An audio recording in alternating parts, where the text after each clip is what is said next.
Welcome back to God Jack Joan, the home of epic adventures, powerful heroes, and stories. So, what if Draco had to take care of Harry Potter? Here is short summary. What starts as another fierce duel between Harry Potter and Draco Malfoy takes a shocking turn when Draco's spell backfires. Suddenly, Harry is left helpless, and the last person anyone expected is forced to care for him. Can two bitter rivals overcome their hatred, or will this unexpected twist change their relationship forever? Before we begin, don't forget to like the video, subscribe to the channel, and turn on notifications so you never miss another adventure. Now, grab your wand, prepare for the unexpected, and let's dive into today's story. Draco blinked again. He didn't shrink Potter. He turned him into a bloody toddler. The hex was made to make him look like a baby, and Draco managed to turn him into an actual baby. Who are you? Jumping. Draco looked down. Little Potter was tugging on his robes, thumb still glued to his mouth. Draco was surprised at how well the little Potter could talk. He didn't look older than 3 or 4 and he just barely reached Draco's hips. He stared up at Draco, his glees forgotten on the floor. Draco never realized how green Potter's eyes were until they were looking up at him with that burning curiosity that every child possees. Potter tugged harder on his robes. "Stop that," Draco snapped, yanking his robes out of Potter's small hand. Potter's eyes immediately widened and welled up, tears glistening as his lower lip began to tremble. Draco winced. That was a harsh tone to use with a little kid, even for a Malfoy, and that's apparently what Potter was right now, a little kid. "Do you know who I am?" he asked, not much nicer. Eyes still glistening, Potter shook his head slowly. "I'm Malfoy." Draco sighed, trying to be nicer to the bite-sized Gryffindor. Potter blinked. "Malfoy." He scrunched his nose in concentration. "That's a weird name." His hands flew to his mouth almost immediately, and he looked up to Draco, a look of pure horror on his tiny features. "I'm sorry," he squeaked. Draco raised an eyebrow. When did Potter actually gain his confidence? This kid was petrified at even the thought of insulting Draco's name, which was odd. The Potter Draco was familiar with loved making fun of his name. It was one of his favorite things to do, mock how old-fashioned the name, Draconius, was, with no thought to the fact that it was a noble, ancient pure-blood wizarding name that was an honor to be named, damn it. "It's my last name. You can call me Draco, if you want." The words were out of his mouth before he realized what he was saying. This was Potter. No matter how young or old the kid was, he was still Potter, Gryffindor's golden boy. The boy whose life he had been trying to make miserable ever since he came to Hogwarts and had his hand refused, Harry Bloody Potter. Draco. A huge smile broke out over Potter's face. "I like dat name." He looked around, taking in the empty corridor of the castle. Draco realized that Potter's clothes hadn't shrunk with him, and the little kid was swimming in clothes that were supposed to fit an 18-year-old. "Where are we, Draco?" Potter stuck his thumb back in his mouth. "Dis definitely ain't Aunt Petunia's house." Draco rubbed his eyes. "This is Hogwarts, a school, our school." He sighed. He couldn't fix this on his own. "Come on, Potter. We're going to Dumbledore." "My name is Howie," Potter told him. "Uncle Vunan says dat Potter's a bad name." Draco raised his eyebrows. Potter was told his name was bad. He shook his head. Who cared how Potter was raised? He had to get him to Dumbledore immediately. Dealing with a toddler version of Potter was not part of the plan for the reconstruction of the Malfoy name. "Follow me," he told the small boy. Draco turned and went about 10 feet before he heard a small thud. Groaning inwardly, he turned around and saw that Potter had face planted. The small boy brought his hand up to his nose, only to pull it away bloody. Draco ced himself, expecting terrified screams. He had been completely petrified of blood, his own or anyone else's, when he had been younger, and thought it was standard for little kids to hate blood. Instead, Potter scrambled to sit up straight. He pinched his nose, and tipped his head back slightly with the profession air of Madame Pomfrey, sighing as he closed his eyes. "Are you okay?" Draco asked, reaching the golden boy in a matter of seconds. He crouched next to him, blanching at the blood that already stained the corridor floor. "Fine," the boy said thickly. "I've used to bloody nose." He wiped his nose on his sleeve, pleased to see no more blood. Even though it didn't last long, It bled hard and fast, drenching both the boy and the floor. Draco was startled. Why would you be used to bloody noses? Dudley likes to practice on me. Potter said matter-of-factly. I'm a good punching bag when he can catch me. But I'm pretty fast now. He faced Draco, green eyes wide and innocent. Blood was painted down his face and on his much too large school robes. He looked like something straight out of one of those Muggle horror films. How'd you fall? Draco asked, wondering vaguely who Dudley was. He didn't see anything for the small boy to trip over, except, of course, my pants. Potter kicked his legs, which were trapped in seemingly endless folds of fabric. Dare too long. I'm sorry I fell. He added quickly. Draco closed his eyes, sighed yet again, and stood up. He couldn't believe he was about to do what he was thinking of doing. Come on, Pot Harry. The name was foreign on his tongue and would take a lot of getting used to. Not that he was going to be talking to him much, he was going to take the boy to Dumbledore and that would be that. I guess I'll have to carry you. Harry held his arms up. Draco picked him up and settled him on his hip, stunned at how light the already small boy was. Accio, he muttered, flicking his wand. Harry's glees and wand flew over to Draco's waiting hand. Harry gasped. How'd you do that? Magic, Draco said absent-mindedly. He pushed the glees onto Harry's nose gingerly. Wondering what the hell he had got himself into, Draco began the seemingly endless trek to Dumbledore's office. Harry clamped his hands over Draco's mouth. Draco spluttered. What the hell? Don't say that word, Harry whispered fearfully. What? Hell, I'll say hell whenever the hell I feel like it. No. Harry glanced over his shoulder as if worried someone might pop up around a corner. Magic, he gasped quietly. You can't say that word, it's a bad word. Draco's thin eyebrows met, forming an elegant V over his eyes. Who told you that? Unca Vunin. Harry fell quiet, then spoke quickly, as if unable to contain his secret any longer. Unca Vunin says there's no such thing as magic and I don't want you to get locked in da cupboard if he haws you say magic like I do. Draco stopped, and faced Harry. They lock you in a cupboard? He asked incredulously. He had heard rumors that Harry Potter's Muggle guardians were terrible people, but he had dismissed them as attempts to make Harry's life seem all the more tragic and interesting, better paper sales and all that rubbish. He never once put any credit to them being true. Harry nodded furiously. That's where I sleep, he informed the. Draco blinked, and shook his head. Bloody hell, he shifted Harry to his other hip. Don't they feed you anything? He muttered. You weigh less than my broom. Harry shrugged, and his thumb found its way back into his mouth. Sometimes, he said around his thumb. If they don't forget I'm in da cupboard. Dumbledore smiled kindly down at the young boy in front of him. A tiny, timid Harry Potter sat in an oversized armchair, feet barely dangling off the edge. His hands were folded neatly on his lap, and he looked around the room with obvious wonder, drinking in the magnificent, magical sights that filled the headmaster's office. Dumbledore turned his attention to the who sat in a chair like Harry's, looking much less relaxed. Fox, Dumbledore's piercing blue eyes never left the squirming Malfoy's face. Please go and inform both Professors McGonagall and Snape that they are needed in my office immediately. Also, tell the others what I've always told you to tell them whenever Harry comes to my office in distress. Fox squawked, obviously understanding Dumbledore's odd order, and left the room with a flamboyant, fiery swoop that Draco was sure was purely for Harry's pleasure. The small boy let out a gasp of wonder, and seemed to restrain himself from clapping. That's quite a tale you've told me, Draco. Dumbledore said amusedly. I'm afraid it is impossible to reverse the jinx with another spell.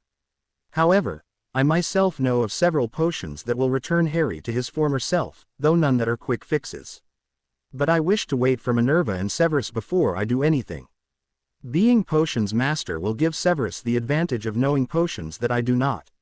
Yes, headmaster, Draco mumbled. He was in so much trouble. He wouldn't be surprised if he were expelled for this. This was it, his only chance to bring glory to the Malfoy name after the war, gone. Gone because he just couldn't leave Potter alone when he saw him crying by himself in an empty stairway. Potter had every right to be miserable and grieving, and Draco just couldn't help himself but to revert to his old ways and make his rival's pain worse than it ever needed to be. Dumbledore turned back to Harry. You must be so confused. Harry blushed and nodded slowly, awed by the noble wizard in front of him. No one was ever this nice to him, and the man in front of him had given him a large bar of something called Honeydukes chocolate, which was the most delicious thing Harry had ever tasted. Not to mention it was the first sweet he'd ever had. Harry liked the man in front of him, but he was never any good at making adults like him. How old are you, Harry? 7. Harry held up 6 fingers proudly. He frowned at his hands, as if they were playing a trick on him, then a 7th finger slowly joined the other 6. 7. He repeated, slightly less confident. Draco nearly fell out of his chair. 7. The boy looked like a tiny 4-year-old, and if anyone said he was 5 he'd have accused them to be over-exaggerating. Dumbledore smiled amusedly. You live with your aunt and uncle, correct? Harry nodded, hands returning to his laps. And your parents? Harry's amazed expression quickly turned to a look of dejection. He played with a stray thread on his robes. He shrugged. I'm not suped to ask 'bout dem. He mumbled. Draco was about to say something to Dumbledore about Harry's upbringing when the door opened and both Snape and McGonagall strode in, each looking more livid than the next. Harry James Potter, McGonagall roared. Draco jumped, but Snape just stood there, glaring at him. Did Harry put up with this dragon every time the two of them fought?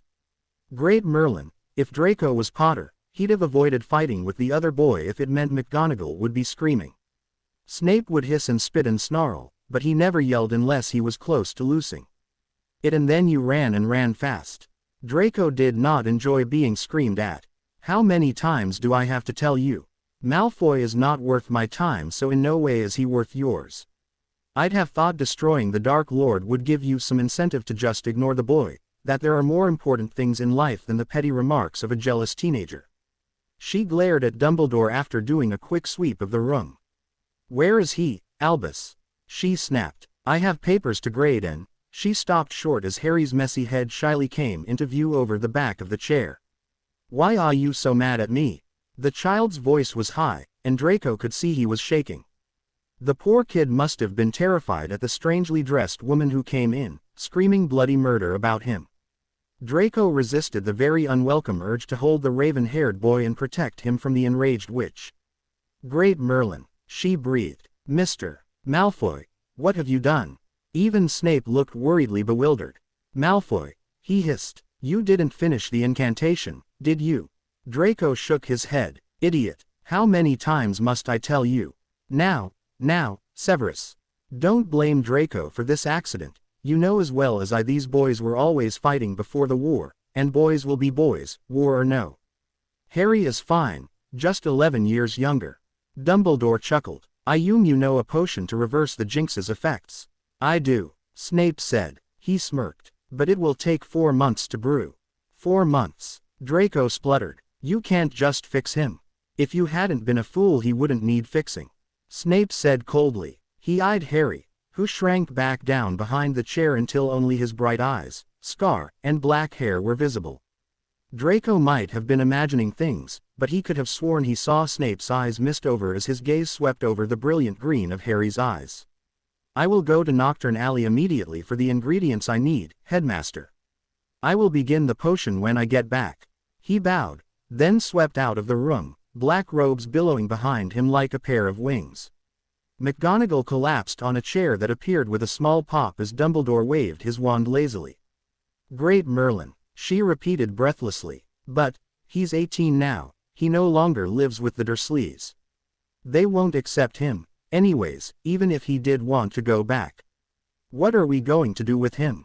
Surely Molly and Arthur Weasley wouldn't mind watching him. He shall stay here at Hogwarts. Dumbledore said simply. I believe that he shall be happier here than anywhere else. Though the burrow may seem like a second home to him, that is only after he begins his life at Hogwarts, which, in his mind, does not start for another 4 years. His friends shall take care of him, and I'm sure Hagrid will be more than happy to watch Harry during the school day. No, the sudden outburst came from Harry, who stood up on his chair. He looked terrified. I don't. No dem. I don't. No Hagrid. Tears formed and threatened to fall from his wide eyes. I don't wanna be with dem.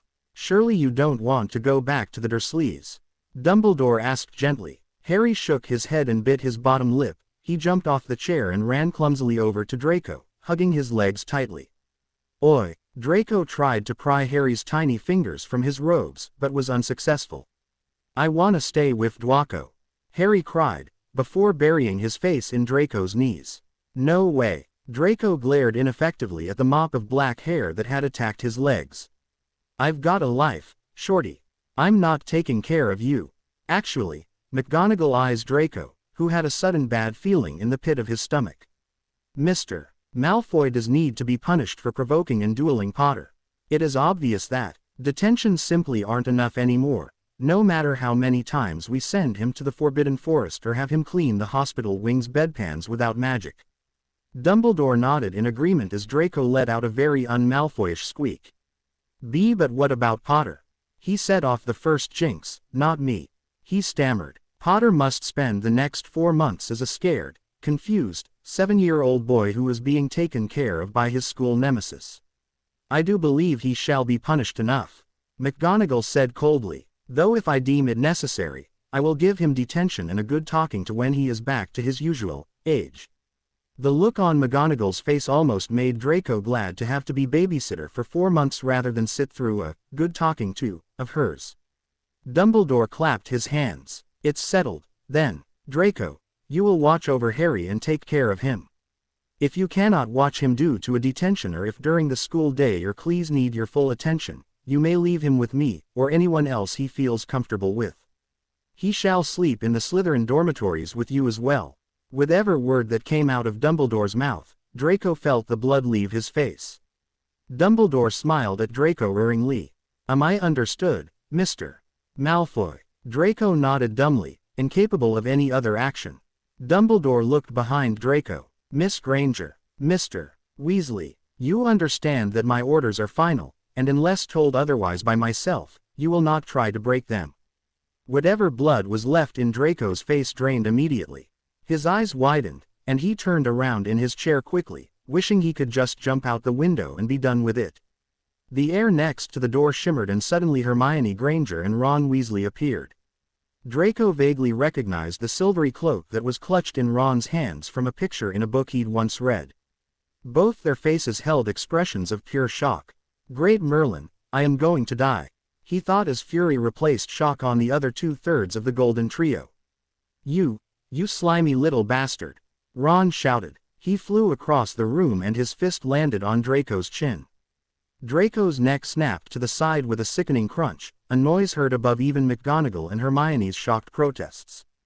A high-pitched shriek cut across the room. Don, hit Draco. Harry's small fists beat against Ron's legs, coming dangerously close to the redhead's groin.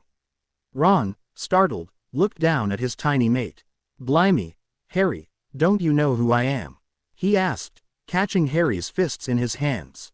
No, Harry shouted. Don, hit Draco. He struggled to free his hands from the older boy's firm, but gentle, grip. His eyes teared up as he got angrier and angrier. Let go. Hermione ran over and shoved Ron away.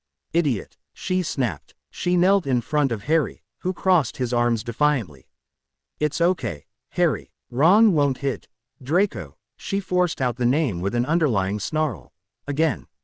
I promise. Harry's lower lip trembled. Okay, he said quietly. He sent a watery glare towards Ron, but just ended up looking more pitiful than anything else. Don't hit Draco, he said sternly. Ron held his hands up in defeat. All right, I won't hit Malfoy. Draco, I won't hit Draco. Ron looked exasperated. Blimey, you're a protective little bugger, aren't you? Only problem is you're protecting a bleached git. Harry scowled, recrossed his arms and pouted, his lower lip jutting out. Draco watched as Hermione's anger melted away. He touched the spot where Ron had hit him gently, wincing at the burning sensation that shot through his jaw as he brushed his fingers over it. Now 2 of the golden trio had hit him, across the face, and he was the first to admit, at least to himself, that he more than probably deserved both of them.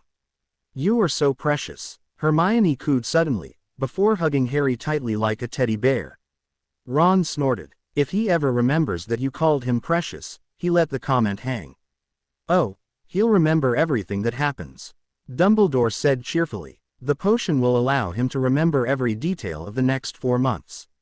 When he is returned to his normal body and state of mind, I'm sure he'll have several things to say to all of you.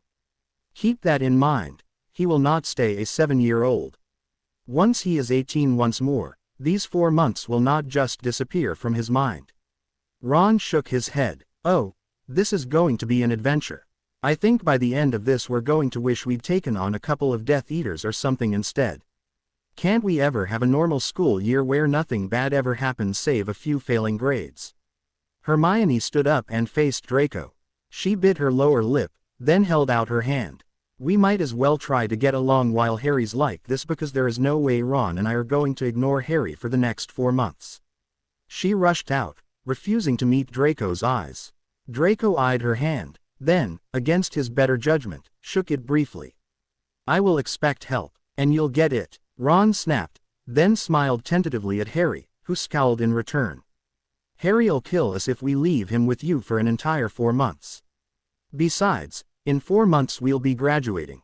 I guess it's a good thing you didn't hex him next month. He'd have to graduate as a 7-year-old. Draco groaned at Pansy's startled shriek.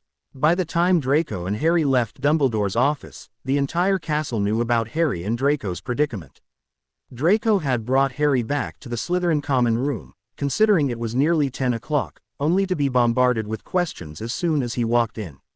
He had told the story, sparing no detail, as well as Dumbledore's orders and Weasley's punch, and was now facing his friends' reactions. Harry had taken refuge in Draco's robes, and peered fearfully out from between Draco's legs at Pansy. Because I'm so thrilled about the whole situation, Draco snapped. This isn't going to be fun for me, if you haven't noticed. And I won't have you being a to him. He doesn't just look like he's a kid, he thinks he's 7 right now. He doesn't remember anything since his 7th birthday. Any little thing'll set him off. It's odd, but I don't care because I am not going to deal with a crying Potter. He glanced down to Harry, who had vacated his robes cautiously. Go ahead, Pans. Keep raising your voice, I'll bet he freaks. He doesn't like yelling. Pansy growled, but stopped when she felt a sharp tug on her robes.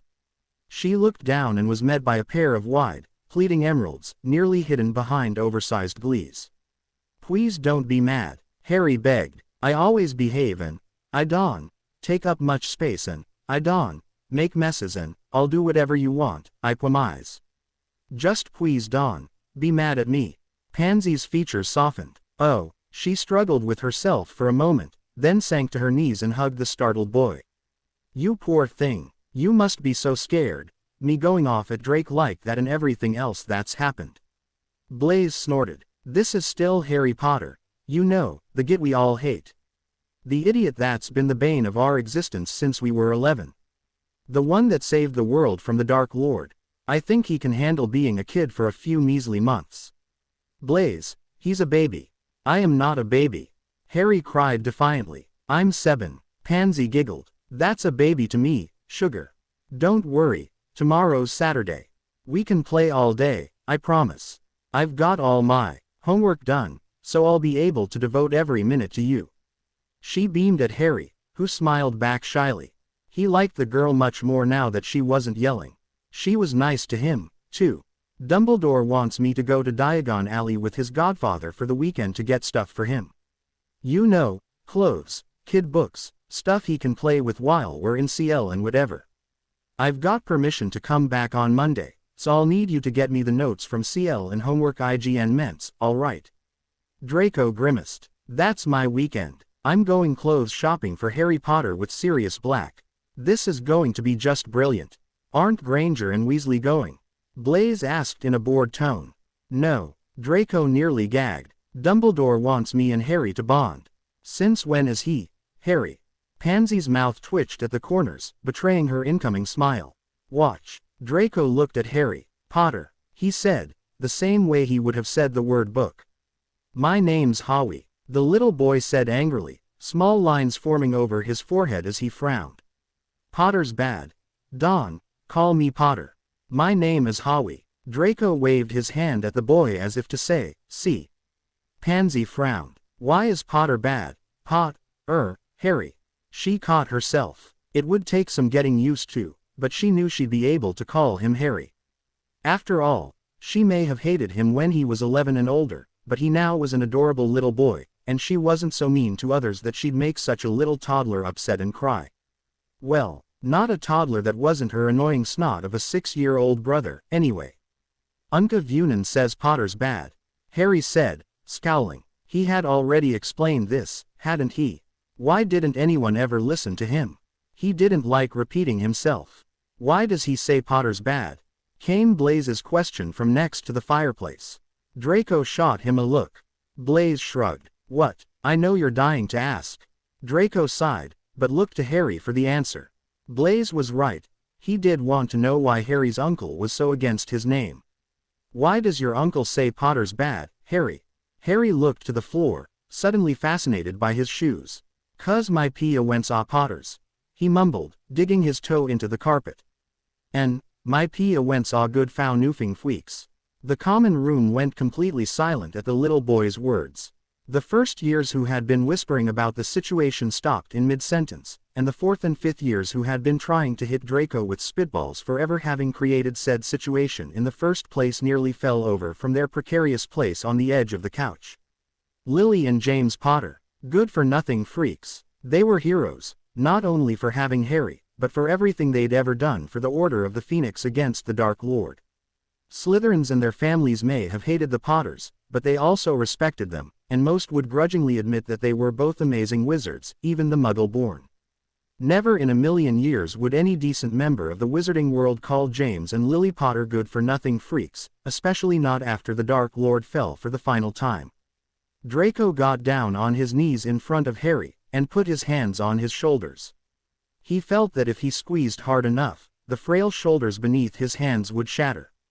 "Harry, look at me." Harry dragged his eyes away from the floor, somewhat unwillingly. "I want you to listen to me, Harry, and listen closely." Draco didn't know why he was so angry at this Uncle Vernon of Harry's, but he was going to make sure that the golden boy never, ever thought badly of his parents again. "I don't know your uncle, and I'm glad I don't, because if I ever met him I think I'd punch his lights out a few times. I don't care what he's told you about your parents, you will listen to me. I've never met your parents, and I won't pretend to know them. But everyone knows that they were noble people. Nearly everyone liked them, and would have done anything for them, even die for them. They were heroes, and if I ever hear you refer to them as good-for-nothing freaks again, I'll make you sleep in Hagrid's hut, with that big, scary dog I told you about, Fang. Do you understand me?" Harry nodded, and sniffed quietly. He didn't want to look at Draco, he sounded so angry. "Look at me." Draco's voice dripped with command and no tolerance for insubordination. It was a tone every Slytherin knew damn well, and they all knew better than to ignore it. Even young Harry seemed to know not to ignore Draco, and he reluctantly looked into the Slytherin's eyes. Somewhere, in the back of Harry's mind, a small voice told him that he knew those beautiful icy blue eyes. Harry had thought that they were gray, but upon closer inspection, he realized that they were a perfect shade of a silvery blue. He also realized that it wasn't him that Draco was mad at. "My pia whence were huas?" he asked quietly. Draco nodded slowly, his stern gaze softening ever so slightly. A minute passed, and then a slow grin of pure, unadulterated bliss spread across Harry's small features. "I knew it," he cried out happily, before sitting down and grinning up at the three teenagers around him. "I knew it," he repeated, before yawning widely. Pansy giggled. "Ah, it looks like you tired him out with your big macho speech, Drake." Draco shook his head. Trust Pansy to turn such a monumental moment into something to giggle about. "Let's go, Harry." He picked the small boy up off the ground. "Time for bed." "But I'm not as sleepy." Harry yawned again, and lay his head down on Draco's shoulder. "Ah," Pansy squealed. "Oh, Drake, you're gonna make such a good daddy one day." "Where's he sleeping?" Blaze piped up. "Better not be in the dormitories." "No, I'm the eldest, wealthiest Slytherin prefect for a reason." Draco snapped. "I've got my own private room, remember? He'll sleep with me in there." Draco felt his stomach flutter as Harry's tiny arms made their way around his neck and hung there. He felt the toddler's breathing slow, and he knew he was falling asleep rapidly. Pansy squealed again. He's so sweet, she cooed. How could we ever hate him? She brushed his overgrown fringe out of his eyes, revealing the scar. It was more defined than it was when he was older. Or maybe it just looked so much bigger and more daunting on such a small face. Pansy's breath caught as she saw the lightning bolt, and she carefully traced it with a finger. I've always wanted to see it up close, she confessed quietly. But I never had the courage to try, and I knew he'd never let me if I asked. He looks so peaceful, she cleared her throat. How could anyone try to hurt a baby that's even younger than him? Draco followed Pansy's gaze to the now sleeping Harry's face. Everyone was peaceful and sweet at some point in their lives, Pans, he said quietly. Just look at me. He turned away quickly so he didn't have to look at Pansy's pitying expression. He crept up the stairs, careful not to jostle the sleeping child in his arms. Pushing his door open, he entered his room and locked the door behind him. Draco laid Harry down on his bed on his back, and took the monstrous robes off of him. The golden boy was still drowning in his school uniform, and Draco sighed for what seemed to be the 100th time that day. Blushing slightly for a reason he refused to acknowledge, he removed Harry's pants and shirt, exposing the tiny but leaving him in his boxers which, gratefully, clung to his hips. Digging through his closet, Draco found a shirt that was a bit small on him, and dragged it over Harry's head. It still reached the small boy's knees, but it would work just fine until tomorrow. He picked Harry up bridal style, and put him under covers. The instant Harry's head hit the pillow, he turned and curled up on his side, his shirt riding up to expose his back to the Malfoy air. Draco's breath caught in his throat, and he almost choked. Harry's back held 4 very distinguished, very swollen scars, running diagonally from his right shoulder to his left hip. They were fiercely knotted, vivid red in color, and inflamed. Draco's sight went white with fury as he realized that the only way the 7-year-old, non-wizard version of Harry Potter had gotten injured in such a way was if someone, like this precious Uncle Vernon, had caused them. As Draco studied the scars, he found himself running his fingers over his belt. He quickly glanced down to his belt, then back to Harry's back, making the connection. His blood boiled, and he nearly screamed in anger, then turned on his heel and swept towards the door. His own magic was so infuriated that it opened the door for him, and closed it quietly behind him as he stormed down the stairs into the common room, to avoid waking the sleeping 7-year-old. He nearly ripped his belt off and flung it to the ground, the buckle striking the floor with a loud echo. Pansy and Blaise both looked up, startled. They had cleared the room while Draco brought Harry up to his room, figuring that the other years could talk all they wanted in their own dormitories without crowding the common room. Drake, Pansy asked. Draco, what is that? Draco seethed, pointing to the belt he had so viciously removed. Blaise looked at him as if he had 2 heads. That's a belt, Draco, he said slowly, as if explaining this to a 3-year-old. And what's it used for? It holds your pants up. Pansy got up, a bewildered look on her face. Draco, are you okay? What is the last thing that you do with it? Draco answered his own shouted question before either of his friends could answer. Hit a child, he hissed. Pansy gasped, and looked up the stairs in the direction of Draco's room. No, even Blaise looked angered. You're kidding me. That bastard, Vernon or whatever his name is. Draco spat. He tells Harry his parents are good-for-nothing freaks. He allows this kid Dudley to use Harry as his own personal punching bag. He makes him sleep in a cupboard, and then Draco was so angry he couldn't speak. Letting out a frustrated bellow, he swept an arm across the table, knocking over various bottles of ink. Does he have? Pansy couldn't speak. 4 scars. From his hip to his shoulder. Draco shook, his nails biting into his palm. Even his own father, though he may have spanked Draco a few too many times for his liking, never once used an object other than his bare palm to strike his son. Never once did his father hit him across the face, only ever on his small bottom, and sometimes a smack to the back of the head. And his father was a bloody Death Eater. Their deepen look incredibly painful. Pansy placed a hand over her mouth in horror, then composed herself to the Slytherin Ice Queen the school knew so well. Well then you know what we have to do, she sneered icily. Blaise grinned maliciously. Let's show this muggle his proper place. Blaise hated people who abused children. He thought them lower than mudbloods, and found a sadistic pleasure in bringing them down. "What's the plan?" Draco sneered. "We'll make him know our names. We'll show him what wizards can do. We'll show him every goddamned reason that he should fear the wrath of a Slytherin." His voice shook with the anger he was struggling to control. Pansy and Blaze watched as a few objects around Draco lifted and were shattered against walls and the floor. The fire flared dangerously, causing the homework of first year left too close to the gate to catch flame. They had never seen Draco so out of control that his magic went wild like that. "And I'm sure Black will have no problem helping get back at the slime who treated his godson like that for nearly 16 years of his life." Draco sat outside the castle's gates, his back against the iron bars, watching Harry as he played with Fawkes. He was grateful that Dumbledore managed to find a shirt and pair of shorts small enough to fit the boy.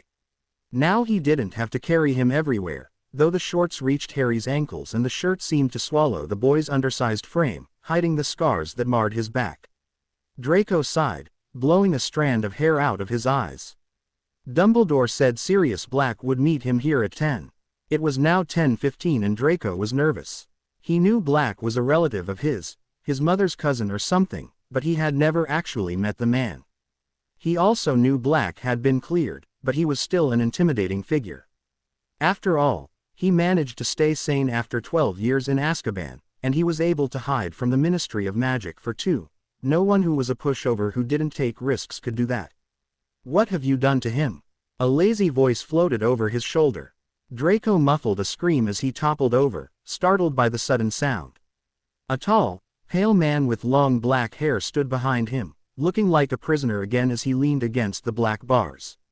His eyes, though sparkling, were hidden in the shadows of his hair. He shook his head. "Great Merlin." He laughed, before opening the gates to stand next to Draco. "I never thought I'd see him as a kid." Love and astonishment were laced in the man's tone. "You're Sirius Black," Draco said, standing up and recomposing himself.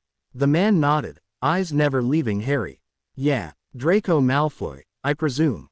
Babysitter of the year," Draco muttered. "Harry, your godfather's here. We gotta go," he called, getting the young boy's attention. Harry stopped playing, and waved goodbye as Fawkes left in a swirl of red and gold feathers. He came over shyly, and hid behind Draco's legs. Draco groaned. "Stop being so damned shy, you little crybaby." Harry clung to Draco's leg as the scary man in front of him knelt down. The man smiled, which Harry thought made him look much less scary, and held out his hand. "I'm serious, Harry, I'm your godfather." Harry pushed his 2 large glees up his nose, and watched Sirius's hand wearily. Then, slowly, he reached out and took Sirius's hand. His tiny fingers barely managed to fit around Sirius's palm. "Hi," he said quietly. Sirius's grin broadened, and he ruffled Harry's hair with his free hand. Standing, he told Draco to pick Harry up. Draco obliged, and Harry's arms automatically locked around Draco's neck. "How are we getting to the Muggle stores?"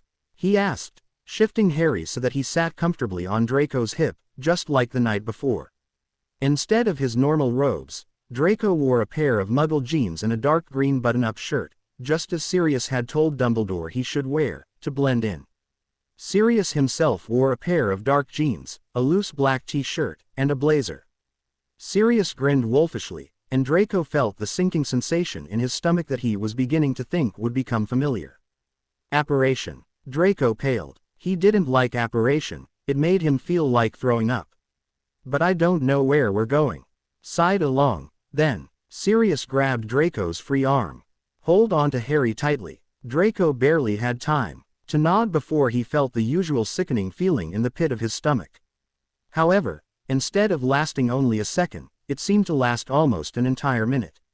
The world spun faster and faster, and soon he was in the middle of a tight alley. Harry's arms tightened around his neck, and he realized the small boy was crying. He automatically rubbed the raven's back soothingly, blood searing as his hand ped over the scars. "Sirius," he called. "Right here." Sirius appeared by Draco's right. "You all right, Harry?" he asked kindly. Harry shook his head. Dawn, like dat," he gasped, rubbing his eyes with his hand. His glees fell as he pushed them up, and Sirius caught them before they hit the ground. I'm sorry, little buddy. I promise, we won't do that again. He put Harry's glees on, and blinked owlishly. Bloody hell, kid, have you always been blind? Harry let out a watery giggle, and sniffed.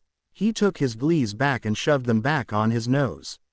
I am without dem. He wriggled in Draco's arms. Put me down. Draco fought the urge to drop him and set him down on his feet. Harry grinned up at him and slid his hand into Draco's. Draco felt his stomach flutter with an emotion he wasn't familiar with. Isn't that adorable? Sirius laughed. Looks like Harry's pretty attached to you. Draco grunted in a very un-Malfoy-like manner. Shut up. Well, I think it's sweet. Sirius drawled sarcastically. Come on, the store's this way. Draco followed Sirius out of the alleyway, pulling Harry behind him, and stopped dead at the mouth of the alley. Great Merlin, he gasped. Where are we? Sirius grinned that wolf-like grin of his. Welcome to the greatest city in the world, he said dramatically, sweeping his arm around in a half-circle. Manhattan, New York City. New York. Draco's mouth fell open. The United States. You apparated us across the bloody Atlantic. Is that even possible? Apparently. I did it, didn't I? Sirius smirked. It's buggering hard, but I've gotten pretty good at it. I was teaching Harry, before you turned him into a tiny tot. Harry's eyes were wide with amazement, mouth open slightly as he looked to the sky. Buildings stretched up high as mountains, and every way he turned his head there were people and structures. Draco's face mirrored a slightly less amazed expression. He had been to London before, and even to Paris a few times. He knew what Muggle cities look like.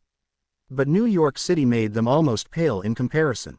The sheer volume of people, the yellow taxis that lined up one after another, the buildings that never ended, all of it, it was amazing.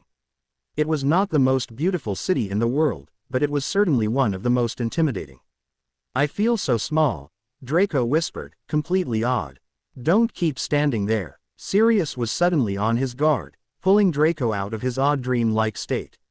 Look, you take such good care of yourself, people'll know you've got money. Harry makes you vulnerable to hostage situations, and you're obviously fresh meat.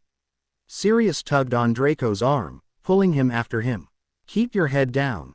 Don't look like such a tourist, and for Merlin's sake, pick Harry up. Do not set him down until we are in the store, and hold on to him as tightly as you possibly can. Draco raised an eyebrow, but obediently picked Harry up again. Harry protested weakly, but quieted down as he reached up to play with the leaves on the small trees planted every few meters as the men ped beneath them. Why are you suddenly so paranoid? I thought Mad-Eye Moody was bad, but you're making him pale in comparison. You've never been to New York, it shows. This isn't the friendliest neighborhood, but it's the only place I know well enough to apparate to. Sirius eyed a group of young men on a street corner. They let out a bunch of wolf whistles, and it took Draco a few seconds to realize that they were directed at him. His ears went red, and a blush crept up his neck. Off! Sirius snarled at the boys. Then why'd you apparate us here? Draco hissed, pulling Harry just a little tighter against his body. No one reports anything weird here, and it's the part of the city I know best. Sirius hissed back, whatever you do, do not pull your wand. Wah! Before Draco could ask the question, Sirius had turned on his heel. I said, off! He snarled. Draco turned as well. The men who had whistled at Draco hadn't left as Sirius had instructed, and were now smirking as they created a semicircle around the three wizards. Harry let out a small whimper, and pressed his face into Draco's neck. Draco's eyes darted from one to another. There were 4 of them, and all of them looked older and sturdier than Draco was. He had another bad feeling in his stomach, and knew by now to trust those feelings. Why you gotta be like dat? The leader stepped forward. He wore a white wife beater, 4 heavy gold chains, and a pair of faded blue denim jeans that hung around his knees. He was Italian, but he spoke with a heavy accent that Draco couldn't place. The boys surrounding their leader howled in agreement, in the same accent. Sirius, however, knew exactly where the boys were from. What are a bunch of Guidos from Brooklyn doing in Manhattan? Sirius crossed his arms, and jut his chin out. Watch yo mouth, ya goddamn cracker. The boy snapped. You ain't got no right to be talkin' to me like dat. I'm not going to say it again. Sirius said coldly. Off. And, let you get. Way with dat pretty thing. The boy smirked. Don, think so. Come on, Tony, kick their ass. A boy with a goatee stepped forward, a pocket knife snapping open in his hand. Why's comin' with us? He said to Sirius. Sirius snarled, and pushed Draco behind him. Not a chance. Watch out, Brit, the dark-haired boy, obviously Tony, snarled. We'll jack up yo. I'd like to see you lot try. Sirius's gaze swept over the four boys, his stance lazy but his glare sharp and alert. All four boys smirked, looking at each other as if to say, I'd like to see him try. Tony and the two boys who had been observing all reached into their pockets and dragged out large switchblades. They snapped them open, the blades glinting maliciously in the light. Sirius's eyes widened dramatically, and then they rolled. He opened the right side of his blazer and showed the boys something that Draco couldn't see. Automatically, the boys' hands went up in a defensive position.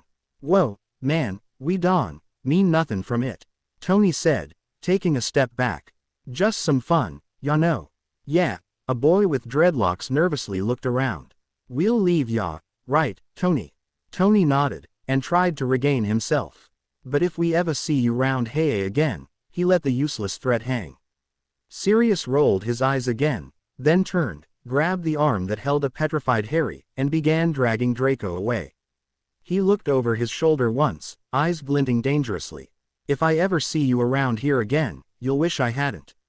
The boys snarled, but backed off. They ran off, leaving Sirius dragging a bewildered, and slightly scared, Draco. What the hell was that?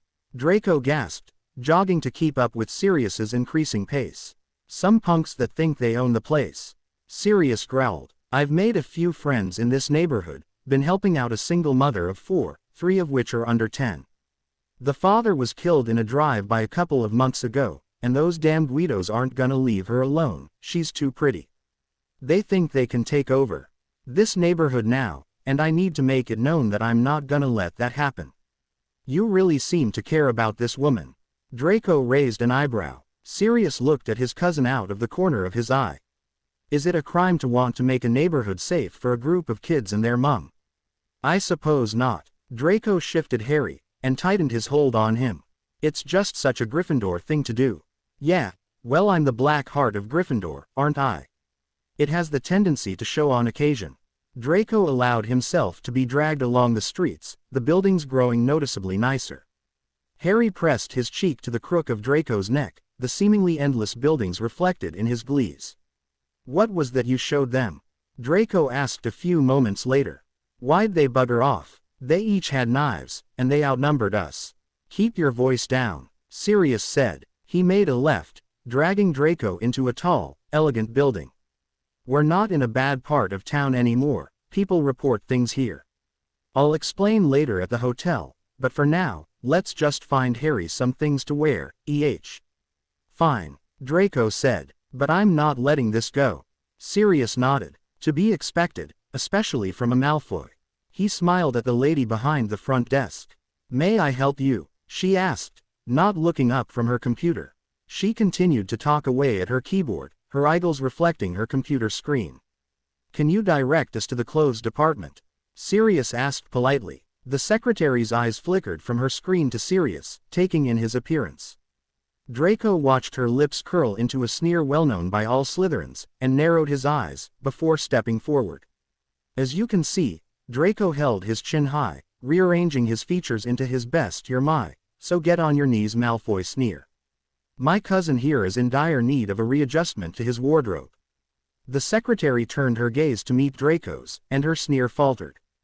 3rd floor, right door, she said, turning her attention back to the computer.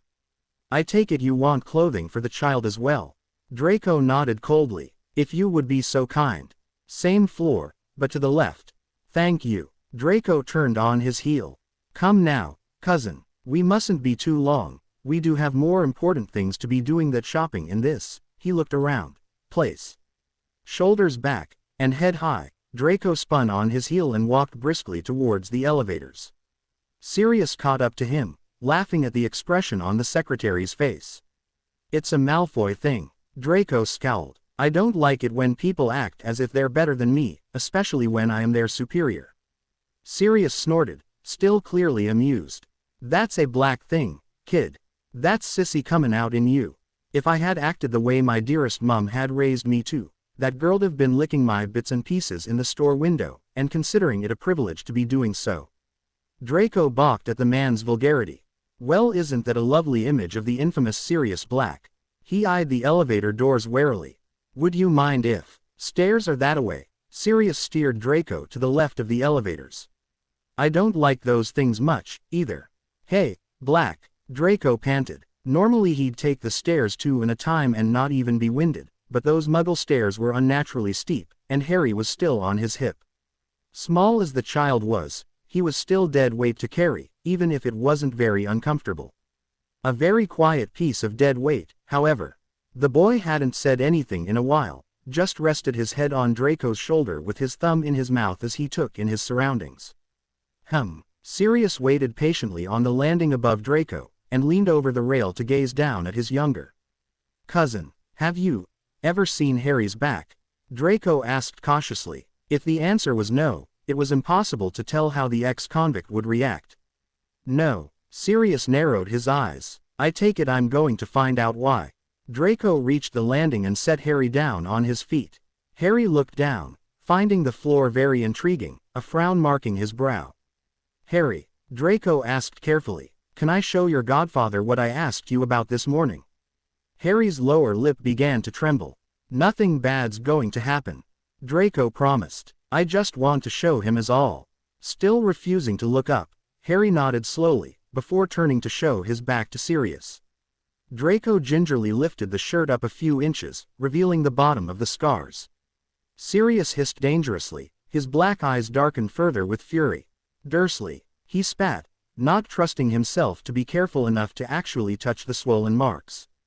That would be my guess. Draco brought the shirt back down and Harry fled into his. Draco gathered him up again, sighing as Harry buried his face into the neck. I figured it'd be best if you didn't find out while he was changing or something. Smart move, Sirius muttered. He released his grip from the rail, not noticing the small dents he left behind. So what's the plan for Dursley? What makes you think I have a plan? Draco's silver eyes glinted dangerously, though his tone was flippant. I grew up in a house of Slytherins, was Sirius' answer. I'll repeat. What's the plan? I want in. Draco smirked maliciously, then began filling Sirius in on what he and his friends had come up with so far.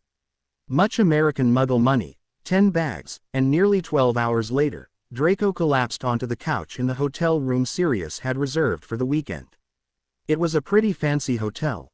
The rooms came equipped with a master bedroom with a king-sized bed, a smaller bedroom with 2 twin beds, a small living room, and a full kitchen and bathroom, and Draco couldn't wait to take a bubble bath in the jacuzzi-sized tub after a very long night's sleep. Draco, wake up. Harry bounced onto the couch next to Draco, sitting on his knees next to Draco's head. Wake up and play with me. Go away, you stubborn, annoying, loud, little bite-sized Potter. Draco groaned. Harry pouted cutely and crawled onto Draco's stomach. Play with me. Draco shoved him off his stomach and was satisfied with the thud he heard as Harry toppled off the side of the couch. That wasn't nice. Sirius snickered, lounging on one of the chairs.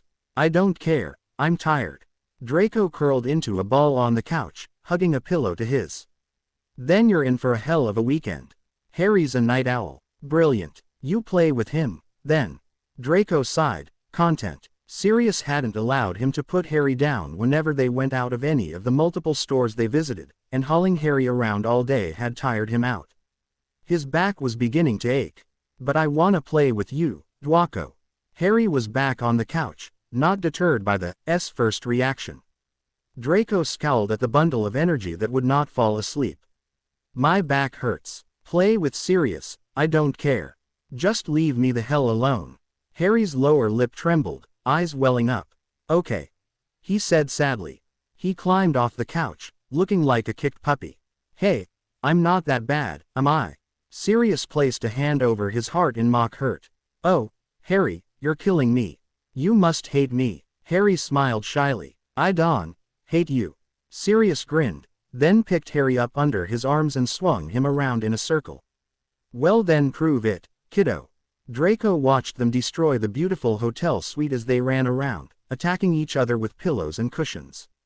Harry shrieked and yelled, dodging Sirius' grasping hands with professional accuracy. It didn't escape Draco's notice that the reason Harry was so fast was because of Dudley, whom Sirius had informed that was Harry's cousin. After an hour or so of vicious play, Harry began to tire out.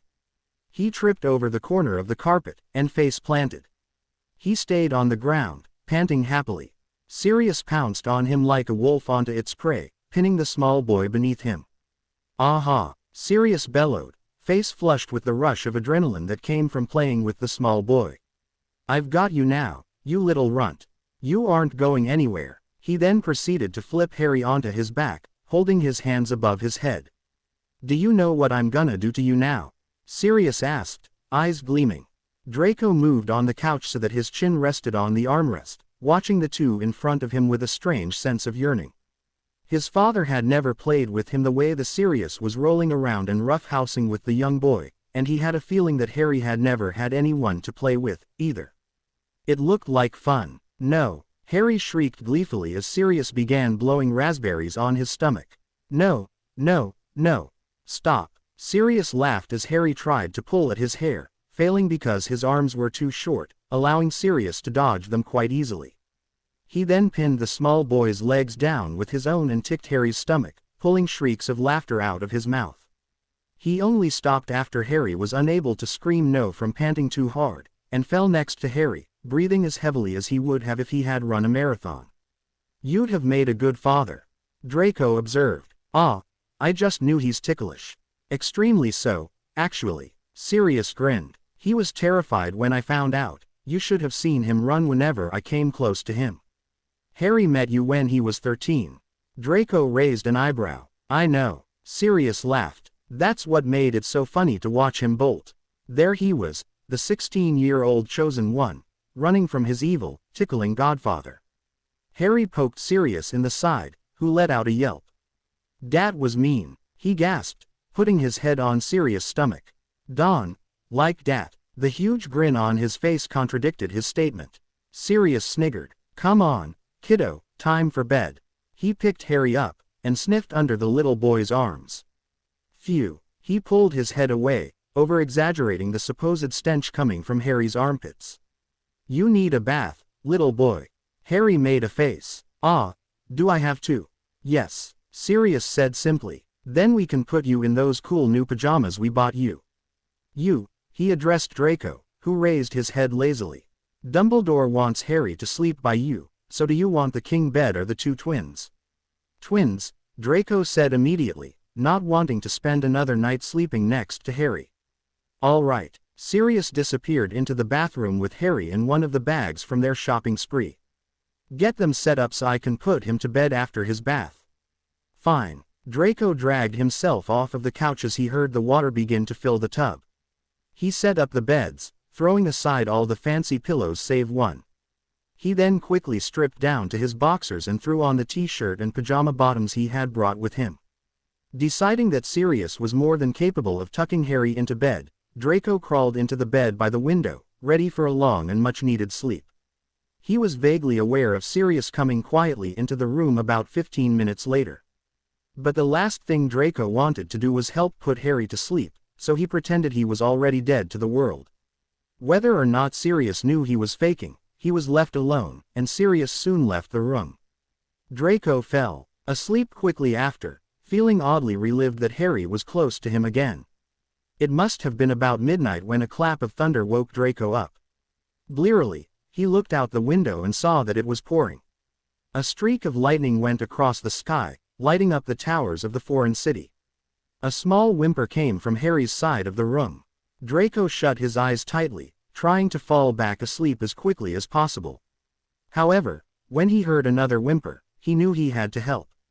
With a groan, he swung his legs out of bed and walked over to Harry's bed. He crouched by the head of the bed, placing a hand on Harry's shoulder. Harry's back was to him, shaking slightly as he tried to bury himself under the pillow. "Harry," Draco asked softly, "are you okay?" Harry shook his head. "Don, like it?" He whimpered as another clap of thunder resounded through the city. Draco closed his eyes and bit his bottom lip, running through what he should do. He could always just send Harry to his godfather. Surely Sirius wouldn't have a problem comforting the boy. But it was sure to rain again at Hogwarts, especially since it was just about the spring, and Draco had a feeling he would need to learn how to deal with the fears of the great Harry Potter. Grumbling to himself, he stood up. "Move over, Harry," he said, not unkindly. Harry hurriedly scooted over, giving Draco more than enough room. Draco climbed into the bed, his back facing Harry. "I'll sleep with you tonight, but don't get too used to it. I'm not going to do this often. Not at all, if I can help it," he thought to himself. Draco nearly fell out of the bed when he felt Harry's tiny arms wrap themselves around his waist. Harry pressed his face into Draco's back, and whimpered again as the sky roared. Surprised, Draco turned around and allowed Harry to bury himself in his. "Great Merlin, you're going to hate yourself when you're back to normal," Draco told Harry. "I want you to remember that I'm not doing this willingly. Don't care," Harry mumbled sleepily. He seemed much more content now that he had someone to hug and fell back asleep quickly, despite the storm. Draco hesitated, then put one arm over Harry's shoulders. He folded his other arm under his head, creating a makeshift pillow. He hoped that when Sirius found them the next morning, he wouldn't think anything too terrible before Draco got the chance to explain. When Draco awoke for the second time, he found himself alone, surrounded by cold sheets. He heard laughter coming from the kitchen and figured that Sirius was cooking breakfast for Harry. Groaning, Draco dragged himself out of bed, though he would have much preferred to stay buried under the warm covers. "Good morning," Sirius said brightly as Draco stumbled into the kitchen area. "That's an oxymoron," Draco snapped, dropping into a chair at the table. Hi, Draco," Harry chirped. He was standing on a chair in front of the counter, beating a mess of ingredients in a bowl into submission. He was covered nearly here to toe in flour. Draco glared half-heartedly at the kid, and Sirius laughed. "I swear, this boy doesn't need more than 3 hours of sleep and he's good for the day. A night owl and a morning person, is there a deadlier combination? How about a stupider one?" Draco muttered. Sirius barked out a laugh. "He's still a morning person when he's 18. Up at the bloody crack of dawn every day. I don't care." Draco folded his arms on the table and decided they'd make a good enough pillow. "I won't be hanging out with him when he's back to normal." He missed the look Sirius gave him, a mix of annoyance and pity. "Who knows? You may grow to actually like him," Sirius said. He took the bowl from Harry and set the boy on the ground. Harry sat on the floor where he was, watching the adults. This time Draco didn't miss the pout on his face. "He's only a tosser around you know," Sirius continued, using a ladle to pour the batter onto the pan on the stove. "I don't think anyone's ever been able to get under his skin the way you do." "Well, aren't I bloody special?" Draco mumbled into his arm. "I think you are," Sirius said, more to himself than to Draco. Draco ignored him. "What time is it?" 8:30. "Oh, Merlin." Draco ed. "How can you function at this ungodly hour?" "Caffeine." Sirius motioned to his cup of tea. "Would you like some?" Draco shook his head. "Tea is terrible." "Then you're on your own." "Oh, thank you so very much," Draco said dryly. "You're so very welcome." Draco buried his face further into the crook of his arm, ready to fall asleep on the table. He lifted his head a minute fraction when Harry tugged on his pajamas leg. "What?" he growled sleepily. "You don't like me?" Harry asked quietly, biting his lip. He sniffed quietly, but kept his eyes on Draco. "What makes you think that?" Draco asked, wincing mentally. "You said you didn't want to play with me when I'm older. And Sirius said you might grow to like me." Harry seemed to shrink as he stared at Draco with impossibly wide eyes. He knew that it wouldn't last long.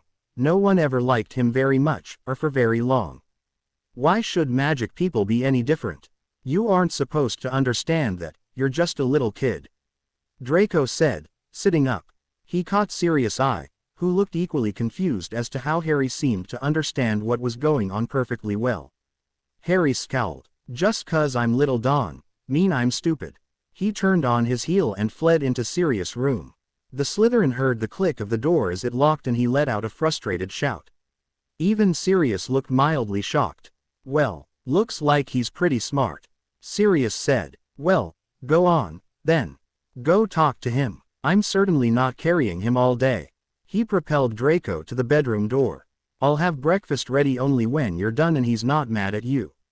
Draco muttered under his breath as he used his wand to unlock the door. He entered the master bedroom, closing the door behind him. Harry, a small bulge under the covers of Sirius' bed shifted. Draco sighed and sat cross-legged on the bed. Harry, come on, get out from there. Sirius is making breakfast. He coaxed, pulling the covers from over the boy. No, Harry shouted, yanking the comforter back over his head. Go away. I don't like you, neither. Draco didn't know why the cried words of a 7-year-old hurt so much. Ignoring the pang in his stomach, he pulled the covers off Harry and deposited them on the floor. It's not that I don't like you, Harry, he said. I just, well, you see, forget it, you won't understand. He finished angrily. Says who? Harry asked stubbornly. He sniffed again, rubbing his eyes beneath his glees. You're too young. Draco tried to ignore the gut-wrenching twisting his innards did when he realized he made the 7-year-old cry. No, I'm not, Harry mumbled, sending a watery glare towards the said ran a frustrated hand through his hair.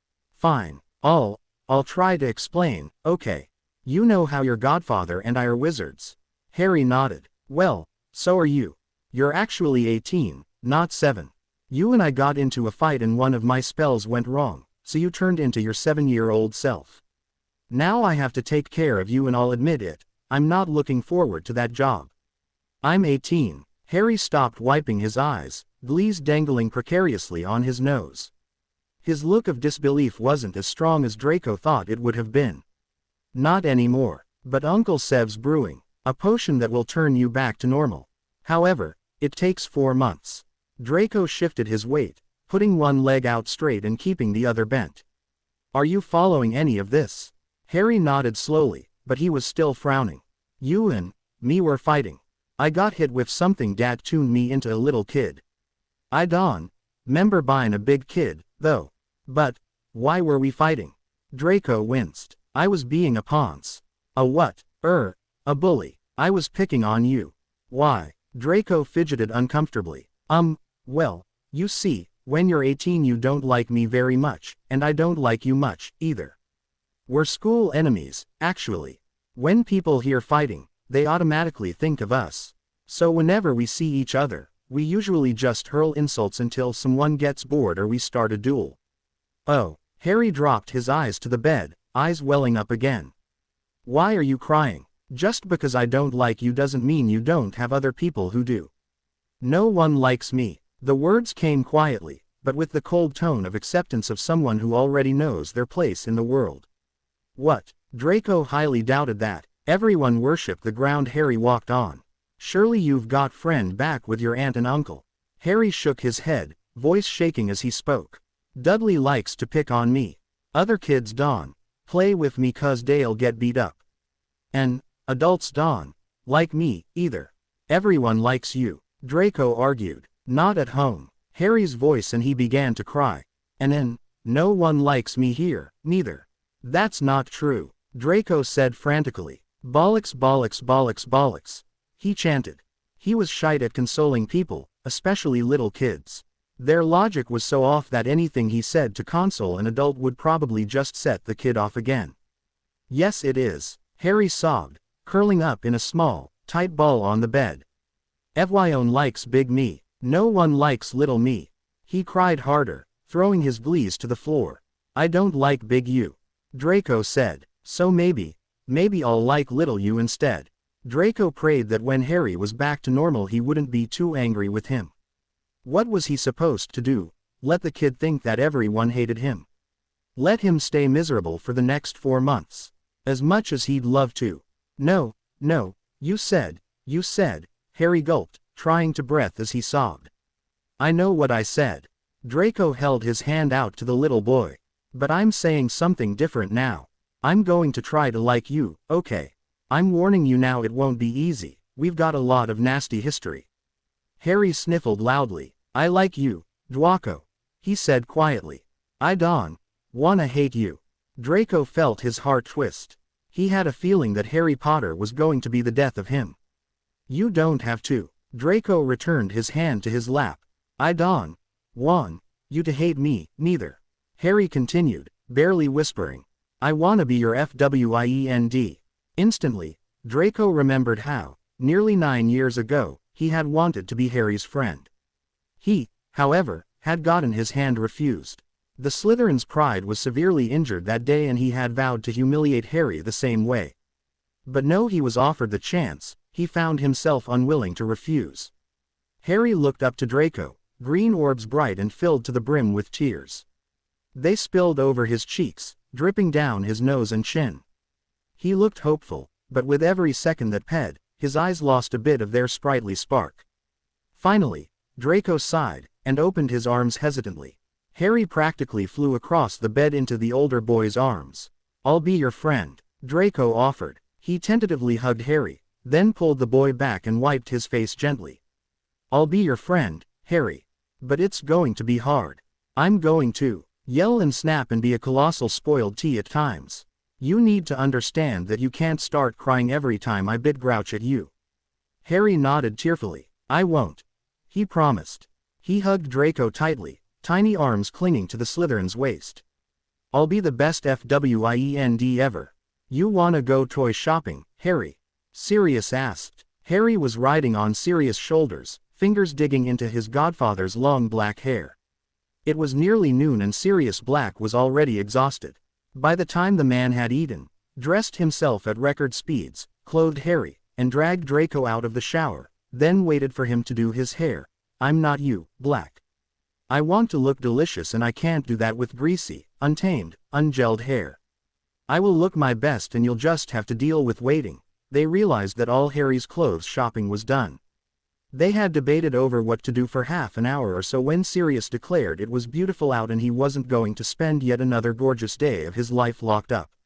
Sirius dragged Draco out of the hotel, and the two purebloods now found themselves walking aimlessly around the city. Sirius had graciously taken Harry onto his shoulders after Draco carried the boy on his hip for an hour, claiming Draco was going to drop him. Harry. No, thank you, Harry said. Well, you're going to need something to do while I'm in CL. Draco said, sliding his hands into his pockets. He leaned his head back, and relished in the feeling of the warm sun on his face. It really was a beautiful day, and Draco hated being stuck inside on warm days. Can we go to a bookstore? Harry asked. A bookstore, Sirius repeated, sounding doubtful. You serious? Harry nodded. All right then. Sirius turned on his heel abruptly, and began walking in the opposite direction. Where the hell are you going? Draco called, jogging to catch up. To ask the policeman, he gestured to the man in blue sitting on a horse. For directions to the nearest bookstore. 20 minutes later, Draco found himself being dragged into a 4-story tall building. A large sign on the front proclaimed the name of the store, Barnes & Noble. Harry was nearly jumping in place, tugging Draco towards the stairs to the second floor. Sirius followed, clearly amused. Draco stopped in front of the stairs, refusing to allow Harry drag him up them.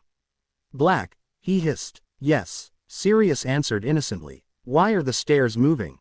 It's an escalator, Harry whispered. It's supposed to move. He hopped onto the escalator, waving to Draco as he moved up. Come on, Draco. Don't make me go on that, Draco said fearfully. Sirius rolled his eyes, then grabbed Draco by the bicep and hauled him onto the escalator. They let out a squeak of surprise, and practically ran off when they reached the top. Harry waited patiently at the top, giggling at Draco's fear of anything muggle. That's not natural, Draco declared. Harry giggled again. You're funny, Draco. Thank you so very much. Draco snapped. Unca serious? Harry asked, suddenly pouting. He looked up through his lashes with his big, wide, emerald eyes, bottom lip pushing out. Can I go look at da books? Go, have fun. Sirius chuckled. Pick out as many as you want, but don't go far. Make sure we can see you. Harry nodded and took off. Draco watched him weave through the groups of people, a Cheshire Cat grin plastered on his face. Will he be okay? Draco wasn't worried, not one bit. He just didn't want to get into trouble with Dumbledore was all. He wasn't the least bit uncomfortable with Harry being out of his sight. Not at all. He'll be fine. Sirius leaned against the wall. Besides, I can see him. All right. Draco sounded unsure, but he let it go. If Sirius said he'd be all right, he'd be all right. You know, you never told me what it was that you showed those boys, and you said you'd tell me. That I did. I also said at the hotel. Obviously that didn't work. You didn't tell me there. Sirius refrained from snarling. Fine. He dropped his voice, forcing Draco to move closer. It's called a gun. It's a Muggle weapon, and it's very, very dangerous, not only to Muggles but to wizards as well. Draco scoffed. What could Muggles have that's so dangerous? Guns can fire bullets at a speed of up to nearly a mile a second. Sirius smirked. A bullet is a small, sharp ball of metal, and mine nearly shatters on impact. It's called a hollow point. The copper peels back, forming little hooks that drag and rip through your muscle and tissue like a hot knife through butter. I could be over 1,000 yards away from you, and, if I hit you with the bullet in the right place, you'd most likely die within seconds. Sirius finished ominously. He smirked at Draco's green expression. Guns are responsible for more deaths in the past 50 years than Voldemort was. That's barbaric, he said, sounding like he was going to be sick. Bloody useful, though. Made those boys back off real fast, didn't it? Sirius shifted, crossing his arms over his. He gave Draco a even, cold glare. Don't you tell anyone, got it? Not Snape, not Harry, not your friends, and especially not Dumbledore. If someone overhears, it could mean a lot of trouble. And Dumbledore doesn't like my having one, so this is our secret. Understood. Draco nodded. But why would it matter if someone else knew about it? He inquired. Even if they stole it, it's no big deal. It wouldn't work for them. Sirius gave his cousin a very long, very stern stare. Finally, he said, a gun is not like a wand, Draco. If someone takes your gun from you, it will have no problem working just as well as it did for you, against you. Laden with bags of books and some weird Muggle things from a store called Best Buy, the trio made their way back to the hotel. Harry held onto the belt loop of Draco's pants, taking 2 or 3 steps for every one of Draco's. When they reached their room, Harry tugged the bags out of Draco's hands. Calm down, Draco said. Great Merlin, what happened to you? You were so calm and shy before. I told you not to give him sugar. Sirius gloated. He had nearly ripped his hair out when he saw Draco give Harry a chocolate bar, and had yelled at Draco for a solid 20 minutes. I think it's a disease. Every Potter has a severe sweet tooth and chocolate addiction, and Harry's going to be crazy until he crashes. I'm not sure how he'll be today. Sometimes he won't sit still, sometimes he's not affected, and sometimes he'll just stay up for days on end. Man, you should have seen what we could do to James. If we gave him enough honeydukes we could get him to go hours without blinking. Harry dumped one of the bags on the floor and dug through until he found a thick, sapphire blue book. Laughing triumphantly, he sat down among the books scattered on the floor and opened his prize. What kind of 7-year-old reads books like this? Draco asked incredulously. He picked one up, and flipped to the last page. This one has nearly 800 pages. Dat's eldest, Harry said excitedly. I'm gonna read Ewagan Foost, and then dat one. He put the blue book on his lap, humming happily. I saw it in a window one day and I read the back of it when I was in the stow. It's about dwagons and elves and people turnin' into dwagon widers. He exclaimed. You sure you aren't Granger? Draco placed the red book back with the others. Since when do you like to read? I like to read fiction. Harry explained. I don't like school books. They're boring. He turned his attention to the book in his lap, indicating the conversation was over. He says he likes to lose himself in an epic story where all he has to do is turn the page. Sirius said, placing his Best Buy bag on the table. I think it's because he likes not being the hero for once. What makes you think I care? Draco said icily. Don't try to sell me all that he just wants to be like everybody else crap, I'm not buying it. Sirius shrugged. It was just a thought. Whatever. Draco muttered. What's in the bag, exactly? He asked, changing the subject so he could ignore the thoughts building in his mind. DVDs and a portable DVD player. Sirius said. DVDs. Draco blinked. Oh, movies. Muggles make movies to keep them busy. Sirius began sorting through the bag. We'll watch one tonight, so you can learn about them. What's a movie? Draco pulled a thin box out of the bag, and eyed it with a mixture of disgust and curiosity. Finding Nemo was written across the top, with a picture of a group of cartoon fish beneath it. Sirius looked up, frowning. Now I know what Moony feels like. Who? Remus Lupin. He and Harry introduced me to all this Muggle junk. I'm afraid I'm just as intrigued as Arthur Weasley, though not nearly as clueless. Now I know how it feels to try to explain this to someone who doesn't know anything about Muggle things. Sirius scratched his head thoughtfully. Well, a movie is kinda like a pensive memory, only it's not real. It's all fake, never happened, but you get to watch it. Then what's the point? Distraction and entertainment. Sirius laughed. I come from an old, Slytherin, pure-blooded family like you do, kid. I didn't know anything about it, either, but I still go hooked. Harry looked up. You got movies. He put a receipt in the book to mark his spot. Draco noticed it was several pages into the beginning and wondered how the kid had learned to read so well and so fast, closed the book and bounced over to the table. What happened to your reading? Draco teased. I thought you were so excited about it. Harry stuck his tongue out at Draco. I am. But now I wanna watch a movie. He looked at Sirius. What do you get? Sirius grinned, and pulled out a DVD with a red masked person on the front. Harry cheered and Draco raised an eyebrow, wondering what could be so exciting about some guy named Spider-Man. Go Spider-Man, go, Harry chanted, bouncing up and down on the couch. Draco watched the screen, nearly as eager as the bouncing kid next to him. Sirius chuckled when the gasped as Spider-Man saved Mary Jane from Doc Ock's nuclear fission machine.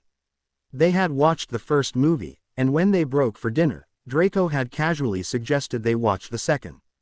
Purely, he argued, for Harry's entertainment. Sirius, however, had seen how enthralled Draco was with the movie, and knew Draco had found a new form of entertainment. Can we watch Anator? Harry asked as the credits rolled. I don't think so, kiddo. It's nearly 10. I want you in bed. Sirius turned the TV off, much to the disappointment of both Harry and Draco. We've got a long day ahead of us tomorrow. We're taking a plane back to London and apparating to Hogwarts from there. Draco paled considerably. We're going to fly in one of those metal things. It's perfectly safe. Sirius brushed his concerns off with a wave of his hand. How else are we going to get all this stuff to Hogwarts? Draco whimpered. But, a plane, it's a death trap. Harry turned fearful eyes to Sirius. I don't wanna go in a death twop. Bloody good job. Sirius gave Draco an exasperated look. Draco, in return, crossed his arms and glared back. It's fine, Harry, we won't die, I promise. You, he snapped at Draco. Stop being a baby. Muggles fly all the time, it's safe. Now go to bed, would you? We have to be at the airport by 8. Fine. Draco scowled and swept into the room with the twin beds. He stripped, changed into his pajamas and crawled into his bed. 5 minutes later he heard Harry say goodnight to Sirius, then close the door. Draco strained his ears to listen for the creak of the other bed, and wasn't entirely surprised when he felt a light weight dip down on his bed. Harry crawled under the blankets to lay next to Draco. Harry, why do you want to sleep next to me? Draco sighed, rolling over to face the small boy. It's a tiny bed. I'm a tiny boy, Harry mumbled, looking up at Draco with hopeful eyes. Draco's lips twitched at the comment. It was a snarky response, especially coming from such an otherwise shy boy. Wouldn't you like to sleep by yourself? Draco asked. No. Harry snuggled into Draco's, his ever-messy hair tickling the base of Draco's neck. I wanna stay with you. Draco's throat constricted at the purity of emotion that the young boy emitted. Sighing, he settled into his bed, lying on his back. Harry curled next to him, using his as a pillow. Before he fell asleep, Draco found himself wondering what it would be like to fall asleep with an 18-year-old Harry. Contrary to what Draco thought, they flew home the next day without a hitch. Sirius apparated them to Hogsmeade, and promised to visit as often as possible. Harry's clothes were already taken to the castle, and McGonagall met them at the Three Broomsticks to escort them back to the castle.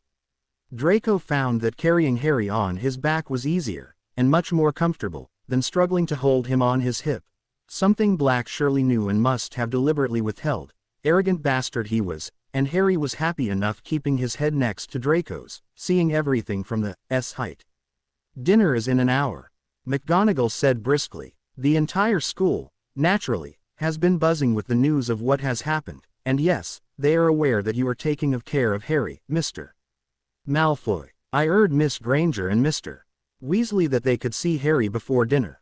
They will meet us in the castle. Do try not to start a fight, they are rather concerned about Harry. Draco groaned. I just want to take a nap. Can't they take him until after dinner? Harry's arms tightened around his neck. McGonagall noticed, and looked at Draco knowingly over the top of her glees. I think that's your answer, she replied, a touch of amusement coloring her tone.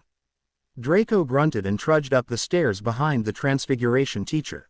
Harry rested his chin on Draco's shoulder, looking around warily. The castle was intimidating, but so long as he had Draco with him, Harry found he didn't mind it so much. Harry, Granger and Weasley stood by the doors, and once Granger saw Harry, she ran over. McGonagall nodded to Weasley before striding into the castle, leaving Draco alone with the Gryffindors and their little golden boy. Oh, Harry, we all missed you so much, she gushed. After a minute's hesitation she added grudgingly, you might want to watch out, Malfoy. Dean and Seamus are getting advice from George on how to get back at you. Fanbloody-tastic, Draco muttered, remembering exactly what had happened last time one of the Weasley twins had gotten back at someone. Hey, mate, Weasley greeted Harry, smiling at him. Harry, in turn, narrowed his eyes at the redhead. Be nice, Draco said to Harry, or I'll drop you. Eyes still narrowed, Harry humphed. Don, wanna. Draco let him slide a few inches down his back. Harry squeaked, I'll be nice. Don, DWOP me. Satisfied, Draco caught him and hefted the raven back up to eye level with the rest of the teens. Why don't you like me? Weasley asked, the hurt obvious in his voice. You hit Draco, Harry said stubbornly, and I don't like bullies. Be bullies, Weasley spluttered. Are you kidding? He's the bully, not me. Draco narrowed his eyes. I don't recall ever laying a hand on you, Weasel. Weasley bristled. What about second year? I threw up slugs. Your wand backfired when you tried to hex me. Third year, what about? I got attacked by a hippogriff and Granger punched me. Well, you deserved it. And fourth year, I got turned into a ferret by a crazy Death Eater masquerading as Mad-Eye Moody. Well, Weasley stuttered, then he smirked victoriously. Sixth year you nearly used Crucio on Harry. Yes, but I didn't, admittedly only because he hit me with that vile curse first. Yes, I do believe Harry's right. I've never laid a hand on either of you, so the two of you are bullies.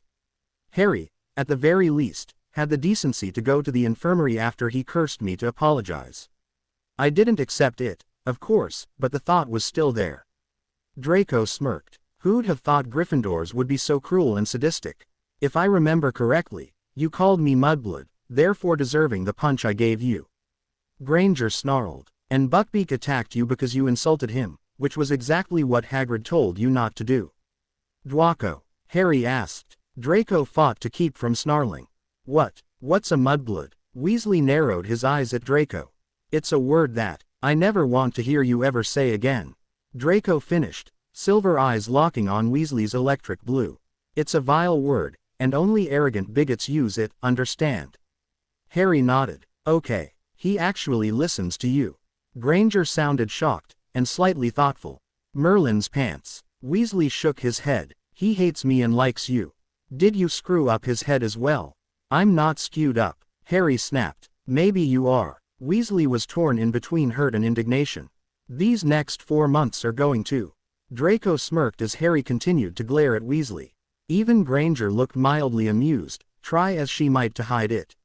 Oh, I don't know about that. Draco drawled. I think I may find myself pleasantly amused at times. Honey, I'm home, Draco called sarcastically as he entered the Slytherin common room. The common room was busy with students milling around and doing homework. It buzzed with the lull of afternoon conversation, but the instant Draco stepped through the common room entrance, all sound stopped.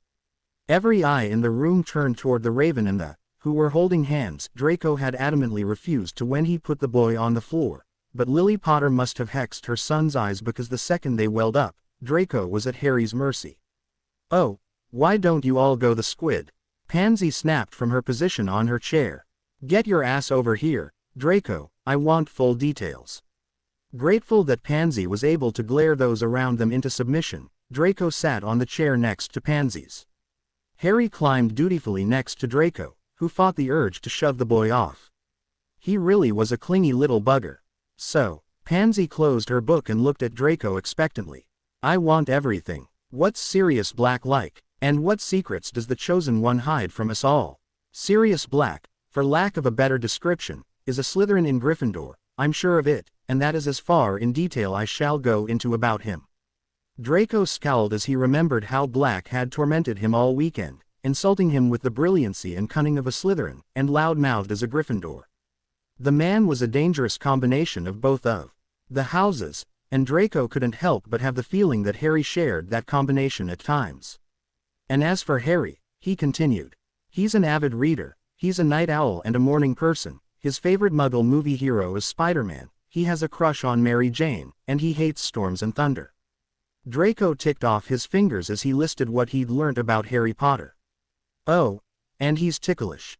Pansy raised an eyebrow. "You certainly learned a lot. What's a movie? Some form of Muggle entertainment. It's like watching a pensive memory, they're actually quite fascinating. And Mary Jane is a character from a movie." "Ah," Pansy smirked. "Are you sure you're not turning into a Muggle-loving blood traitor on me? I don't think the weasel knows as much as you do now." "Black agreed to help us," Draco said quietly, ignoring her knowing look as he changed the topic quickly. "He's got a few ideas I'd like to try out." Pansy nodded. "Good." She smiled at Harry, as if just realizing that he was sitting on the armrest of Draco's chair. "Hi, Harry." "Hi." Harry beamed at her, but his smile faltered and he looked sheepish, blushing adorably. I don't know your name." "I'm Pansy." She leaned in conspiratorially, and looked to both sides of her as if she was about to divulge top-secret information. "Was Draco a good babysitter?" she mock-whispered. Harry nodded enthusiastically. "Yeah, me and Draco went to New York City." His eyes went wide as he excitedly described New York City to Pansy. She listened closely, eager to hear about the foreign city. She, like Draco, had never been across the Atlantic, and only to the upper parts of certain Muggle cities. The stories she'd heard about New York City were just stories, after all, and Pansy Parkinson prided herself on always knowing rumor from fact. "And den me and Draco." "It's Draco." Draco interrupted. Harry frowned. "That's what I said. Draco." "No, Draco. Not Draco." Draco shook his head. "And it's not den and dat either." "Then and that, I'm going to have to teach you how to speak properly, aren't I?" Harry blushed and ducked his head. "So he muttered. Draco rolled his eyes. "For Merlin's sake, it's not your fault. I couldn't say R until I was 9. But I can't stand being called Draco, so you will learn faster than I did." "You are such a parent." Pansy laughed. "If he starts calling you daddy, I'll leave him with Black." Draco said succinctly. "I am not his father, and I will be no one's daddy." Pansy smirked. "You will be daddy," she declared. "Where's Blaze?" Draco switched subjects, praying to each god he knew that Harry would never call him dad or daddy. "Detention. He hexed Weasley." "Why?" She was going on about how you were for turning him into a little boy who couldn't fight back and that you were going to raise him to be your little Death Eater. Pansy snorted. "Stupid shit. People don't honestly believe that, do they?" Draco was horrified. Yeah, he'd royally ed up in the past and he could believe them thinking the whole Death Eater thing. Hell, he almost believed it himself and he knew the truth. He was actually a little miffed that he hadn't thought of turning Harry into, well, not a mini Death Eater, but his little mini-me would be just fine. But if they thought he would take advantage of the young boy, well, he'd be kicked out of school, unable to find any sort of decent job, shunned from everything. He wasn't but once rumors started nothing stopped them. "No," Pansy said, grinning. "Oh, Draco, it was brilliant." Thomas and Finnegan went apeshit screaming at her, telling her that she was insane and Ed for even thinking something like that. And the weasel said, well, shouted, really, that if she didn't take it back, he'd tell her mum she's not and hasn't been since her 4th year. It was such a lovely breakfast scene. When Blaise heard that she accused you of being a child, he went over to the Gryffindor table and hexed her so badly that her hair is now bogey green, with carpets to match the DS, and she has a pair of cow horns sprouting from her forehead. And I will swear, even though he's denied it, that Finnegan's the one that hexed her to act as if she's got a Vitor stuck up her cunt, even though Blaise wants full credit for that one. I know he doesn't know a vulgar hex like that one, but I wouldn't put it past Finnegan. Draco had not counted on the Gryffindors to protect him from at least the worst rumors. Well, that's unexpected. Not Blaise, of course, but Finnegan, Thomas, and the Weasel. Why would they stand up for me, and why the hell would Finnegan hex Weaslett over it? I don't know, and I don't blame them. Finnegan is now my favorite Gryffindor, though. And that's not even all of what's gone on today. Pansy crossed her legs underneath her, ready to gossip to her heat's content. For starters, Granger won't let anyone talk badly about you. She was awfully tense at breakfast and lunch, and she even got 3 questions wrong in potions. Something's bothering her. I don't know what it is, but I will find out. Pansy had a determined gleam in her eye, once that Draco knew better than to mess with. What else? That can't possibly be it. Since everyone knows about your arrangements, I myself have had 8 different Gryffindors come up to me and tell me that if anything happened to you because of what Weaslett said, I should go straight to any of them and tell them immediately and they'd take care of it. The Ravenclaws keep coming up to me and Blaise and asking what the hex you used was. They're nearly killing themselves trying to figure out what happened. They've even got Flitwick at his wit's end because he can't figure it out, either. Oh, and Loony Lovegood, Pansy burst out laughing. She accused McGonagall of not being able to do her job correctly. Why the hell would she do that? Draco sniggered. Though I dislike the woman, McGonagall's a decent professor. According to Lovegood, Harry's been transmogrified in some way, and therefore it should be McGonagall's job to figure out how to fix him, not Snape's. Pansy snickered. I don't think I've ever seen McGonagall so close to hitting a student, and that includes the time the Weasley twins hexed her skirt invisible to everyone except her. Highly amused, Draco thought about his meeting with Weasley and Granger. Granger had seemed both relieved and excited to see Harry. She had also refused to look at Draco, and when she did she wouldn't look him in the eye. Granger was acting odd, but there was nothing Draco could do, even if he did care.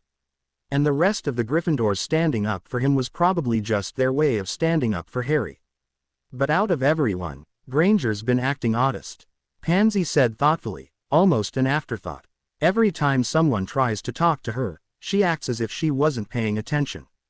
Who cares? She's probably just worried about Harry. Draco shrugged. Maybe she's actually in love with him or something. I suppose. Pansy looked doubtful, then stood up. Come on, Draco, let's go eat. I'm starving. Grumbling, Draco stood. Let me change, I'm still in this atrocious muggle wear. Even though he actually liked what he was wearing, there was no way he'd admit to it. Fine, Harry and I will meet you down in the hall. Pansy held out her hand to Harry. Would you escort me to dinner, Harry? She asked sweetly. Harry looked to Draco, as if asking permission. Go, Draco said as Harry's stomach growled. I'll meet you there. Draco paused in front of the Great Hall. He could just turn around and go back to the common room. He'd tell Pansy he fell asleep from the stress of the long weekend with Harry and Black or something. He didn't have to go to dinner. Draco sighed. Yes, he did. Harry would be dismayed if he didn't show up. Throwing his shoulders back, Draco walked proudly into the Great Hall.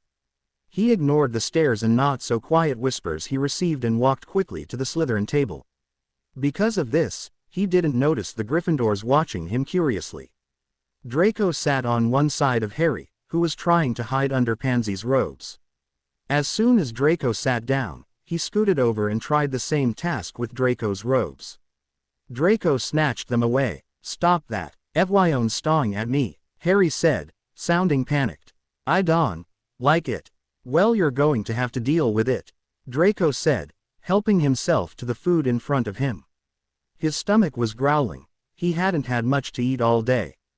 People are always staring at you. Harry pouted. I wanna go home. Not until I've eaten. Draco looked at Pansy, ignoring the furious chatter that had started up, and the fact that Harry had referred to the Slytherin dormitories as home.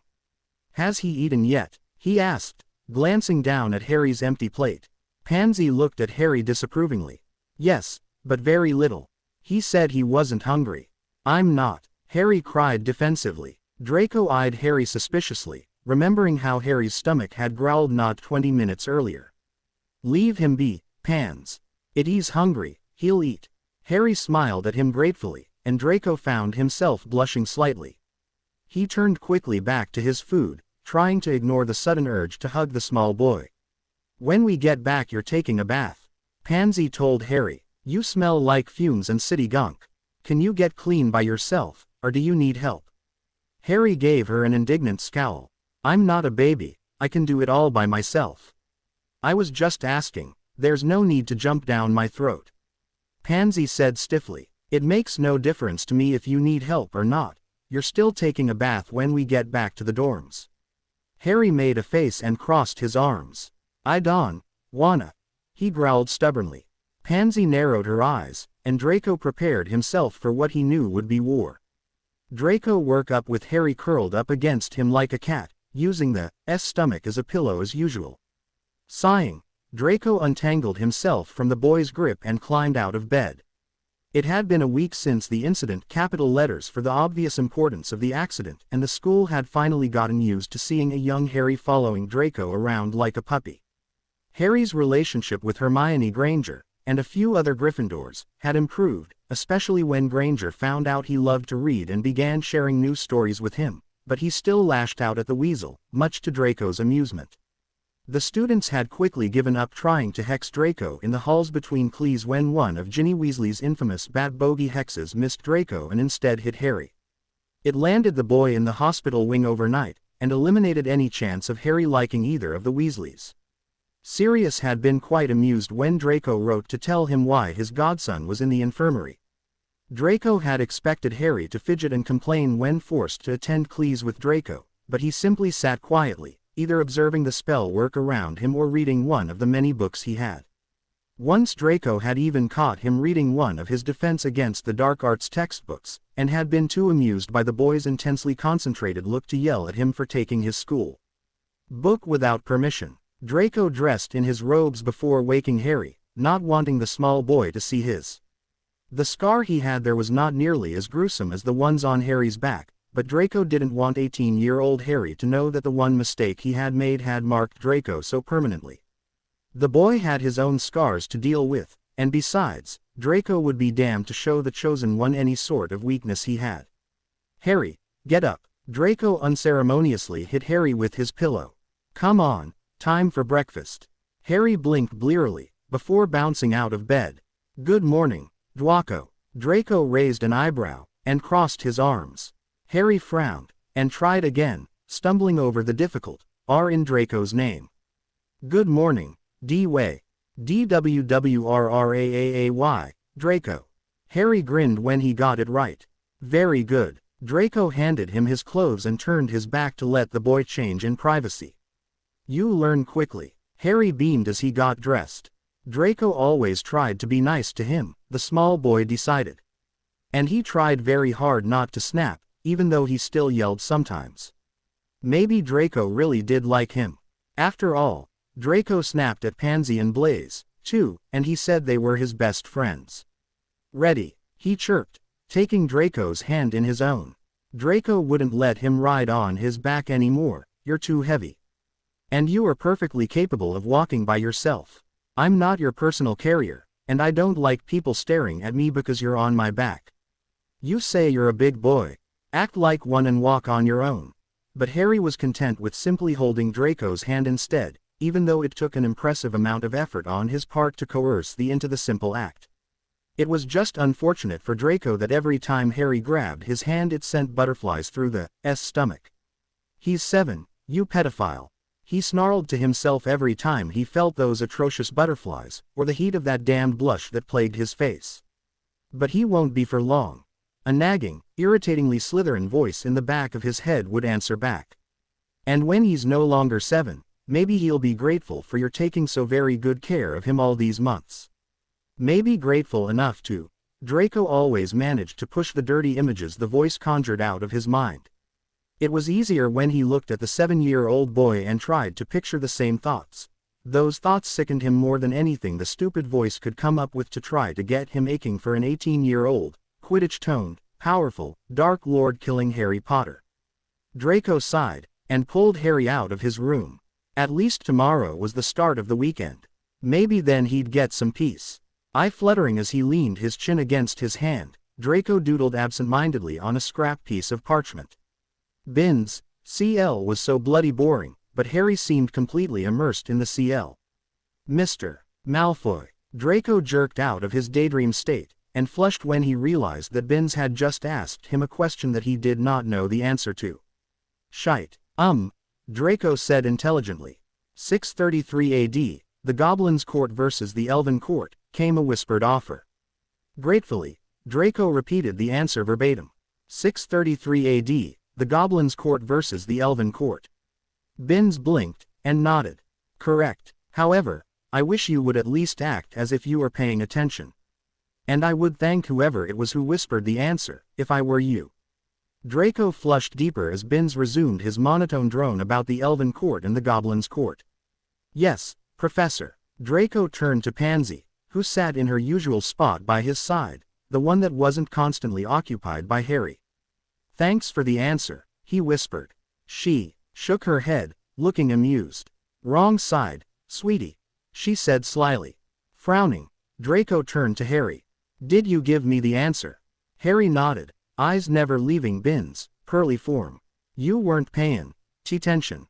Obviously you were. I like history, Harry said, and magic history is much more interesting than Muggle history.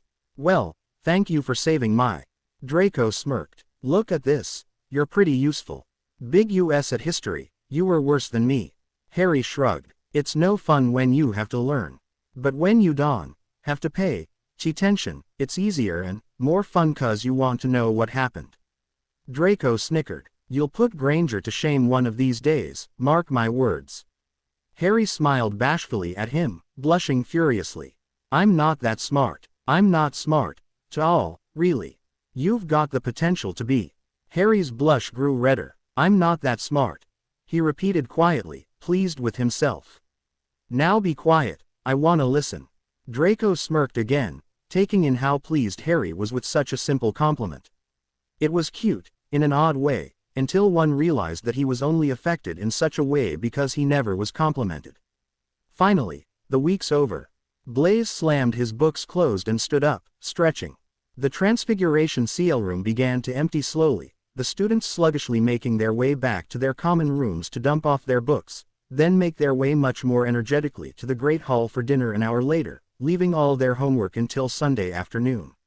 That's what Sundays were for, after all. Mr. Malfoy, a word. McGonagall looked at him over her glees from where she sat at her desk at the head of her CL room, already grading the essays that had been the previous week's homework. Draco gulped inaudibly, and Blaise clapped him on the back. Good luck, man, he said before disappearing through the doors, following Pansy to their common room.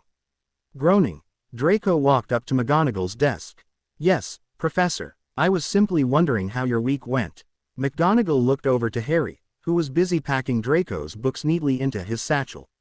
I also hope to assure you that after Ms. Weasley's outrageous attack, she has been thoroughly punished and banned from playing Quidditch for the rest of the year. I assume you'll be glad to hear how infuriated my team was after losing not only their seeker and captain, but their best chaser, as well. At the moment I'm too tired to truly care, but I'm sure later on I'll be able to properly gloat about it. Our week was fine, Draco said tiredly, and I'm glad she was punished. She nearly landed him in St. Mungo's. I am aware. McGonagall's eyes flashed dangerously, and Draco suddenly felt very aware of why this woman was so feared by the Gryffindors. He remembered what Harry had said to him laughingly once when Draco threatened to go to Snape with some stupid fight they were having. You honestly think that after nearly 6 years of living in McGonagall's house I'm still afraid of what Snape'll do to me? Go ahead. Do your worst, Malfoy. I dare you. I was wondering if you had made plans for Harry tonight, as well. McGonagall continued. For what? Doesn't the Slytherin team have Quidditch practice tonight? Draco's blood froze, and he closed his eyes to avoid hitting his head on McGonagall's desk. Yes, it bloody well does. What's Quidditch? Harry asked, jumping on the desk and swinging his legs. A game I play, and it's Quidditch, not Kidditch. Draco rubbed his eyes with the heels of his hands. I'm gonna have to find you a babysitter in less than, he checked his watch. Half an hour. Bugger. Language, Mr. Malfoy, McGonagall said, as if on that autopilot track all teachers switch onto. Whenever they heard a not-so-polite word. I wanna watch you play. Harry said, please, I like sports. Draco looked to McGonagall, who shrugged. It's not my place to decide. Dumbledore has named you his guardian for now, it's your decision. Just make sure, if you do allow him to watch, someone is with him in the stands. I shudder to think what would happen if he were alone. Goodness knows he isn't careful when he's older. I'll ask Pansy, Draco said, sliding his satchel onto his shoulder. I'll see you Monday, Professor. Have a pleasant weekend, Mr. Malfoy. Do try to take Harry outside at some point, it's supposed to be quite beautiful out. McGonagall turned back to her papers. And do not forget your essay on Madame Maureen's theory. Yes, ma'am. The snitch darted to the right, and then sharply to the left, before diving straight for the ground. Draco followed it nearly perfectly, dipping and free-falling like a pro. He'd nearly forgotten what it was like to fly without caring about anything in the world, not having flown in nearly a year. Laughing, he let out an adrenaline-fueled whoop and dove after the snitch, expertly rolling to avoid a bludger. His hair whipped around his face, creating a wild emotion to bubble in the pit of his stomach. He reached out, and snatched the snitch nearly effortlessly from the air. Draco let out a victory yell and pulled his broom up just in time to avoid slamming into the ground. He flew lazily around in random circles until the end of practice. Draco felt much better once he dismounted his broom. He hadn't realized quite how badly he had needed his dose of flying. Draco followed the rest of the team into the locker rooms. He changed quickly and found Pansy, Blaise and Harry waiting for him outside. Harry wants to learn to fly, Pansy announced as they made their way back to the Slytherin common room. And he learned Quidditch, bloody genius he is. Harry nodded furiously. I wanna be a seeker, like you. Draco snorted. What makes you think you can fly well enough to be a seeker? Pansy said I was the youngest seeker in a century. And Blaise said my dad was a seeker, too. A really good one. Harry smiled shrewdly. I'll bet I was even better than you. Why would you tell him those things? Draco snapped at his two friends. I was so happy without his bloody ego, you know. Blaise shrugged. He looked sad when I told him that you've got to try out for the teams. Said that he would never be able to beat anyone else for the spot because he wasn't good enough at anything. Blaise had a moment of sappy Hufflepuff kindness. Pansy smirked. It was so sweet to watch him take pity on Harry and tell him how fantastic he was. Shut up, Blaise snapped. It was bloody torture to let admit a Gryffindor was better than any of our seekers ever have been, and you know it, so you can bloody well bite me. Offer or threat, I'd love to sink my teeth into your D. Hey, Draco shouldered Pansy into a wall. Bitsy, nodding to Harry, over here is 7, Pansy. Watch your mouth. Who's the one who so very subtly told Weasel what he could do with his wand if he didn't like the fact that Harry didn't want to be his friend? Pansy giggled, regaining her balance. I didn't curse or use vulgar language. Draco huffed haughtily. You sure as hell implied a few vulgar things. Pansy said smugly. Bite your tongue. Harry tugged on Draco's robes, clearly annoyed for some reason. Must you do that every time you want to get my attention? Draco snatched his robes away irritably. You'll end up ripping a set of robes one of these days, and with the way my luck's been lately, it'll be an expensive set that I rather enjoy owning. Harry pouted. I'm small. How else am I supposed to get your attention? Call my name, perhaps. I did, twice. You didn't hear me. Harry's pout deepened as he stomped to walk closer to Blaise. He had developed a liking for the dark-skinned boy ever since the Slytherin had jinxed that mean red-haired girl a second time. It was funny. He's right, you were talking to Pansy and ignored him. Blaise offered. allowing Harry to latch onto the belt loop on his pants. Blaise never let Harry hold his hand, but he allowed the boy to hold on to some part or other of his clothes, usually his belt loop or the folds of his robes. Draco personally thought Blaise loved the attention the little boy gave him. Blaise loved little kids, but he would never admit to it, even though Pansy and Draco taunted him relentlessly about it. Just like you always ignore people who you're not talking to, Blaise added. Draco narrowed his eyes. Oh, go a chipmunk, he said bitterly. Blaise and Pansy stopped, dead, in the middle of the hall. Harry paused as well, before he dissolved on the floor into peals of laughter, the childish sound reverberating off the hallway's walls. What? Pansy stammered. Draco closed his eyes, and cursed Sirius Black for all he could. Black said that to me once when he wanted to tell me to bugger off. I don't know how he came up with it, or why, but he said he's always says it when little kids are around. I guess I picked it up. In 2 days, Pansy burst out into giggles. For Merlin's sake, Draco. A chipmunk, Blaise repeated, before roaring with laughter. Great Merlin, Draco, are you high? Draco looked from his laughing friends to his giggling baby sitting charge. As Harry gasped, trying to find his breath, Draco felt a small smile tug at his lips. A true, pure smile, one he hadn't worn since before he started school at Hogwarts. You know something, Blaise, he said conversationally, picking Harry up and swinging him onto his back. He'd never admit it, of course, but he didn't like it when Harry clung to Blaise. Harry was his annoyingly clingy bite-sized tea, thank you very much. I think I might be. No, Weasley, I am not going to kill him. Then why don't I teach him? Weasley snapped. I can fly, too, you know. Draco rolled his eyes, but when he made to reply, Granger beat him to it. Malfoy's a better flyer, Ron, and Harry still won't go near you. How do you expect to teach him to fly?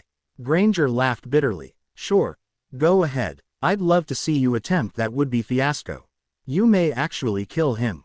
Weasley scowled. Well, I don't trust Malfoy, especially not with Harry, and especially not 50, 60 feet in the air. Why are you so fine with this, Hermione? It's not natural. Black trusts me enough. Draco snapped. You don't have to like someone to trust them, do you? And if Black trusts me, why shouldn't you? He trusted Wormtail, too. Weasley muttered darkly, shoving his hands into his pockets. Draco opened his mouth, then snapped it shut. Weasley, for once, actually had a valid point. Wormtail had been Black's best friend for nearly 20 years, and look where that got him. 2 dead best friends and the return of the Dark Lord. Look, Draco said finally. I'm not going to try to kill him. I'll make a wizard's vow, if I must, but I am not trying to hurt him. I want an unbreakable vow. Weasley narrowed his eyes. I never make unbreakables. They're too binding, and if something isn't phrased correctly, you're screwed.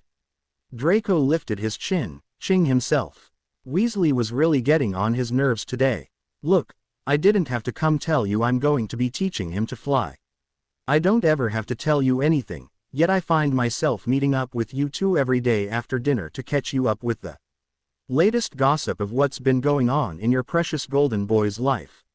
If you don't like the way I'm taking care of your precious golden boy, take it up with Dumbledore because I can't do anything about it. Draco spun on his heel and stormed out of the empty seal room they were in, robes billowing behind him in a way that would make Snape proud. He could hear Weasley spluttering indignantly and Granger snapping at him.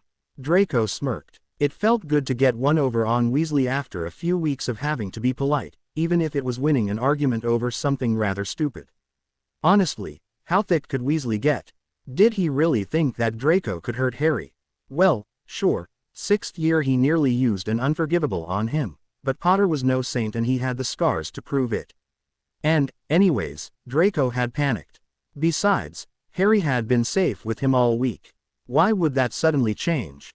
Dawn, let go, Harry squeaked, closing his eyes tightly. Draco rolled his eyes. I'm not going to let go, Harry. They hovered 10 feet above the ground, on a beautiful Saturday afternoon. Harry sat in front of Draco on his broom, and had demanded Draco keep his arm around his waist. It was a week after his spat with Weasley, and he couldn't care less that Granger was the only one who would meet him after dinner now. He found himself actually enjoying the conversations he had with her, even if she still refused to look at him. Draco noticed that Granger didn't seem to like him any more than Weasley did, and the fact that she blatantly refused to look at him straight on irked him. Draco had questioned her about it the night before. "Why do you refuse to look at me, Granger? I'm looking at you now, idiot. You know bloody well what I mean. You want an honest answer. Preferably." Granger took a deep breath, and closed her eyes. "I can't stand the goddamn sight of you, Malfoy." "Why ever not?" He was offended. "Are you being serious?" Granger had opened her eyes, and Draco found himself altered with furious, misted-over horse-brown eyes. He marked it as the first time he had ever looked Granger in the eye, and he didn't like how accusing her gaze was. "You've been a bastard to me my entire life at Hogwarts, Malfoy. I had never done anything to you, but you made it your bloody mission to humiliate me since day one.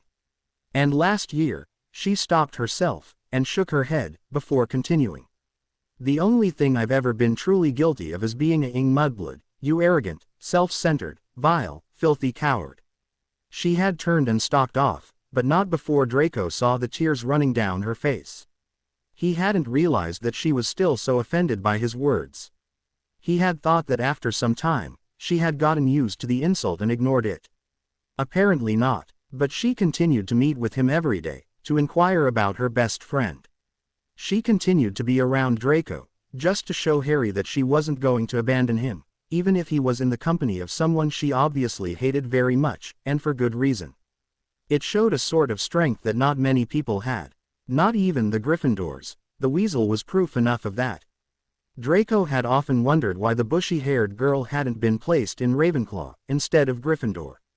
Now he knew why. "Harry, you're hurting me."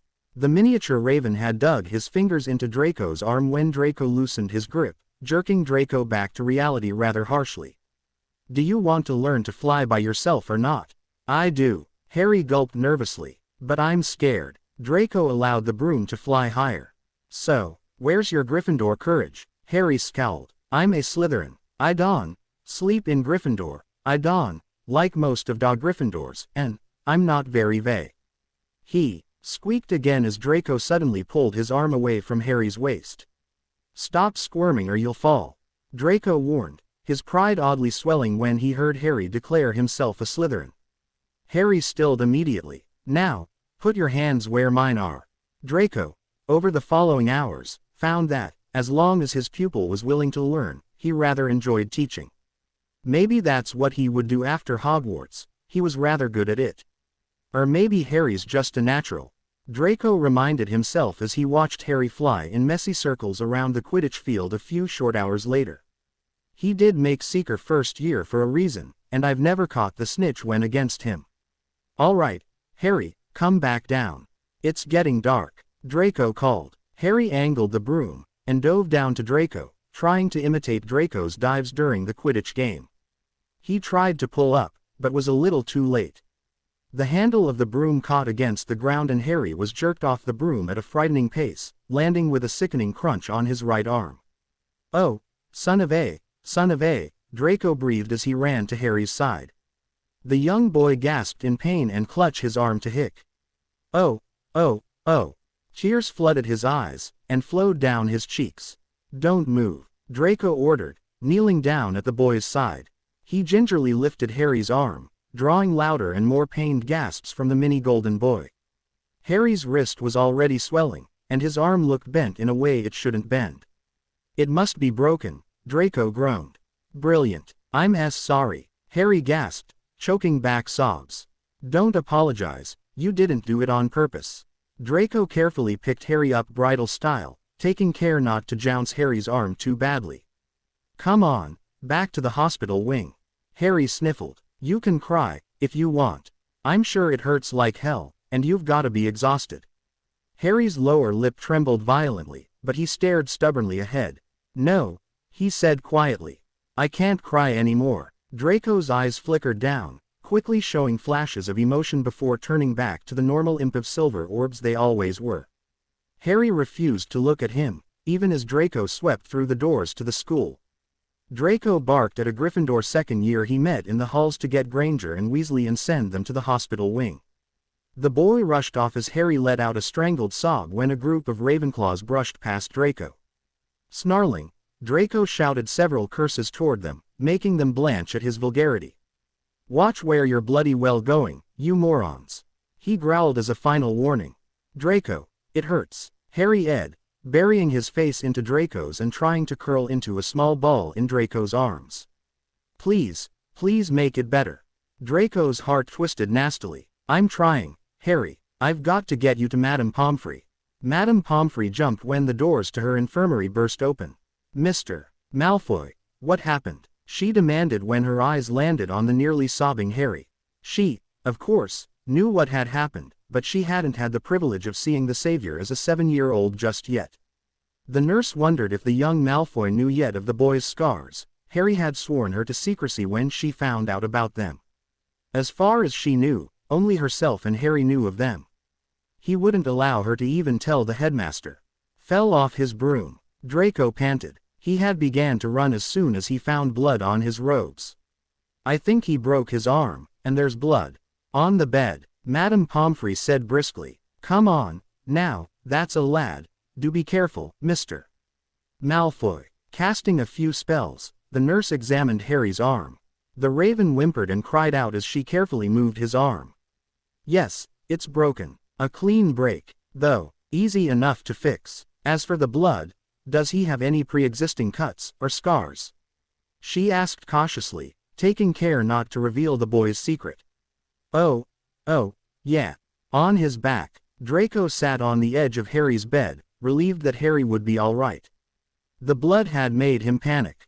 Madame Pomfrey nodded. She would have to have a talk with Draco about Harry's scars later. They must have been SCD open. There isn't enough blood for it to be anything too serious, so he'll be fine, she urged Draco. "I'll go get the potions to fix him up right, all right." Draco nodded numbly. Madame Pomfrey swept out of the room as the infirmary doors slammed open a second time. Granger and Weasley burst in, panting from tearing through the halls. "Harry," Granger gasped. She ran over to the bed, ignoring Draco completely. "What happened?" Weasley demanded. "I knew the ferret would hurt him, I knew it. Why doesn't anyone ever listen to me?" "Shut up, Ronald," Granger snapped. She turned back to Harry, motherly worry etched on her face. "Harry, are you all right? What happened?" "C crashed the broom." Harry choked out. He rubbed his eyes clumsily, pushing his glees into his nose. Draco rolled his eyes, and sighed tiredly.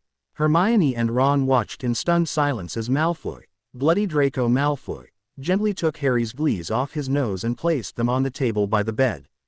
He then used his sleeve to carefully wipe Harry's cheeks, drying his face. He whispered something in Harry's ear, causing the little boy to let out a watery, high-pitched giggle. "That's not nice," Harry giggled, sounding borderline hysterical in his pain. "It's true, isn't it?" Malfoy smirked, but it wasn't his usual malicious feature. Hermione was sure she hadn't imagined the underlying worry that was in the S tone. "And since when have I been nice?" "You're always nice to me." Harry smiled at Malfoy, who flushed slightly and looked away pointedly. Hermione narrowed her eyes. Something was up, and she'd get to the bottom of it. Even if it meant having a talk with Malfoy. "All right, Harry, I'm going to give you something to drink."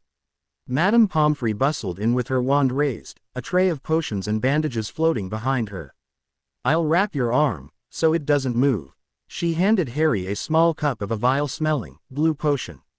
Harry wrinkled his nose and scowled. "I don't want it. It smells bad." Madame Pomfrey's lips twitched. "You know, you never do grow out of whining about taking your medicine. Drink up, sweetheart, it'll make the pain go away." She wrapped Harry's arm snugly in bandages, and put it in a sling. She huffed irritably as Harry still refused to take the potion. "Mr. Malfoy, please make sure he drinks that," the nurse said, before heading off to check on her other patients. She didn't want to discuss the Raven's scars in front of the other Gryffindors. She had been explicitly forbidden by Harry from telling them at all costs. "Drink it, Harry," Ron urged. "Take it all in one shot and then it'll be over. I promise, it's worse to drag it out." Harry scowled. "No," He began to cry, overwhelmed and exhausted from the day's events.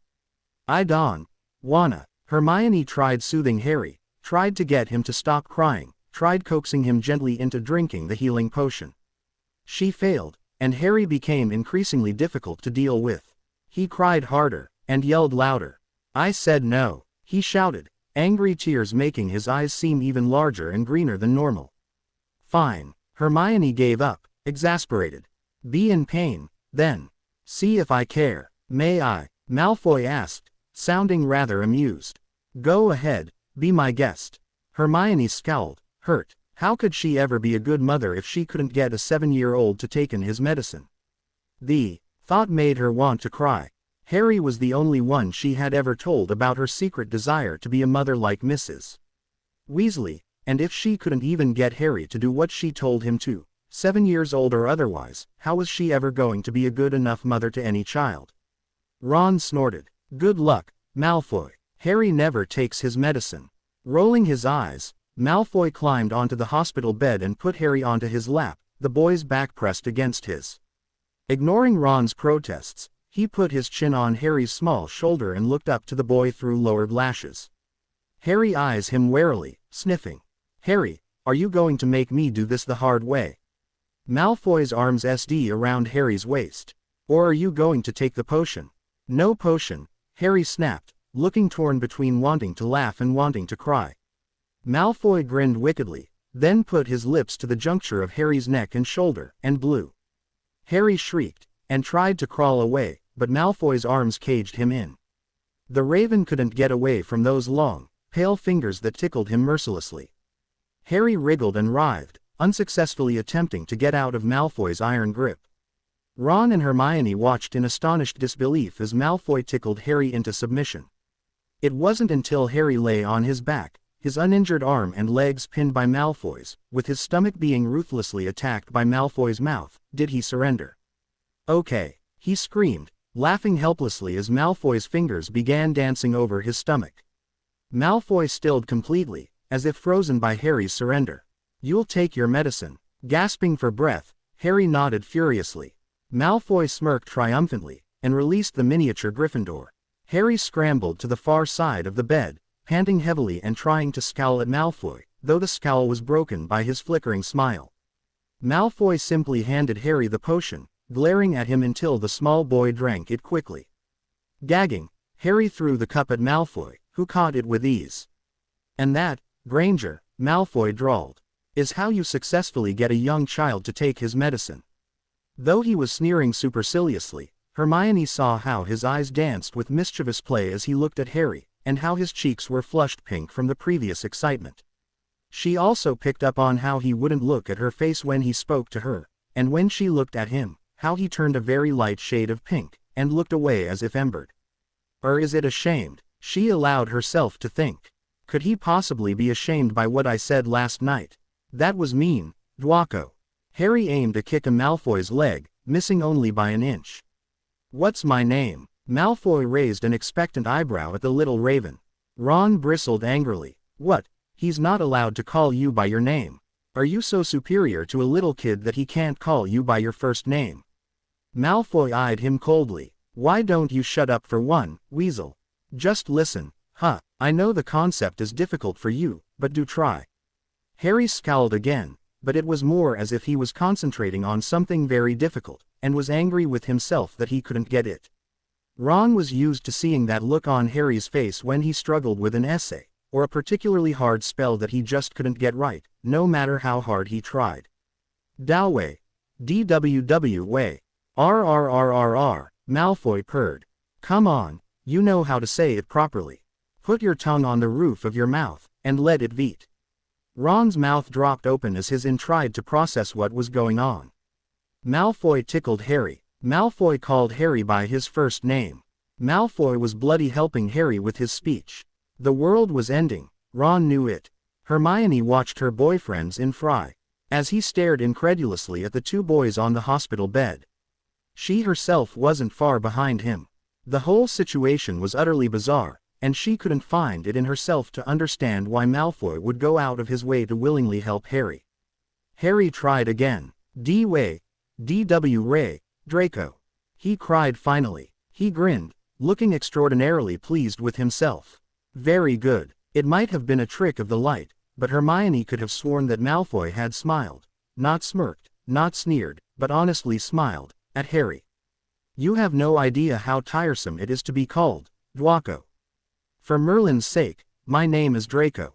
Ron gaped at Malfoy. You're helping him talk, right? Of course. I have to listen to him for the next 3.5 months, after all. Malfoy said smugly. What? Afraid I have an ulterior motive for teaching him to say, "R." He baited. Knowing you. The redhead muttered, scowling at that. Malfoy rolled his eyes and was about to make a retort when the doors flew open yet again and Pansy Parkinson flew in, dragging a very peeved Blaise Zambini behind her. What did you do? She demanded, ignoring her boyfriend's annoyed protests and opting to glower at Malfoy. You idiot, I told you to wait for Black to teach Harry to fly. You see what happens when you don't bloody listen to me. Malfoy waved a hand at her. Did you remember the letter he sent? He'll be here in 2 weeks. I was not putting up with a whining Harry for that long. Bite-sized he may be, but this boy has never been patient. Hermione nearly giggled when she heard Malfoy call Harry bite-sized. It sounded oddly endearing, the way he said it. Maybe he wasn't the worst person to be watching Harry after all. Parkinson huffed, then dropped a bag onto Harry's bed. Pomfrey said he's going to be staying overnight for observation or whatever. She said you can stay, too, so I packed pajamas and clothes for tomorrow for both of you. Good to know, and thank you. Hi, Pansy, Harry said, waving his left arm awkwardly. I learned to fly. Draco said I'm really good. Obviously, Zambini drawled, otherwise you wouldn't be in the hospital. Parkinson snorted. He was always in the hospital. True. He likes you too. Hermione asked, startled. It was one thing for Harry to like Malfoy, after all, that was taking care of her little best friend. But why would he like the other Slytherins? There was no need to, and Hermione imagined they'd be rather rude to a little Harry Potter. Especially Zambini. Parkinson sent her a withering glare. Yes, if that's so hard to believe. It is, actually. Hermione snapped. We've spent the past 7 years hating you 7 years that Harry hasn't lived yet. He was unprejudiced when he re-met us, and apparently he liked us better. Zambini said coldly, though he does like you, Granger. It's just the Weasleys who've turned him against Gryffindor. I have not turned him against Gryffindor. Ron protested. Hermione closed her eyes, and picked up the cup of water from Harry's nightstand, if for no reason other than she needed something to do with her hands or she would strangle someone. All the bickering was really getting on her nerves. Zambini's eyes glinted as Malfoy smirked. Well then, Weasley, Malfoy drawled. Ask him what house he belongs to. Fine. Ron glared at Malfoy, then turned to Harry. Mate, what house do you belong to? He asked smugly, expecting to know the answer. Slytherin. Exact what? The cup of water Hermione had picked up to clear her head dropped to the floor and shattered. What? She whispered meekly. She berated herself for feeling so betrayed, especially since she knew that the Harry she knew hated Slytherins, but the sting was still there. Couldn't the child see how terrible the Slytherins were? But, she reminded herself, Malfoy had told Harry never to say the word mudblood. Could it be possible that Malfoy actually had a kind side? Hermione frowned. Yes, she would defiantly need to have a talk with a certain-haired Slytherin, and soon. I'm a Slytherin, Harry said a little slower, as if he was the 18-year-old talking to the 7-year-old. He sniffed, and wiped his nose on his sleeve. I'm so proud, Malfoy said dramatically. Parkinson rolled her eyes. Merlin, you're a daddy. Take it back. Malfoy's eyes narrowed dangerously. Zambini smirked. Come on, Draco, we all know you just love being a daddy. He cooed in a sickeningly sweet voice. Malfoy chucked Harry's pillow at him. Go a chipmunk. Harry giggled as Hermione raised an eyebrow. You serious, Malfoy? Shut up, Granger. Don't you tell her to shut up. Ron said angrily. Don't get your knickers in a knot, Weasel. Parkinson snapped. Why don't you butt out? Ron growled. Why don't you make me? Honestly, can't you act your age? Hermione glared at Parkinson, itching to pick up her cup and throw it at the Slytherin female. Can't you go 2 seconds without hearing your own voice? Zambini asked coldly, putting an arm around his girlfriend. Stop it. The 4 teens turned angrily towards the speaker. Harry stared fearfully back at them. Stop fighting. He doesn't like fighting, Malfoy said icily. He allowed Harry to crawl onto his lap, seeking comfort. I suggest you stop before he gets even more upset. His eyes flashed dangerously. Or before I do. Madame Pomfrey chose that moment to bustle in, hands on her hips. I'm sorry, but I want everyone out. Harry needs to rest and that will not happen if you are all fighting the way you've been. No, Mr. Weasley. She held up a hand to silence his protests. I want everyone save Mr. Malfoy out by the time I get back or I will get very angry. She turned on her heels and swept out of the room. Malfoy looked over to the group. You heard her. Out. Ron opened his mouth to say something, but Hermione stopped him with a hand on his wrist. Drop it, Ron, she said tiredly. We're sorry for fighting, Harry. Can we come see you tomorrow? Harry fidgeted. Promise not to fight. Yes. She sent Ron a warning glance. He huffed, then grudgingly nodded. Then I guess. Harry shrugged, wincing when he moved his still healing arm. Can we come back, too? Parkinson smiled at Harry. Only if you bring my book. Already in your bag. Harry gave her a small smile. Then you can come, too. And me? Zambini raised an eyebrow expectantly. No, you laughed when I fell off the chair in potions. Harry scowled. Hermione might have imagined it, but she'd have sworn she saw a flicker of hurt pee over his features before Zambini shrugged. Parkinson smirked at Zambini. I told you you'd regret it. I regret nothing, liar. She said happily. We'll see you later, Harry. Bye, Draco. Later, Pansy. Malfoy looked to Hermione and Ron and cocked an eyebrow as if to say well. Aren't you going to follow them out? Hermione sighed and said goodbye to Harry. He acknowledged her with a tired smile, and she dragged Ron out of the room. I don't like this, Ron grumbled. What if Harry doesn't wanna be our friend when he's older again? I'm sure that won't be the case. He may not remember us now, but he won't forget us when he's 18 again. Dumbledore said he'd return to normal, memory and all. Hermione reared him. She looked back over her shoulder to see Harry drag a large red book out of his bag and begin reading it, slowly, to Malfoy, curling up on the lap. A smile played on Malfoy's lips, and Hermione watched as Harry looked up and smiled. Brilliantly at the Slytherin, Draco woke up to the shriek of Harry's laughter. He was becoming quite used to it, and found he didn't mind it as much as he thought he would. Maybe today would be a pleasant day. Then Sirius Black's roaring laughter broke through his sleepy haze, and Draco groaned into his pillow, pulling it over his head groggily. And maybe not. Suddenly, the room got very quiet. Draco frowned, and opened his eyes just as Sirius threw Harry up in the air. The Raven boy flew through the air and landed on Draco with a Tarzan-like yell, laughing hysterically as Draco let out a very un-Malfoy-like shriek. God damn it, Black, he roared, trying to calm his erratically beating heart as Harry sat up on his stomach. What the hell was that for? Honestly, Mr. Malfoy, can't you control your language in front of a 7-year-old? Draco scowled, and turned to snap at whoever had spoke. He stopped when he saw someone he hadn't seen since 3rd year sitting on the edge of the bed next to his. Professor Lupin. The werewolf smiled wearily. I'm not, Professor, anymore, he said lightly. I'm afraid you'll just have to call me Lupin, or Remus, if you wish. What are you doing here? Draco sat up, sending Harry tumbling to the foot of his bed. Black, I think you cracked a few ribs. Sirius grinned. And that's how I get back for you stealing all my bloody coffee in New York, you little bugger. Go a chipmunk. Don't tell me you've got him saying it now. Remus chuckled, looking slightly mortified. Good lord, Sirius, did you really teach that to him? Not my fault he picked it up. Sirius said smugly. Oh yes it bloody is. Draco muttered. Professor. Remus, you didn't answer my question. What are you doing here? I'm a friend of Harry's. Friend, my, Sirius snorted. You're like his bloody second father and you know it.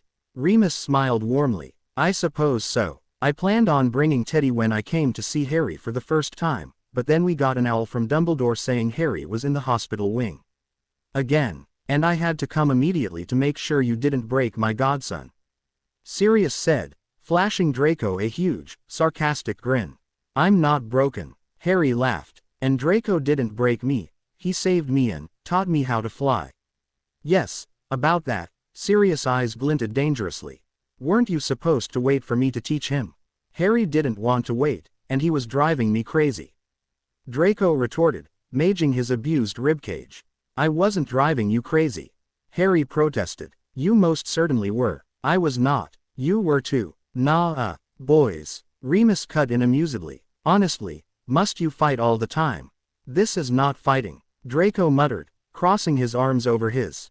This is friendly banter. With us, fighting usually involves hexes and fists. Either way, it's annoying.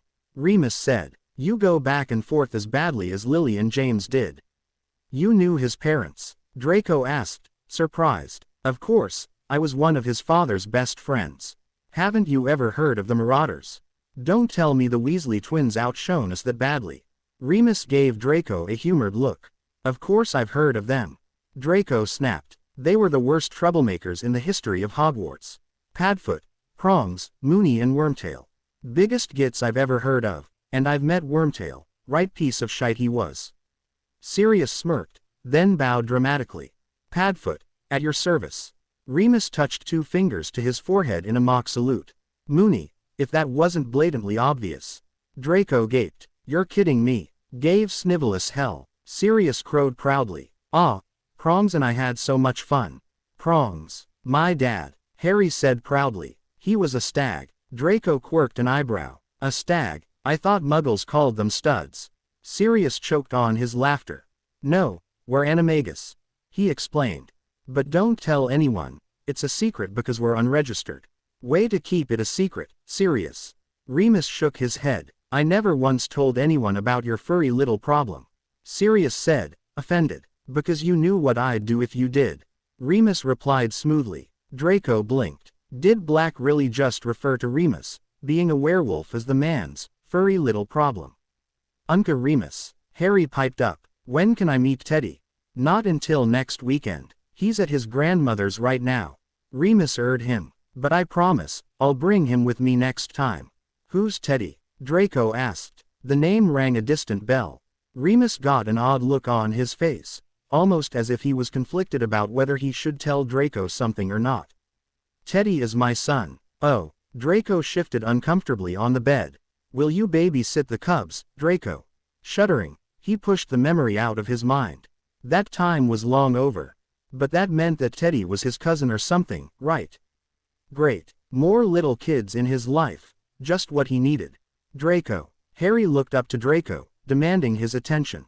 What? Draco refocused on the conversation, finding Harry looking up at him expectantly. Can we go to New York with Unca Sirius again? Harry repeated, pushing his bottom lip out. Please. Draco almost said yes. Almost. But then he remembered the group of kids that had bothered them before. He remembered how they looked at him, and how they had looked at Harry. He had had to rely on Black to save his ass, and Draco hated relying on anyone. He had felt weak, as if even if he did use his wand he wouldn't have been able to protect himself and his small charge. Draco had promised to himself at the end of the war that he'd always be able to protect himself and those he looked after. He wasn't about to let some bloody Americans ruin that for him. On 3 conditions, Draco said after a few minutes. What do I have to do? Harry asked eagerly. He looked ready to sell his soul back to the Dark Lord, if it meant that he could go back to the city.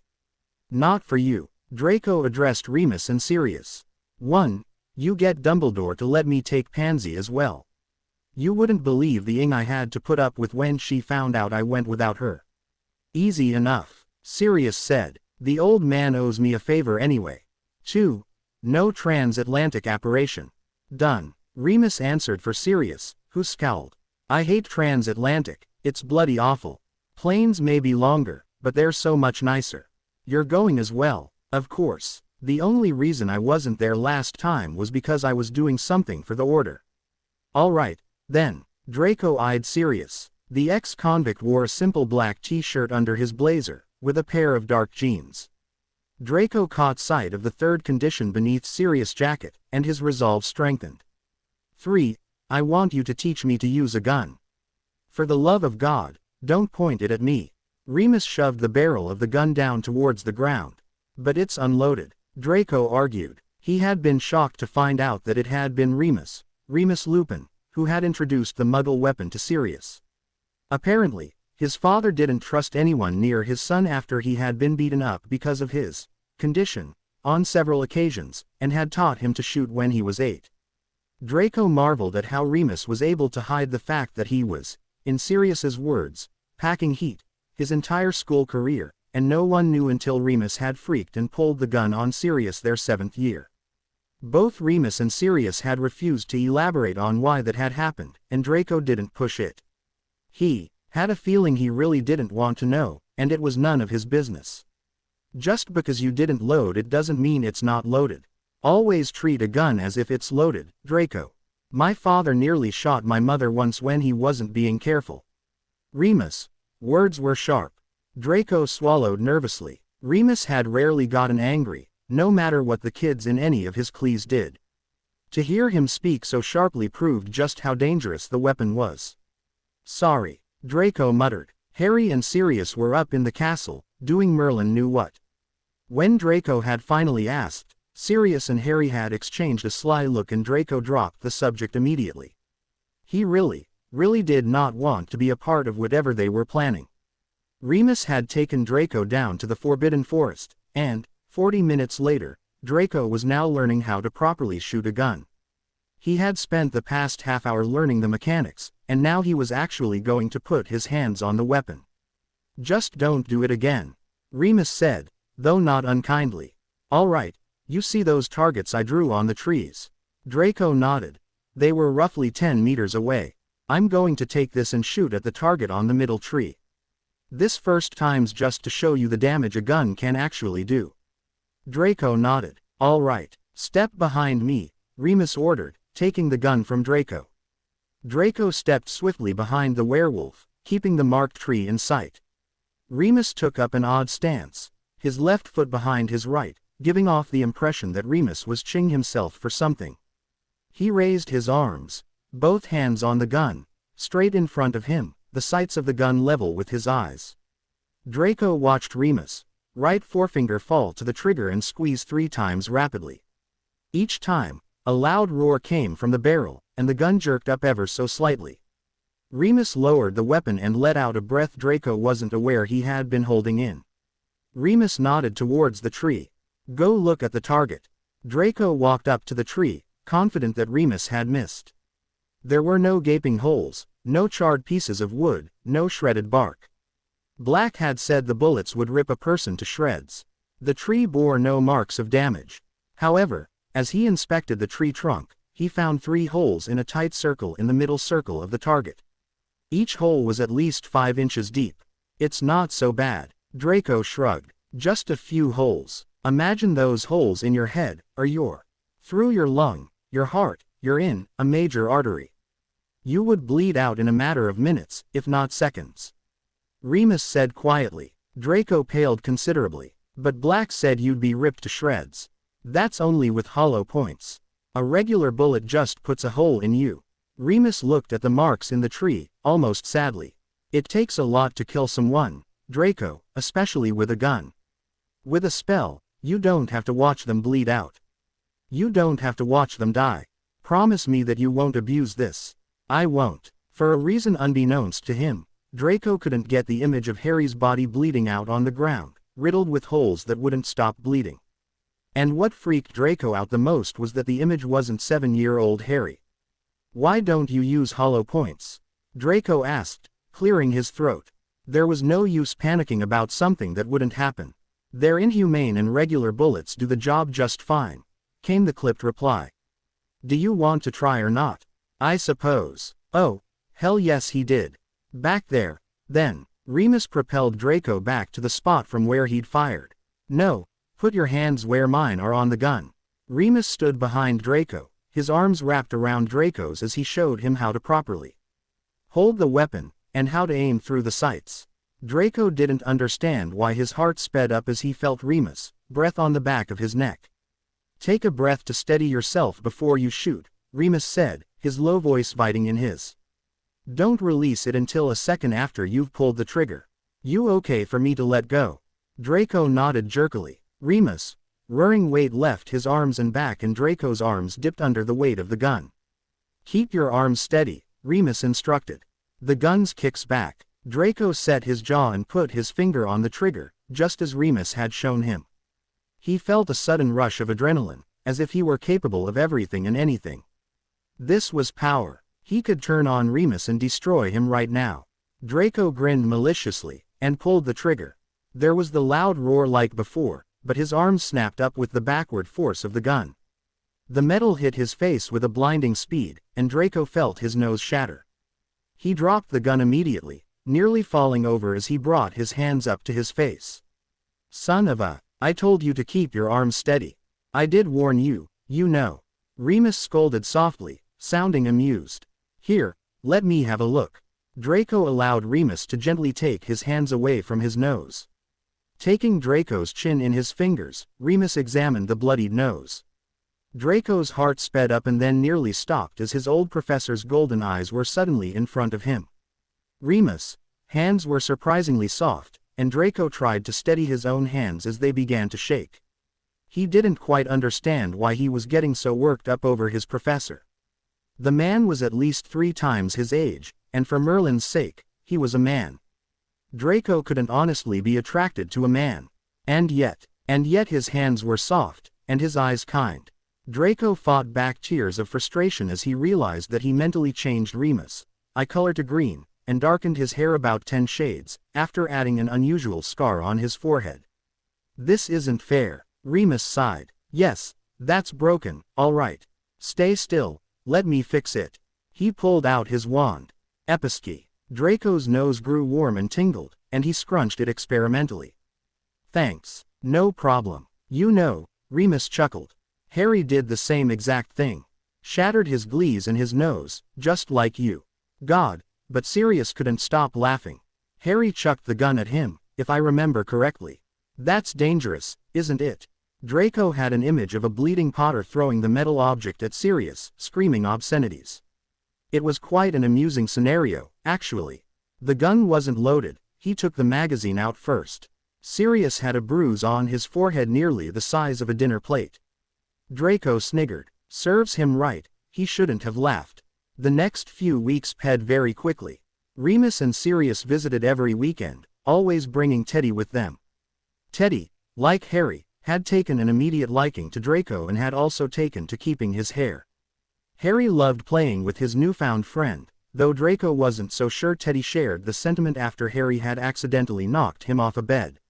Remus continued his lessons with Draco, and soon Draco was able to shoot without hitting himself in the face the gun properly. His aim needed much improvement, but Remus assured him it would indeed improve. However, Remus still wouldn't allow the boy to get his own weapon. His reasons was that the gun was dangerous, which Draco had snorted at. Shouldn't you take my wand, then? Isn't that dangerous? He had drawled sarcastically. Remus had given him a look, the one that all parents have mastered, the one with a capital L, that said not to test his patience or Draco would indeed find himself without a wand. Harry's relationship with the Gryffindors, though strained, were still slowly improving. He enjoyed reading with Granger, and even allowed the Weasel to help Blaise teach him about Quidditch. Draco would have loved to have helped as well, but Blaise had snapped at him one day, declaring that if Pansy got to play Harry's mother, then he'd be damned if he wasn't going to show Bitsy Potter. As he had sneered so lovingly, Draco noticed that he wasn't that bad, either. Blaise claimed that he simply wanted Potter to back off once he was older again, but Draco had a sneaking suspicion that Blaise enjoyed being around Harry. The Gryffindors loved to tell Harry stories of when he was older. At first, the stories made Harry feel uncomfortable and like he wasn't good enough as a little kid, and Draco would roll his eyes at how much the Gryffindors went on and on about their golden boy. But they quickly ran out of hero stories, and settled with tales of how anyone who startled the 18-year-old would have to duck very quickly, because he would throw anything within his reach at a startling height of accuracy, speed and strength. Or of how Harry had once spelled all the girls' 4-poster bed curtains shut because the girls worrying about how they looked terrible in the mornings. His logic had been, apparently, if the girls couldn't get out of bed to look in a mirror, they couldn't complain about how they looked. Draco began to find himself looking forward to learning something new about the Chosen One, and couldn't find it in himself to hate the new development. The second trip to New York had been just as memorable as the first. Dumbledore had allowed Pansy to go as well, and when Draco told her, she hugged him so hard he was sure she broke his back.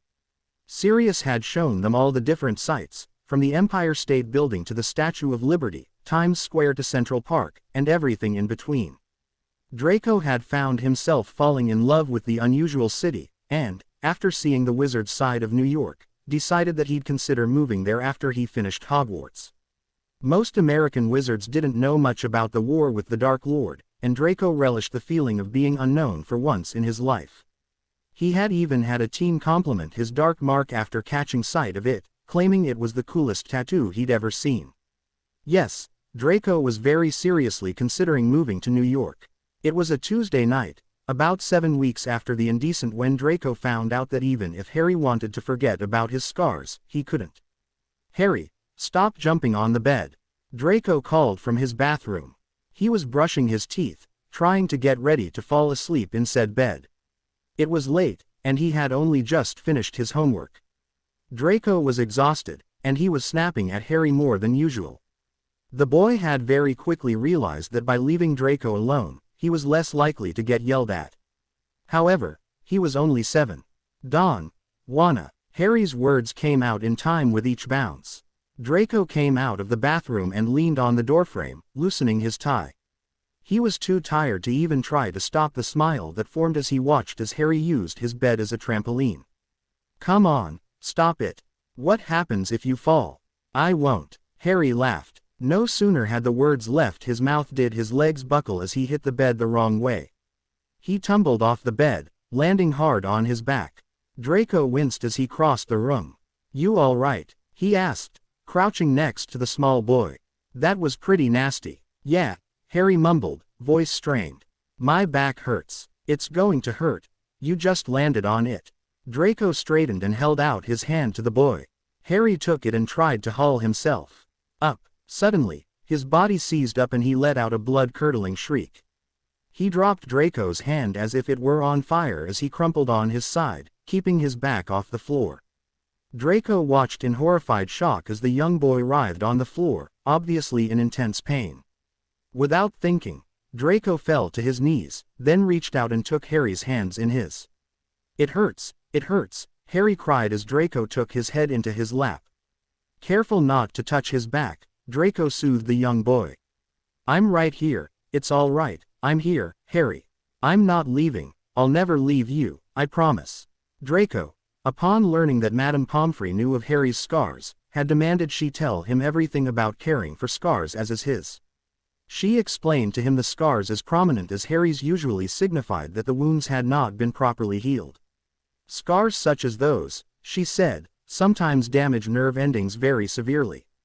If twisted the wrong way, they could cause very severe, very painful seizures. Madame Pomfrey had urged Draco that never once in her 6.5 years of being Harry's nurse had he had a seizure, and insisted that the boy's scars looked much worse than they actually were. Draco forced her to tell him what to do if a seizure did happen. He wanted to be prepared. "You just wait it out," she finally said tiredly. "Hold his head if you can so he doesn't hit it on anything, and just wait it out. You don't need to bring him to me unless he's bleeding when it's over." "But I'm telling you, Mr. Malfoy, Harry Potter has never had a seizure before in his life." "Well, looks like you were wrong, you wretched, pathetic excuse of a healer."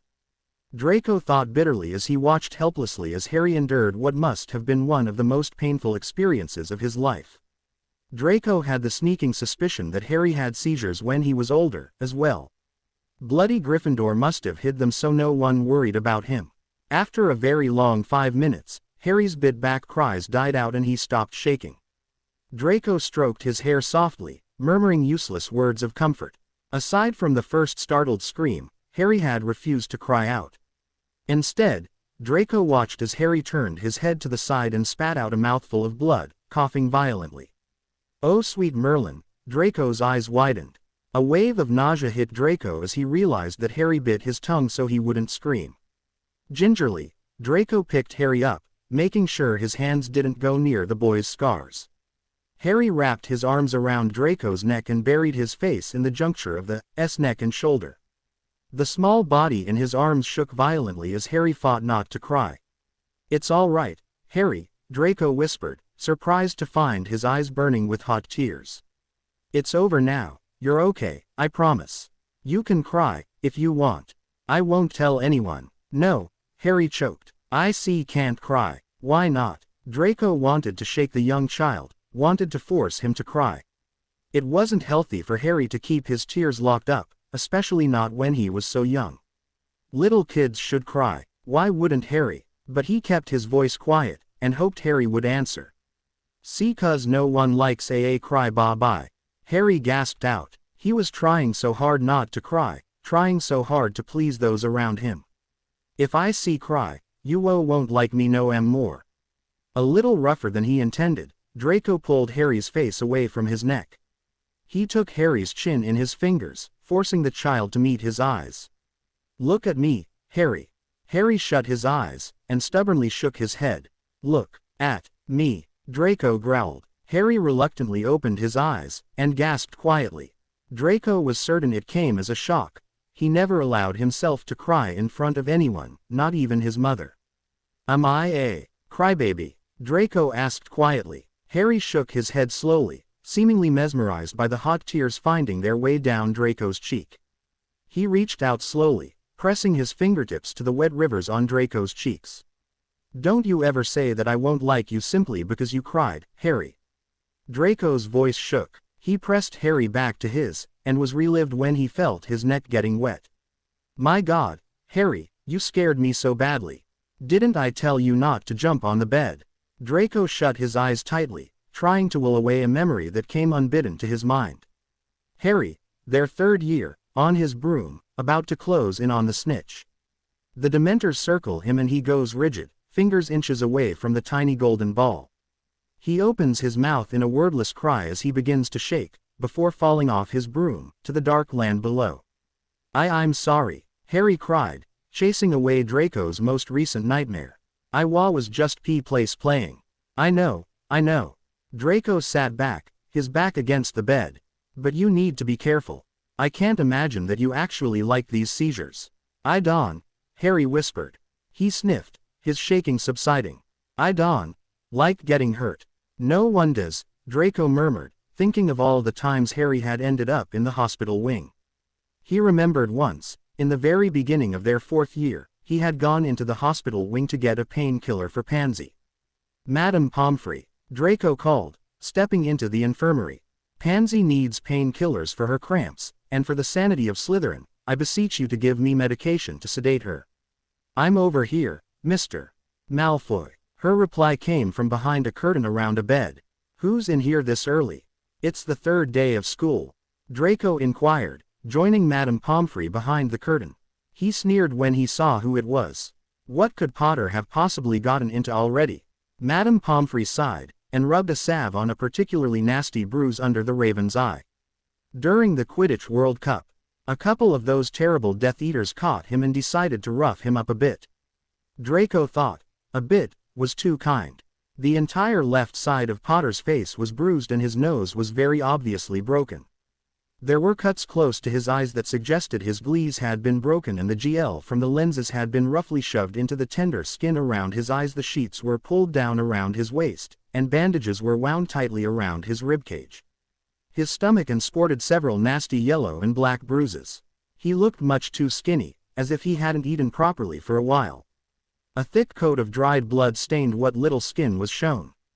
His arms broken, he has 6 fractured ribs, a punctured lung, and a severe concussion. Madame Pomfrey rattled off. Whoever did this to him must have really, truly hated him. He didn't even have time to fight back. And, he'd have fought back. Draco rolled his eyes. Potter's too much of a goody two-shoes to actually hurt anyone, even if he was defending himself. Madame Pomfrey raised an eyebrow. "Oh really? Remind me to have you come down here when it's time for his painkillers next time he's awake." She pointed to a nasty bruise that was forming on her cheek. "I'll let you give them to him. See how much of a goody two-shoes he is then." "He hit you." Draco was shocked. "He wasn't aiming for me." Pomfrey grimaced. I needed to call upon the headmaster and Professor Snape to hold him down while I attempted to sedate him because he wouldn't let me near him. He aimed for Professor Snape, and I got in the way. Well, why wouldn't he just take the painkillers? Draco shook his head. Well, Madame Pomfrey hesitated. She was very obviously hiding something as she tried to find a good excuse. She'd have made a terrible Slytherin. Mr. Potter does not like having his judgment impaired by the medicine. Draco rolled his eyes. Bloody Gryffindor. Behave, Mr. Malfoy. Madame Pomfrey said sternly. And do not wake him up. I will not be happy if you do. Draco snorted. Oh, please. Even I wouldn't want to do jack shit to him when he looks like this. Tisking at his language, she walked out of the room. I'll bring you Ms. Parkinson's medicine. Draco narrowed his eyes. Death Eaters did not beat up their victims. They always used the Cruciatus curse, no exceptions. Not even Harry Potter. And those bruises looked way too old to be from the World Cup. Draco quirked an eyebrow, smirking as, for once, he left Potter alone. It seemed Harry Potter had been the first Gryffindor to tell a lie. Draco, Harry whispered. Draco and Harry had been sitting on Draco's bed for nearly 15 minutes. Harry stopped crying and was content with simply sitting on Draco's lap, being cared for and comforted for the first time in his life. Draco, he said again, a little louder. He picked his head up off Draco's shoulder and looked at the boy. He smiled when he saw that his guardian was sleeping. I wish I was vey like you, he said quietly. Harry frowned when he saw the trails the tears had left on Draco's cheeks. And you shouldn't cry 'cause of me. I'm not worth it. Ever since he had come to this castle, Draco had been the only person who he trusted. Draco had been mean sometimes, but he really did try to be nice. He knew that Harry liked treacle tarts, and that Harry didn't like the red-haired people because he didn't like the way they looked at Draco. Draco knew that Harry wanted a white kitten, and that his favorite color wasn't red or green, but blue. When Harry had gotten hurt from his broom accident, Draco had been so scared. He tried to pretend he wasn't, but Harry could tell anyway. He knew because Draco's hands shook when he had tickled him, and he was polite, or at least more so than normal, to Ron Weasley, and he didn't let anyone except that nice nurse near Harry. Not even Pansy or Blaze. Draco had been scared, and that made Harry upset. He didn't want to be the reason Draco was scared, not ever. Harry rested his head on Draco's shoulder. He took his glees off and put them on the floor. They were hurting his nose. Draco groaned, and, frowning, he tightened his hold on Harry's waist, muttering something under his breath. He's having a bad dream. Harry though, curling up in a small ball on Draco's lap. The hands were on Harry's back, but Harry didn't mind. They didn't hurt him, even though his scars did. He liked when Draco held him, even though he didn't do it often. It made Harry feel safe. Harry let out a content sigh. He'd tell Draco he was okay in the morning. He snuggled into the stopping when his cheek brushed against something under Draco's shirt. Harry frowned. It felt like his back. Carefully, Harry unbuttoned Draco's shirt. He hadn't changed out of his school clothes before Harry fell off the bed, so he was still in his school uniform. Harry only undid half the buttons, careful not to wake Draco. He let out a small gasp when he saw the scar running across Draco's. Eyes wide, Harry followed the scar from Draco's left shoulder down to his ribcage on his right. It was an offensive wound. Harry knew very well what scars looked like when someone else gave them to a person. Who did that to you? Harry whispered, almost fearfully. Tentatively, he reached out and traced the scar with his small fingers. Flashes of memories he didn't think he had sped past his eyes. Can't do this anymore. He'll kill me and my family. I can't fail. Gray eyes meet green in a fogged, cracked mirror. Fear and rage clash, and a pounding throb hurts Harry's. Harry screwed his eyes shut, trying to understand the wave of emotions the memories brought. Cruck, sectum sempra, ripping of fabric and skin. Blood, lots of blood staining a familiar head of platinum hair. Panic, mind-blown panic. And fear. Harry snatched his hand back, shuddering. He didn't know what happened exactly, but one thing was clear, even to him. Harry had given Draco the scar. I just don't get it. Draco whispered furiously. He gestured over to Harry, who was reading with Granger in one of the cushiony chairs of the Leary. The four had made their way to the Leary after dinner, to try to get some homework done. He used to never let go of me, and now he won't even hug me. Ah, is Draco jealous other people are getting some lovin' from your little minion? Pansy cooed mockingly. Relax, would you? I'm sure you're just imagining it. Besides, I thought you didn't like it when he hugged you. She eyed him suspiciously. Draco scowled. I don't. He hissed. It's just odd that he so very suddenly doesn't want anything to do with me. Everything was just fine just 2 nights ago, and now it's like I've got the plague. Well, it's been almost 2 months. Pansy went back to her essay. Maybe he's starting to hate you again. He doesn't hate me, Draco snapped. No, 7-year-old Harry doesn't hate you. But 18-year-old Potter sure does. If he hated me, would he have apologized 6th year? Draco asked triumphantly. That's a Gryffindor thing. Pansy waved her hand dismissively. And it was a terrible curse. I don't think Potter'd have used it on the Dark Lord. For Merlin's sake, the boy used Expelliarmus to kill the biggest Dark Lord we've ever had. And he didn't even try to kill him, he just let the curse bounce off him. You think he didn't feel bad about cursing and nearly killing you? That's not the point, Draco groaned. Fine. Potter hates me. But Harry shouldn't. I don't get it. Could it be possible you're overreacting? Pansy asked. I do not overreact. Oh really? So when you dramatically screamed, excuse me, proclaimed, through the entire Slytherin common room in September that you would never speak to me again because I hid my new thong in your pillowcase as a surprise for Blaze. It is so not my fault you two switched beds and didn't tell me, that wasn't an overreaction. Of course not. Pansy rolled her eyes as Harry ran up to their desk. Draco, he whispered excitedly. Yes. The continued to scowl at Pansy. Can I sleep in Gryffindor tonight? Harry's wide eyes pleaded silently.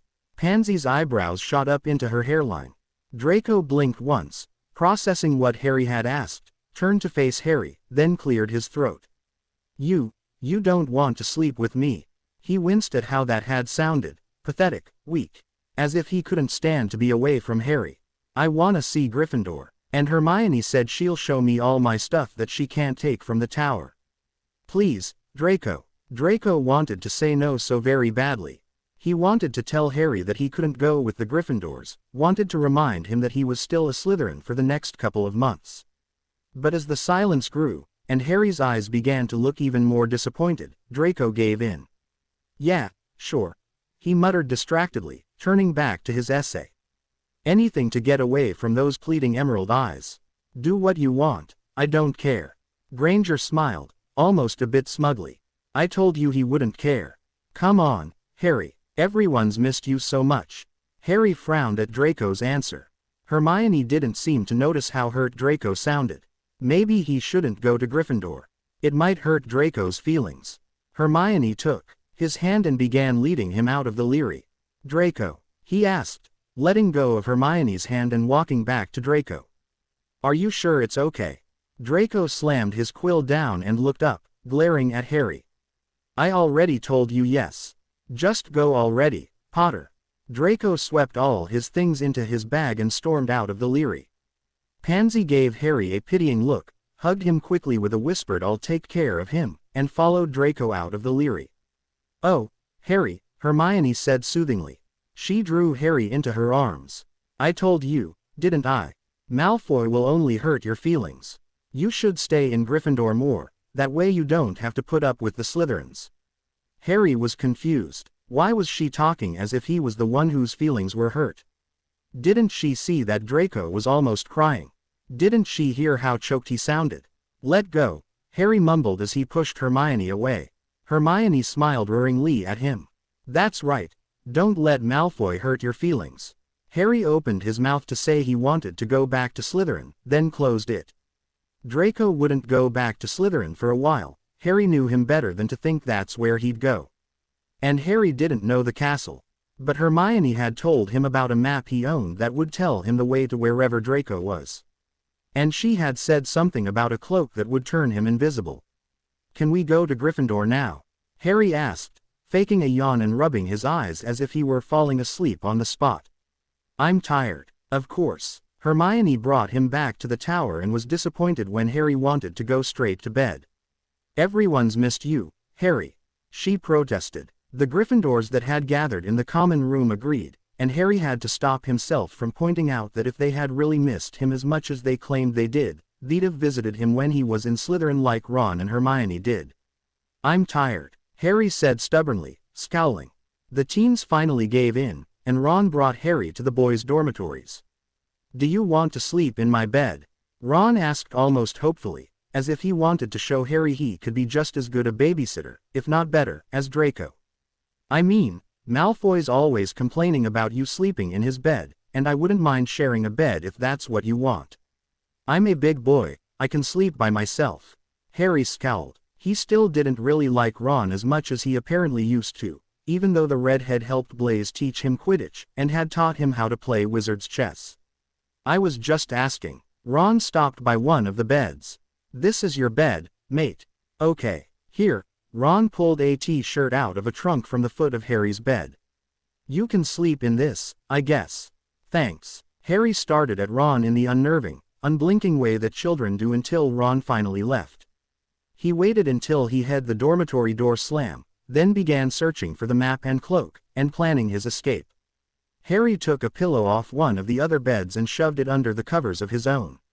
Hopefully, if anyone came in to check on him, it would look like he had burrowed under his sheets.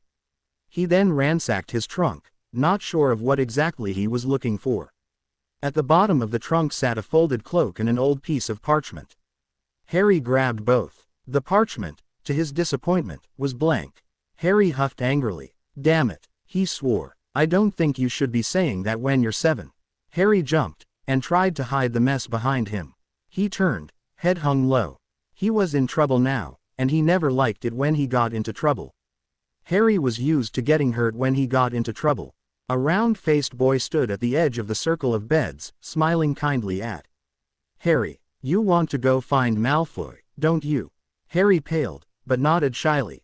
"All right then." The boy walked over to Harry, and began packing the strewn things into his trunk.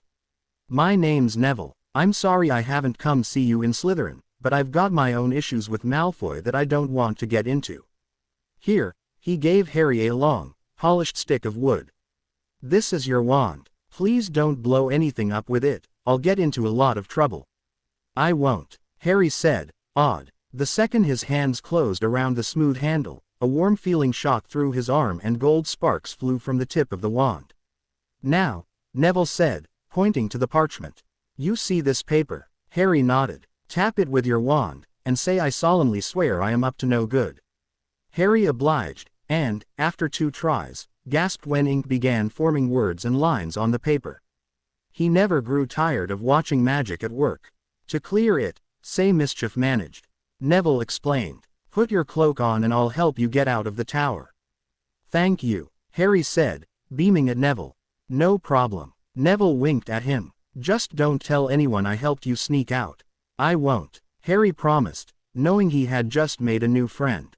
10 minutes later, Harry was out in the halls, making his way to the bathroom Draco was in. He got lost several times, and tripped over the much too long cloak almost once every 5 minutes. Finally, he found the right bathroom. Carefully, he opened the door, and peered inside. "I already told you yes. Just go already, Potter," Draco snarled, before gathering his things and fleeing the Leary. He fought back the tears welling up in his eyes. "Stop crying, you sodding idiot," he berated himself. Of course he's going to want to hang out with the other Gryffindors. Besides, you're only being nice to him because he's a little kid. You hate him, you don't care about what he thinks. So why did it hurt so damn much to have him choose the Gryffindors over him? Blindly, Draco ran into the bathroom he had spent so many hours in his 6th year. He threw his bag down on the ground, and proceeded over to the windows, grateful that the bathroom was void of its usual translucent inhabitant. He sat on one of the sills, and buried his face in his hands. "Stupid, stupid, stupid, stupid," he chided. "You can't actually be friends with Harry Potter.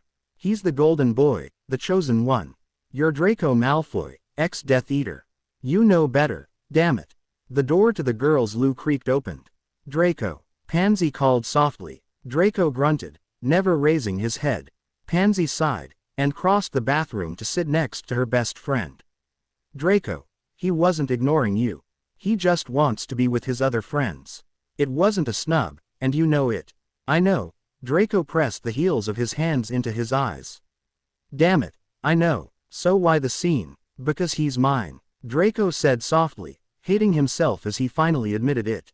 Because I'm the one he curls up against at night. I'm the one who can get him to laugh until he can't breathe. I'm the one who knows his favorite color is blue. I'm the one who knows about his scars. Not Granger or Weasley or even Black or Remus, me. Draco groaned and hit his head against the stone wall behind him. Pans, I think I'm in love with him. So am I, Pansy said simply. She wound an arm around his shoulders. Draco, he's a little kid that you've been taking care of for the past 2 months. You're bound to feel something for him, you know. You just love him, but I can promise you that you're not in love with him. It sure feels like I am. You feel protective, right? Pansy continued, ignoring his comment. And you like to see him smile. You're proud when he does something incredible. Draco nodded. That's how most parents feel, Drake. Pansy said gently. You're beginning to feel like his father, which is completely understandable. I'm not his father, but you're proud of him like you are. Draco didn't answer. He didn't tell Pansy that he knew his feelings for Harry were paternal. He didn't tell her that it was his feelings for the 18-year-old savior that he was worried about. I don't know if I can do this anymore. Draco said quietly. What happens in less than 2 months, when he's back to being our age? What happens to me and you and Blaze and every other Slytherin that's gotten to love him like one of our own? Are we supposed to just walk away? Just allow ourselves to have our hearts broken again? We'll cross that bridge when we get to it. Pansy replied softly. I know it hurts, sweetheart, I understand. No, you don't. Draco was suddenly very angry with the girl next to him. She didn't understand. She would never understand. He furiously shrugged Pansy's arm off, dangerously close to shouting.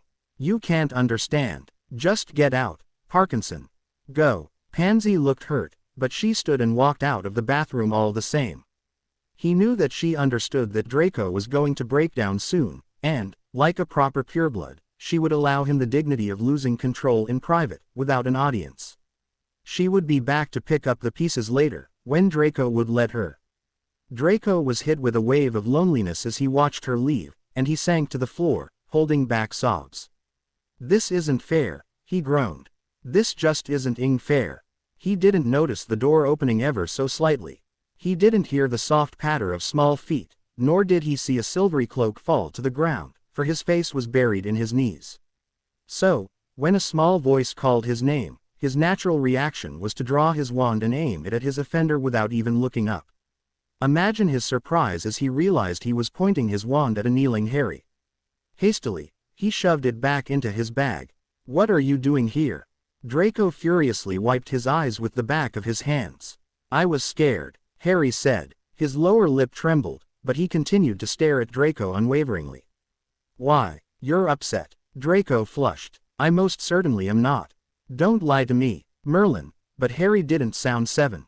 Maybe the spell was wearing off on its own. There was no way that a 7-year-old could sound so full of authority. Why are you sad? Draco hugged his knees to his. It's complicated. Harry sat down, and stared at Draco with wide eyes. I can understand. Draco groaned, and weighed his options.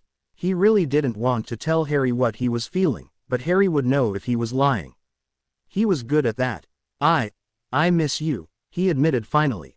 I was only gone half an hour. Harry said, confused. No, Draco took a deep breath. You used to hug me all the time, he said, somewhat lamely. You don't anymore. I miss that, but you always said you didn't like me hugging you.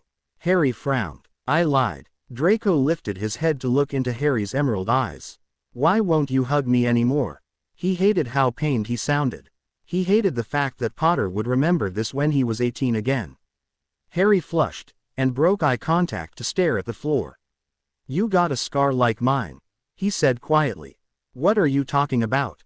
Draco frowned, and reached over his shoulder to run his hand over the top of his back, as if to rear himself. No.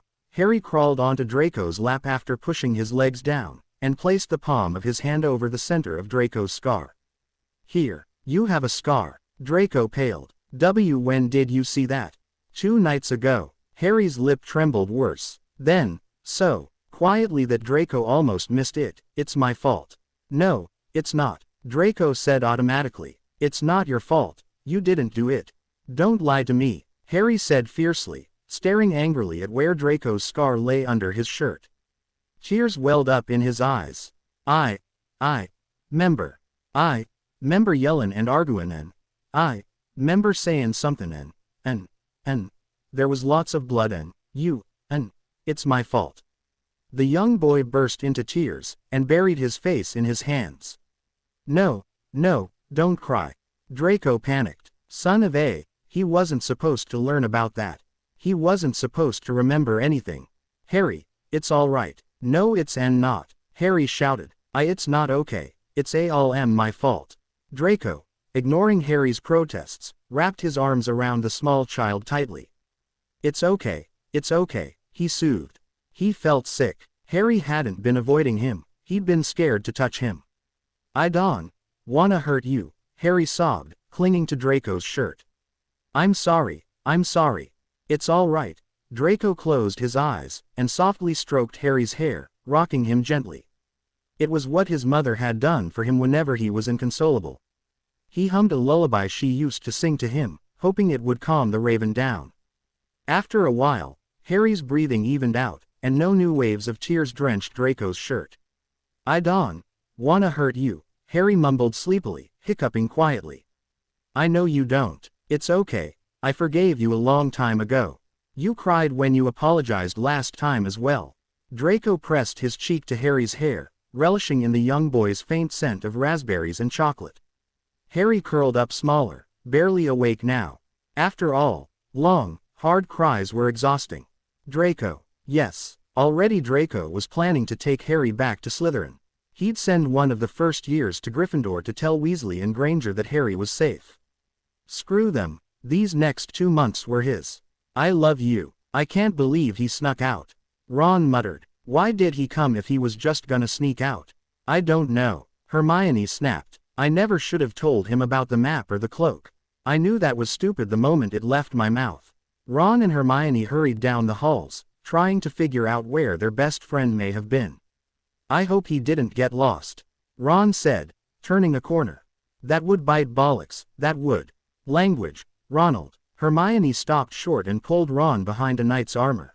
What the hell? Shish. She peered around the armor. Pansy Parkinson came out of a door, muttering angrily to herself. She swept past Ron and Hermione's hiding place without noticing them. Goddamn Gryffindors, Hermione heard her mutter darkly. They have the rest of Harry's life to spend with him. They can't give Draco 4 measly months to himself. Is he going to corrupt their Lion King?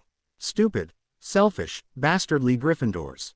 Grumbling, Parkinson disappeared down the hall. Hermione narrowed her eyes, and motioned for Ron to follow her silently. When the door opened a second time, they managed to squeeze in after whoever opened it, and found themselves in Myrtle's bathroom. Draco Malfoy sat in a curled ball on the floor at the far end of the bathroom, shaking. Hermione and Ron hid behind the stalls, making sure they weren't seen. Ron muffled Hermione's gasp with his hand when Harry appeared very suddenly in front of Malfoy. Draco, Harry asked quietly, kneeling in front of the Slytherin. Malfoy's wand whipped up to point at Harry's throat before Malfoy lifted his head. Harry blinked once, not moving. When Malfoy figured out who it was, his wand was hastily shoved back into his bag. What are you doing here? Malfoy snapped, rubbing his eyes. Ron's eyes widened, and Hermione's tightened as the 2 Gryffindors realized that Malfoy had been crying. I was scared. Harry didn't sound scared, though. More worried than anything else. Malfoy tried to scowl, but it came out looking pained. Why, you're upset. I most certainly am not. Malfoy's gly eyes contradicted his statement, as did the rosy blush that made its appearance on his cheeks. Don't lie to me. Hermione's lips twitched. Harry hated when people lied to him. Hermione thought it stemmed from being lied to by his aunt and uncle for the first 10 years of his life that he lived with them, but Harry scoffed when she had tried to explain her psychological views on his head. He often told her that his mind was a scary place, and if she tried to delve any further than she already had, she'd end up next to Neville's parents in St. Mungo's. Why are you sad? Malfoy drew his knees up to his. It's complicated. Harry sat, rather than kneeling on the hard floor. I can understand, he said simply. Malfoy groaned. He didn't reply for a few minutes, and when he did, it wasn't the response either hidden Gryffindor expected. He cleared his throat. I miss you. He sounded almost ashamed to be admitting that he actually missed Harry Potter.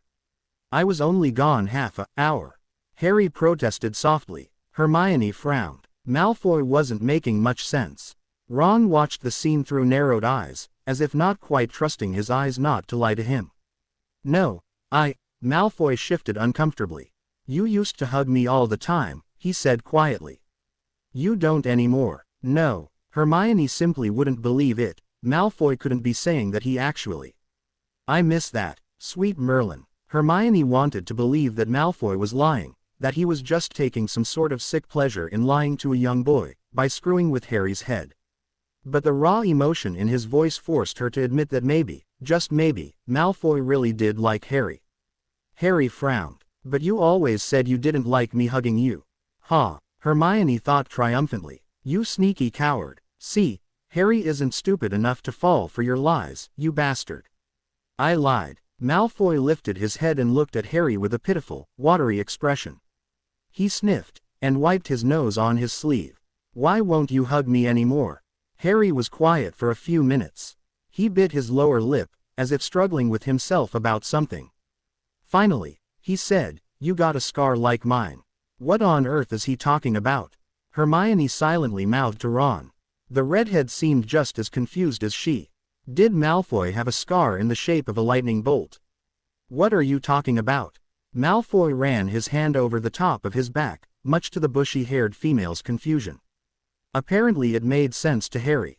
No, he said. He pushed Malfoy's knees flat and climbed onto his lap. Harry pressed his hand to Malfoy's.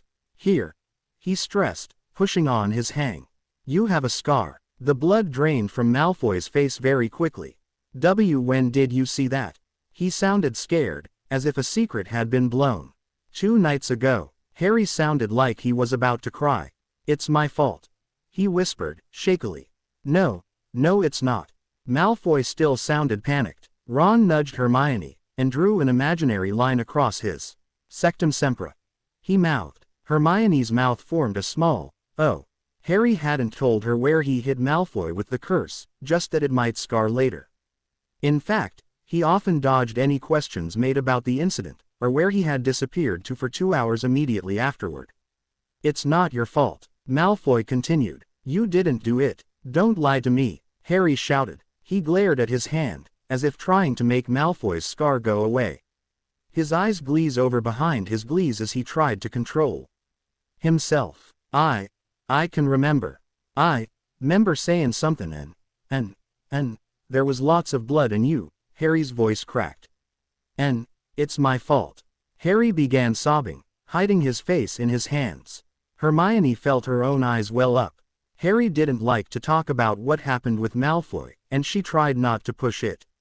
She hadn't realized he'd been so upset, or maybe she would have pushed him to talk about it a little more. No, don't cry. Malfoy's pleading voice floated over Harry's sobs. Harry, it's all right. No, it's not. Harry let out a pained sob. It's not okay. It's all my fault. Hermione and Ron watched in stunned silence as Malfoy pulled Harry into a very tight embrace. He spoke softly, running his hand through Harry's hair gently. It's okay. I don't wanna hurt you. Harry choked. I'm sorry. It's all right, Malfoy said quietly. He began to rub small, soothing circles on Harry's back, and swayed gently from side to side. Ron nearly fainted when they began humming an old lullaby that he remembered from his childhood. Hermione's hands shook. She and Ron had never seen Harry break down like this, and, even though he was only a child, she felt cheated that Malfoy knew how to calm the Raven down when no one else was able to. I don't wanna hurt you, Harry repeated quietly. Malfoy rested his cheek on Harry's head and closed his eyes. I know you don't. It's okay. I forgave you a long time ago. You know, you cried last time you apologized as well.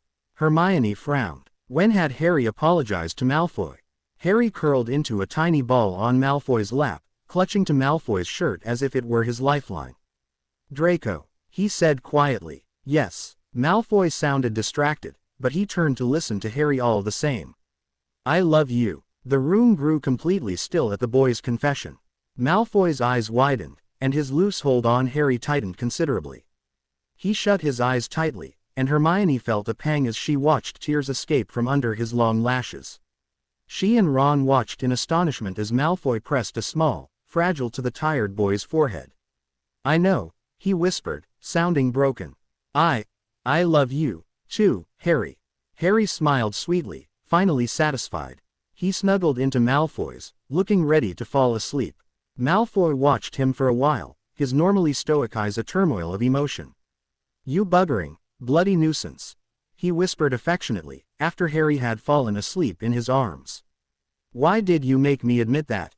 Why couldn't you let me live in denial? He sighed, but smiled tiredly. He stroked Harry's hair in a method similar to the one Ron had seen his mother use with Ginny when they were younger. You won't let me leave, will you? You're not going to let me go. He chuckled tiredly. In all honesty, I don't think I can let you go after all this. Hermione. Ron's whisper was almost inaudible. I think maybe we should start forgiving Malfoy. You know, for everything and all. Hermione, too overwhelmed to speak, simply nodded. Draco groaned. He really just wanted to go fly with Harry. It had been a stressful day, and a few laps around the field would do him good. Go with Pansy, he told Harry. I'll meet you on the pitch. Harry nodded, and took off after Pansy, who had paused at the top of the stairs. Harry smiled at her, and turned to wave over his should to Draco as the two walked away. Draco waved back, and turned to come face to face with a very nervous Granger. I want to talk to you, she said, anxiously pulling on a lock of hair. In private, she added, as people began to stop to watch the exchange. Draco shrugged nonchalantly, and followed Granger into an empty CL room. What do you want? Draco asked, bored. I usually come to you, don't I? Granger took a deep breath. I was wondering if you'd be interested in being friends. She rushed out, holding her chin high, as if expecting to be turned down. Draco raised a pale eyebrow. Last time I had a private talk with you, you called me a vile coward. Why would you want to be friends with me? Because Harry very obviously enjoys spending time with you. And I can tell that you like hanging out with him. Don't try to deny it, she said quickly as Draco opened his mouth to protest. I'm not stupid. Even Ron can tell. And I'm sure once Harry's back to being 18, he's not just going to forget this ever happened and go back to ignoring you. Fantastic, Draco said mockingly. And we're all supposed to just become the very best of friends now. Obviously not, Granger said coolly. I just thought that even attempting a friendship may be beneficial to both of us. Don't you want to stay friends with Harry? Ah, there it was. The everlasting question Draco was loath to answer. It doesn't matter what I want, Draco said quietly after a while. Harry loves being my friend. However, Potter hates me. He wasn't sure if Granger would know what he meant, but she was smart, she'd understand eventually. And if she never figured it out, well, that certainly wasn't Draco's problem. He won't want to be my friend. Draco watched as something akin to pity filled Granger's eyes. He doesn't hate you, you know. He never has. Do you expect me to believe that? No, not really. Granger sighed. Look, do you want to give being friends a try or not? Draco hesitated. You have to answer a question of mine first. Granger shrugged. Ask away. Will you answer? He asked suspiciously. She had agreed way too easily. They may have been getting along better, but Granger wasn't so trusting as to agree to answer any question of Draco's. Of course I'll answer. However, whether or not it's the answer you're looking for isn't my problem. Draco smirked. Very Slytherin, he thought dryly. Why won't you look me in the eye? I don't believe you about it being just because I've called you mudblood and insulted you for the past 7 or 8 years. You've had no problem staring me down before. Granger hesitated, playing with a loose thread on her shirt, as if buying time while she thought over her answer. Do you remember last year, she began slowly. When the three of us were taken into your manor by the Snatchers. Confused, and slightly ashamed, Draco nodded. If I remember correctly, I tried to help Potter. Yes, you did, she said softly. Her voice caught, and she cleared her throat. But you didn't do a single thing to help me. The blood in Draco's veins turned to ice. Of course he didn't forget, no matter how hard he tried. It was one thing to watch nameless Muggleborns be tortured in front of him, but when it was someone he knew, someone he went to school with. It was one of the most terrible things he'd seen in his life. And Draco had just watched. He had watched silently as Granger was tortured mercilessly in front of him. She had screamed, she had cried, she had continued to lie the entire time. What would you have had me do? Draco whispered, shaking slightly. If I had tried to stop her, Aunt Bellatrix would have crucioed me as well. And she'd have killed you, then send me to the Dark Lord to be dealt with for having tried to help you. Is that what I should have done? His voice cracked, and he shut his eyes tightly, trying to forcibly remove the memories Granger brought up. I'm not a Gryffindor, I'm a Slytherin. I'm not noble and self-sacrificing, I'm selfish and a coward. Incredibly selfish, and terrified of pain. He didn't want to look at her. He couldn't bring himself to make eye contact with a girl who was so bloody strong. But I am sorry, he whispered. I'm so sorry for everything. The names, the insults, last year, everything. His words were met by silence. Terrified, Draco opened his eyes slowly. He found himself staring at a pair of liquid brown eyes. The edges of Granger's mouth pulled up into a sad smile. Slowly, giving him time to run away, she placed a smile on his cheek. She was tactful enough not to comment about the wetness her lips met there. Now I can start forgiving you, she said as she pulled away. She held out her hand as a peace offering. Friends. Still shaking, Draco took her hand. To the best of our abilities, he said quietly. Granger smiled. Well, then I suggest you stop crying, you big baby. Harry'll get worried. Let's go, we don't want to keep them waiting. Pansy Parkinson had seen many things in her life. She had seen her brother born, and many people die. She saw purebloods be beaten by a know-it-all mudblood. She saw more of Blaze than she would ever willingly tell Draco. She'd seen the Dark Lord be killed by a 17-year-old boy, and saw that boy be comforted and mollycoddled by her best friend. Yes, Pansy had seen many things in her young lifetime. But nothing she had seen could have prepared her for the sight of Draco Malfoy and Hermione Granger walking onto the Quidditch pitch together, laughing as if sharing a private joke. Weasley grumbled something about wanting to wait a while as the pair approached. Granger gave Weasley a pointed look, and Weasley scowled. Draco watched the exchange coldly, but Pansy could see the weariness heavy in his eyes. Weasley straightened, and, with another glare from Granger, held out his hand. Truce, Malfoy. Pansy's jaw almost dropped to the floor. Her eyes bugged even wider as Draco smoothly slid his hand into Weasley's, and shook it firmly. Not friends, he drawled. Weasley narrowed his eyes and withdrew his hand. You've gotta prove yourself if you want to be my friend. Not everyone's as easy to forgive as Hermione is. Easy to forgive. Draco's familiar smirk tugged at the corners of his mouth, the one that he only ever used when he was playing around with his friends. From what I hear, you're still sleeping on the couch in the dormitories. And you two don't even share a room. Weasley flushed red as Granger giggled. Draco tilted his head to the side as he looked at Pansy. I do believe we've broken Pansy, he said somberly. You haven't broken me, Pansy spluttered. You've confused the hell out of me. What's going on? We've agreed to try being friends. Draco shrugged. Some Gryffindor thing, I've decided to go along with it. I need the entertainment now that Harry's figured out how to use his wand. Why, believe it or not, some of us don't enjoy having enemies. Granger said, with the same coldness she'd always used with Pansy. Apparently you do, you're not being very friendly. Pansy snapped. I didn't make an agreement with you. Draco smirked. She could have been a Slytherin. I'm insulted. Granger, obviously over-exaggerating, sneered at Draco over her shoulder.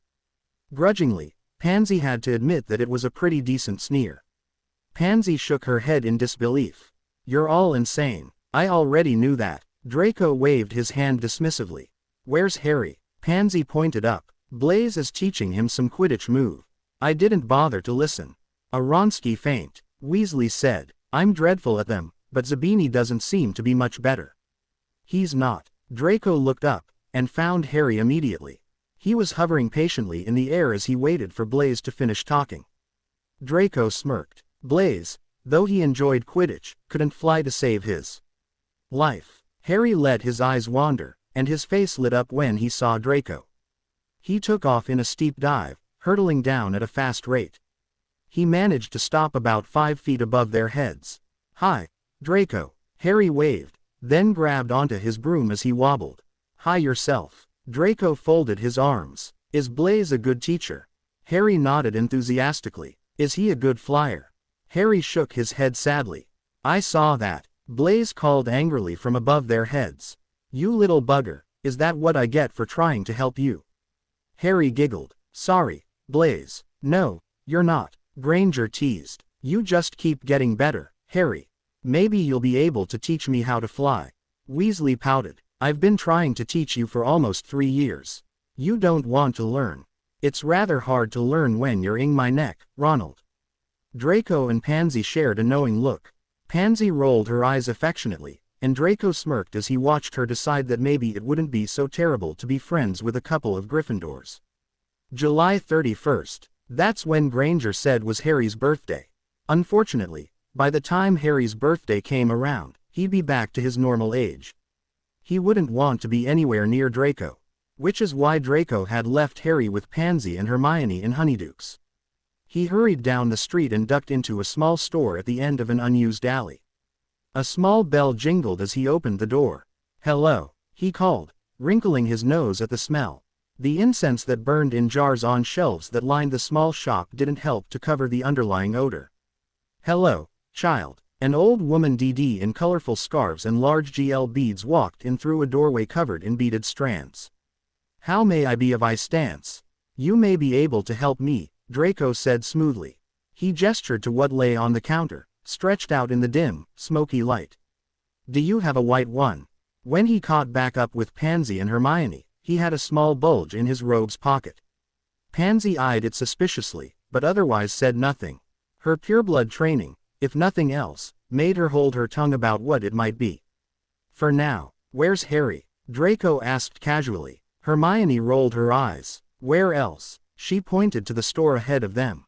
Blaise, Ron, and Harry stood with their noses almost pressed against the GL. I think there's a new broom out or something. I don't know, I zoned out.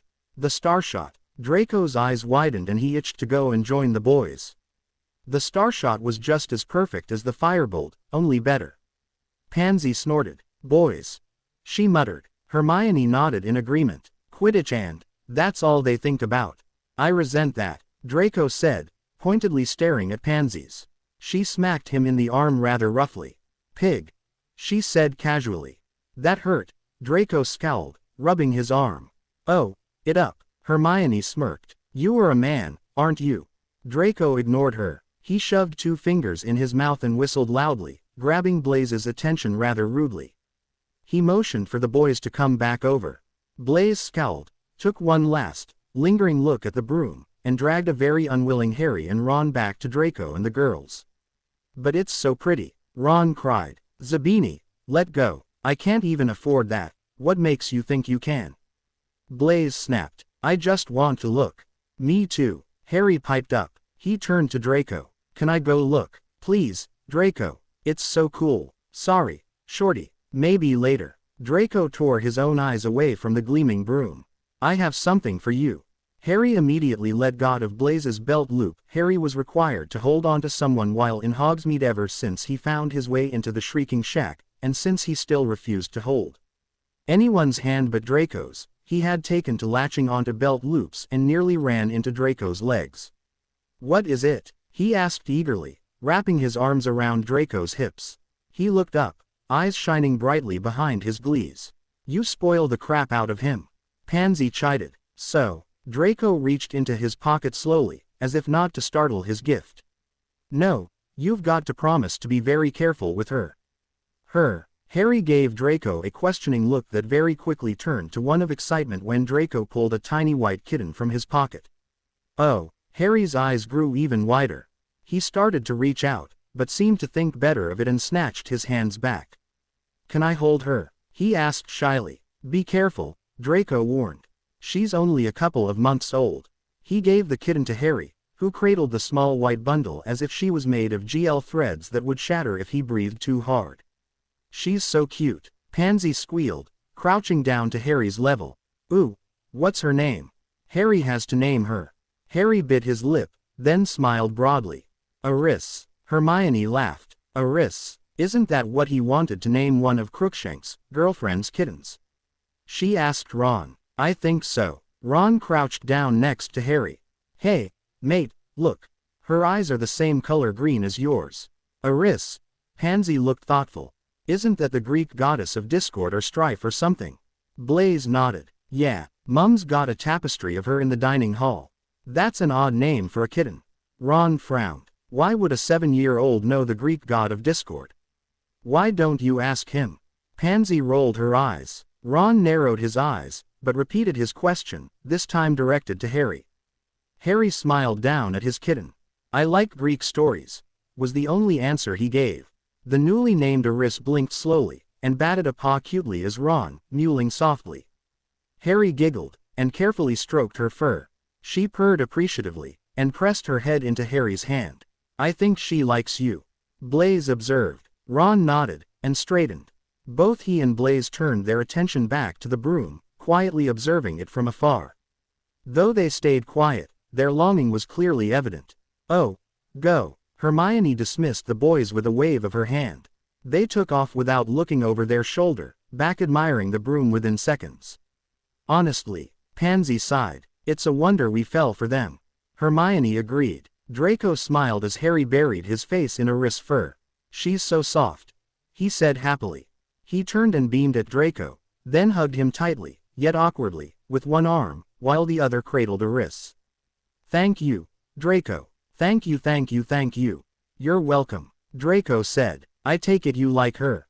Harry nodded so fast Draco thought his head might fly off. Good. The woman I bought her from said she's very mild-tempered, so she shouldn't give us too much trouble. Iris purred, and curled up into a tiny ball in Harry's arms, content with her new owner. That was very nice of you, Hermione said quietly as Pansy cooed the little kitten. This doesn't have anything to do with your missing his birthday, does it? Of course not. Hermione smirked smugly. I thought so. Unca Sirius, look it. Draco bought me a kitten. Harry showed Sirius Iris, who was happily nestled in Draco's robe pocket. It had quickly become her favorite place to nest. She's white and has green eyes like me and her name is Iris. Draco allowed Harry to dislodge Iris from his pocket. She mewed unappreciatively as she was pulled from her warm sanctity.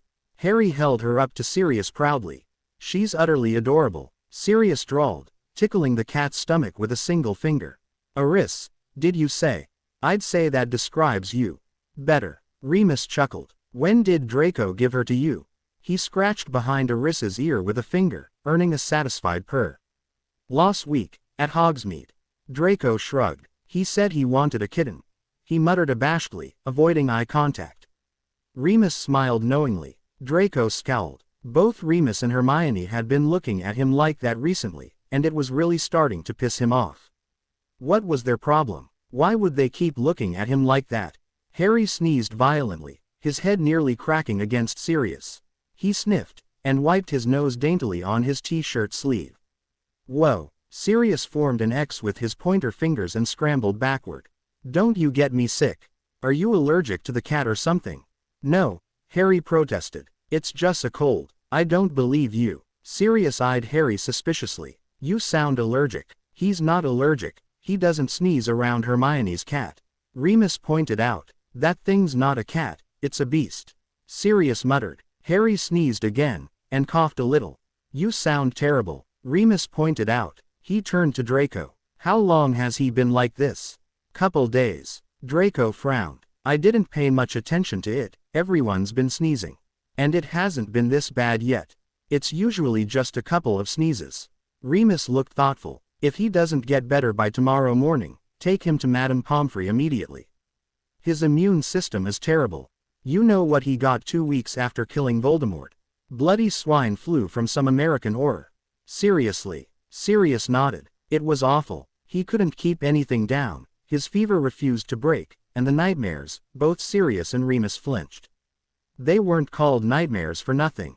He got them pretty bad to begin with, but when he's sick it's like they get 10 times worse.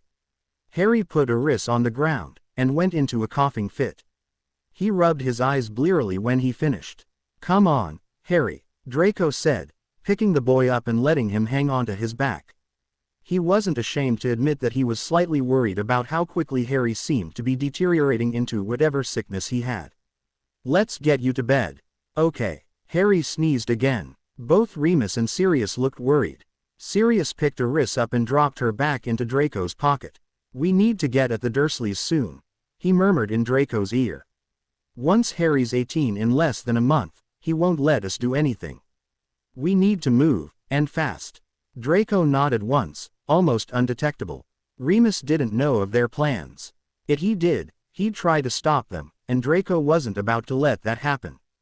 He was going to get his revenge, damn it. Sirius gave Harry a quick on the forehead and walked back to Remus. See you guys next weekend. Bye. Harry waved tiredly. Eris yelled her farewell, then snuggled deeper into Draco's pocket. She hadn't grown much, and Draco had a feeling she wasn't going to get much bigger. She was still small enough to curl up into a small ball in his hands. Draco watched as the two men walked away. Sirius DD an arm around Remus' shoulders and said something in the man's ear, only to have his arm shoved off rather roughly. Remus walked ahead of Sirius, obviously miffed about something. Sirius said something else that made Remus turn and snap at him. Draco heard a few snippets of the elevating conversation. Can't keep doing this, Sirius growled. What are you so afraid of? I'm not afraid of anything. Don't lie to me. I'm not lying, you goddamn mutt. Remus shouted unexpectedly. Draco was startled. He hadn't heard Remus curse before, except when he was giving Draco his gun lessons. And Draco knew by the cross around Remus' neck that he was religious enough not to say words like, "Goddamn, would you just leave me alone?" Sirius stood his ground, his arms crossed on his. I've never been good at leaving you alone, and you know it. Remus gave Sirius a glare that was icy enough to give Draco chills down his spine. Tonks always knew when I needed to be left alone, he said frostily. I don't want to be cruel, but Tonks is gone, Moony. Sirius shook his head. He looked up at Remus, and Draco saw a gleam in his eye that he often saw in his mother's. Draco winced, out of habit. She only took on that look when she was going to say something hurtful to someone she cared about. Sirius' voice came softly, but Draco found himself straining his ears to hear. Don't you think Teddy needs someone else to look up to and to take care of him? Silence enveloped the two men. Remus looked as if he had been slapped across the face. His eyes narrowed quickly, and he bared his teeth in a manner that reminded Draco that the sweet, calm man he had come to know quite well was still, in fact, a werewolf. Of course I do. Remus seethed coldly. There is just no way in hell or on this earth I think that person should be you. He turned on his heel and stormed off. Sirius watched, stunned, before holding his head high and proud in a true Slytherin fashion and walking after his friend. Draco tilted his head to the side. What was that all about? All right, Harry, you ready for bed? He asked quietly. Harry nodded, and lay his head on Draco's shoulder. Draco flinched as Harry's forehead brushed against his neck. He was already burning up. Draco lay Harry down on his bed carefully. The boy had fallen asleep on Draco's back quickly. Draco took Eris out of his pocket and put her on the bed as well. She curled up into a small ball on the pillow, next to Harry's head. Her white fur contrasted starkly against the messy nest of midnight black that took up the majority of the pillow. Draco lay the back of his hand on Harry's forehead, and snatched it back quickly. The raven's head was still burning. Shit. Draco ran a hand over his face. Should he get Madame Pomfrey, or wait until morning? A fever that quick and ferocious could be dangerous, even fatal. Harry whimpered in his sleep, and kicked off his covers. He coughed violently, then curled into a small ball. He was sweating profusely, as if it were noon on a summer day. Oh, he had the summer flu. Draco sighed in relief. Summer flu was easy enough to treat, and it wasn't life-threatening until the patient's skin turned a dark shade of red. Harry must have picked it up from one of the students in their class as the bug was going around the school. Pomfrey already had 9 students in her wing suffering from different stages of it. Draco racked his in. How did one treat summer flu? Ah, yes, baths. A nice, cool bath, and ice water to drink. If it was early enough in the illness, Harry should be better by the next afternoon. But in order for that to happen, Draco had to start by giving the boy a cold bath. Son of a, he groaned. He had been very careful to not be present whenever Harry took a bath. If he wanted or needed help, Draco sent in Pansy. She had the little brother, she could give him a bath. Harry, Draco shook Harry gently. Come on, Harry, wake up. Harry grumbled something unintelligibly, and, with great difficulty, opened his eyes. I wanna sleep. He mumbled. No, you need a bath. Draco forced Harry to sit up. It's either you take a bath, or I'll take you to Madame Pomfrey. And you know that she'll give you medicine. Harry Ed, clearly unwilling to move from his comfortable nest on Draco's bed, but allowed Draco to take him into the bathroom. He sat on the closed lid of the toilet, almost falling asleep where he sat. Draco turned the bath on, letting the tub fill with cold water. Get undressed, he said, blushing magnificently as he imagined a much taller, much older Harry stripping in his bathroom. Good God, this has got to stop. He shrugged off his own robes, letting them pool in a pile on the floor, and rolled up the sleeves of his school shirt. When he turned to face Harry, he found the boy still in his clothes. Come on, he groaned. I don't want to undress you. Harry sniffed pitifully and looked up at Draco through long lashes over his half-lidded eyes. Draco huffed. Fine, lift your arms up. Harry obeyed, and Draco carefully dragged the boy's shirt over his head. Harry let his hands fall to his sides uselessly. Grumbling, Draco knelt and hooked his fingers into the backs of the boy's shoes. He tugged them off, and dropped them next to the shirt.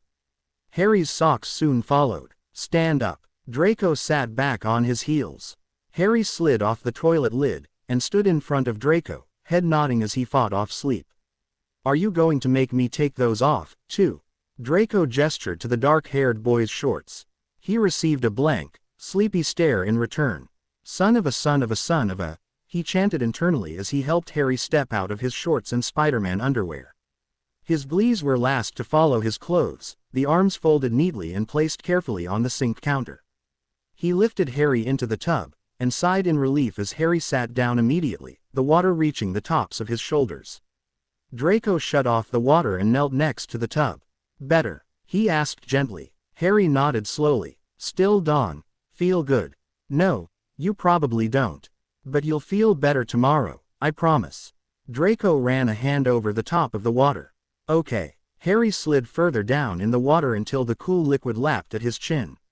When he slid further down, covering his mouth, and soon his nose, Draco all but dove into the water to catch him.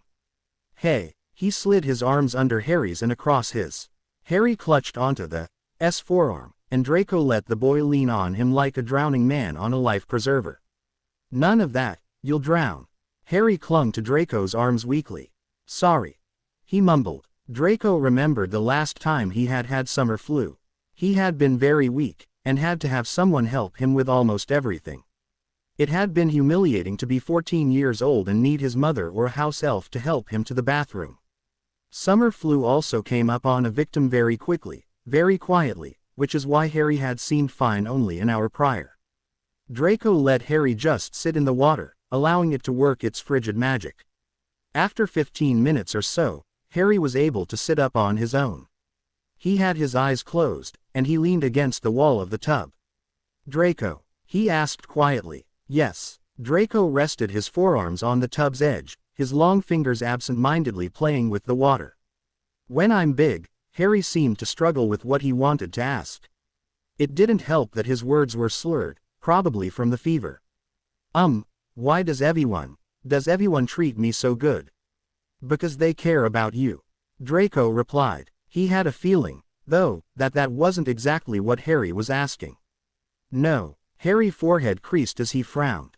Yesterday a Ravenclaw. A Ravenclaw told me that I grow up to be really important. Harry turned to face Draco, his eyes glazed over with the fever, but determined. He said I kill someone. Then you know why everyone treats you well. No, Harry repeated forcefully. His pupils were dilated to the point where there was only a thin circle of green surrounding the black, giving him a slightly crazed and drugged look. If I kill someone, shouldn't I be in jail? Shouldn't people hate me? He sounded close to tears. Draco groaned. He really didn't want to be the one to tell Harry about the Dark Lord. It's complicated. You said that last time. True, he had, but Harry had understood just fine. Bugger. The man you killed, he was a very evil man. Draco said carefully. He killed a lot of innocent people, including, he trailed off. Should he tell the young child that his parents were victim of the madman as well? He killed a lot of people. He cowered out at the last minute. So why did I have to kill him? Harry's voice trembled. This was obviously something that was bothering him a great deal. I'm not that old, even when I'm big. I'm only 18. Why couldn't a grown-up kill him? Harry had asked Hermione about the issue a few days ago. She had explained it vaguely, but Harry knew she left stuff out, mainly, all of the important information. He wasn't going to push it with her, though. Harry didn't like demanding things from people, and he would hopefully remember everything in a month. He knew this, but in the haze of his fever, he wanted answers. He wanted to know why it had to be him. Harry had watched Draco's face grow troubled the second he said the Ravenclaw had told him he killed someone. Harry realized that it pained Draco to hear the questions he had, and he didn't want to hurt Draco. But he had his own insecurities that demanded answers, and Draco wouldn't lie to him. He may not tell him everything, but Harry could trust Draco not to lie. Draco ran his tongue over his bottom lip. He did that when he wasn't sure how to word something correctly, Harry had noticed. Harry stared intently as Draco looked down at the water, his white hair falling into his eyes. Harry had decided a while back that Draco had pretty hair. In fact, Harry thought a lot of things about Draco were pretty. His hair, his eyes, and especially his smile. Harry liked to make Draco smile because he knew that he was the only person privileged enough to see that smile so often. Harry also liked to make Draco laugh. He'd once told Draco that his laugh sounded like a dragon's growl. After all, it was low and rough and made Harry feel exhilarated every time he heard it. Draco turned a brilliant shade of pink when Harry had told him that. Harry though that made him look even prettier, but he wisely kept that to himself. Finally, Draco lifted his head to look Harry straight in the eye. His eyes were still their usual shade of silvery blue, but as Harry watched, they darkened. He could identify several emotions: anger, humiliation, and fear. I don't know why, Draco said quietly. Harry had almost forgotten what his question was. Almost. I don't know why, Draco repeated. One of his hands lifted up and his nimble fingers brushed a few strands of hair out of Harry's eyes. But it wasn't fair. Harry sniffed, tears blurring his already damaged vision. He crawled over to Draco, and wrapped his arms around Draco's neck. He felt much better after sitting in the cool water. The rim of the tub dug into his stomach, but he didn't care. All he cared was that Draco's arms closed tightly around him, and that he felt safe as Draco lifted him out of the tub. Draco wrapped a towel around Harry's small frame. Harry snuggled into the soft fabric, and Draco thought he looked like a cute baby doll. Draco gathered him up into his arms. The towel was long enough to make it near impossible for Harry to walk without waddling like a penguin, and took him out to their room. Harry was content just laying in Draco's arms. He was happy, happier than he had ever been at the Dursleys or anywhere else. It was an unusual feeling for him, but he wasn't complaining. Draco lay Harry on the bed, and quickly dressed the boy in a pair of clean underwear and a pair of Draco's boxers. It embered the hell out of Draco to be putting his boxers on Harry, but they were silk, so they'd be cool, and Harry needed to stay cool for a little while longer. No shirt? Harry asked sleepily as Draco began undressing. You need to stay as cool as possible. And a t-shirt will only make your fever stay longer. So long as you have another cold bath tomorrow morning, and drink a lot of ice water, you'll be all better by tomorrow afternoon. Harry mumbled. He curled up in a small ball and closed his eyes. Draco slid into pajama bottoms and a t-shirt of his own. He refused to wear only his boxers, as he had since second year, even though the pajamas made him hot. It's only for another month, Draco thought bitterly as he climbed into bed. Harry, who normally took over the entire bed and had kicked Draco out of the bed several times, immediately curled up at Draco's side. Draco sighed, and laced his fingers together behind his head. Harry mumbled something into his side. What was that? Harry moved fractionally to free his mouth. Tell me a story. Draco blinked. At the beginning of his babysitting punishment, he had assumed Harry was going to be a pain.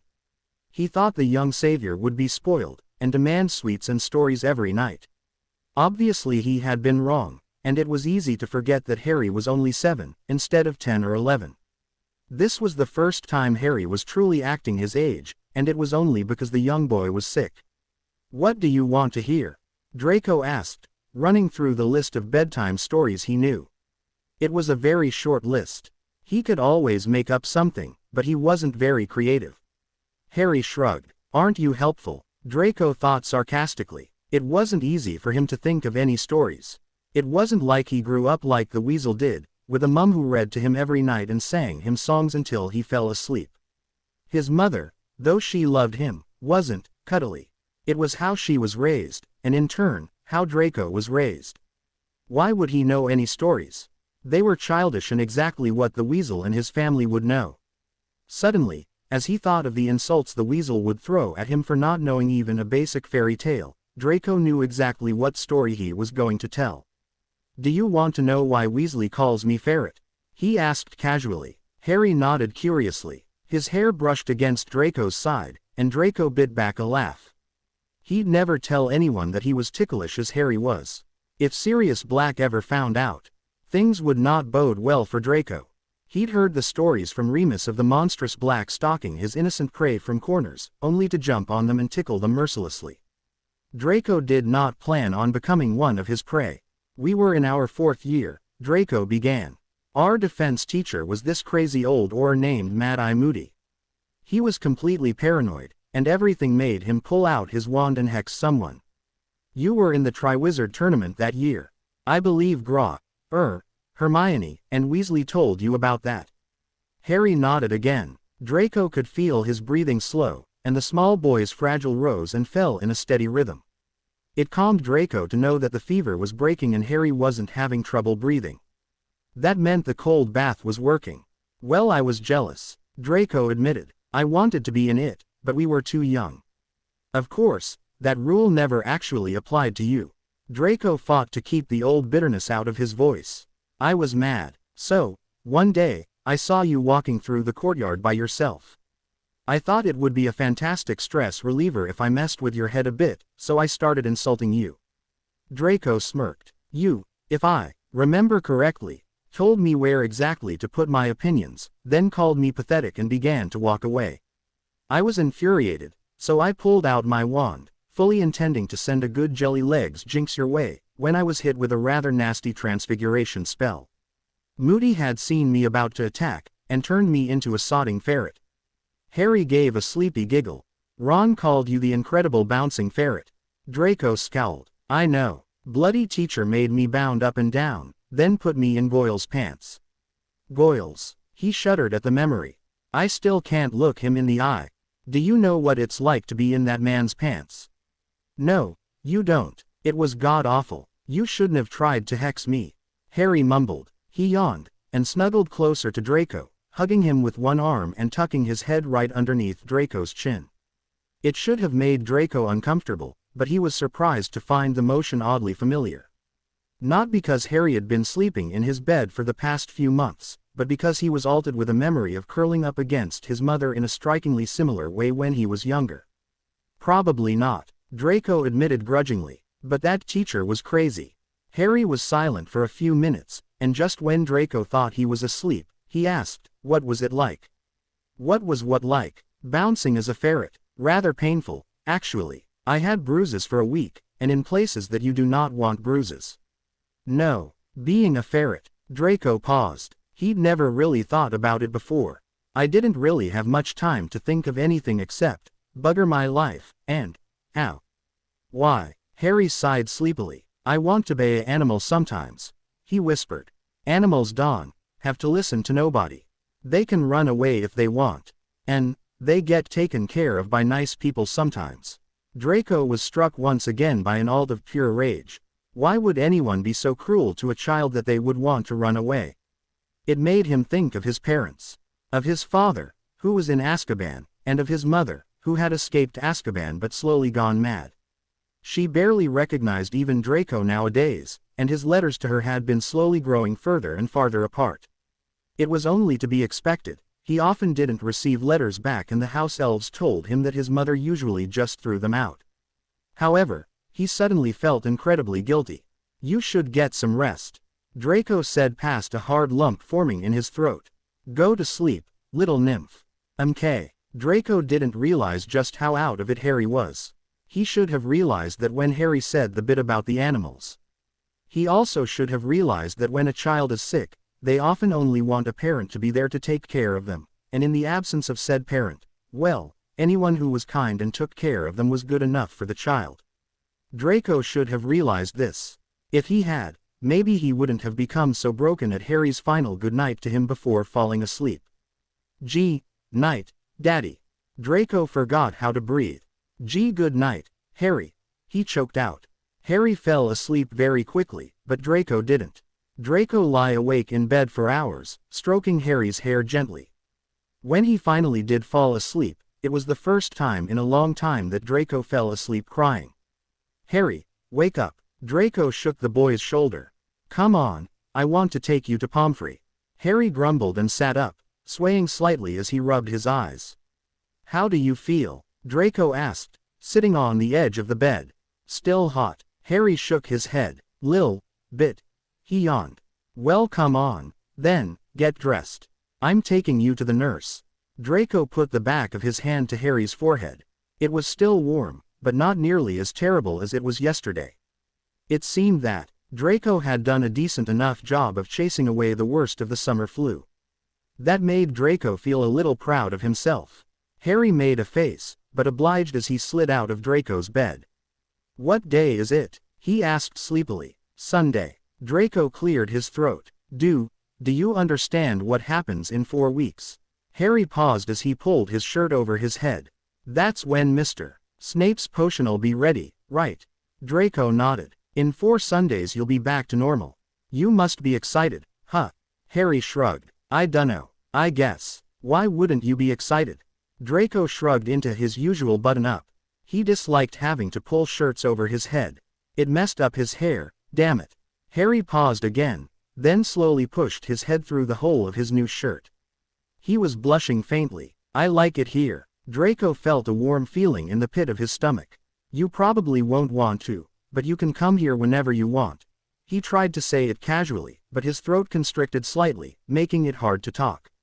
Really? Harry looked up hopefully. He beamed at Draco. Do you really mean that? Of course, Draco said, a bit harshly. How could Harry think he'd go back on his word, after all the two of them had been through together? I can't guarantee that we'll always get along, but you will always be welcome in Slytherin. Like I said, though, I don't think you'll want to come back. Harry hesitated, then nearly tackled Draco as he flung his arms around the. I'm always gonna wanna stay with you, he said, voice muffled by Draco's stomach. Thank you, Draco. Draco smiled in spite of himself. You're welcome, Harry, he said, ruffling Harry's hair in a very father-like manner. Now get dressed. I'm taking you to Pomfrey.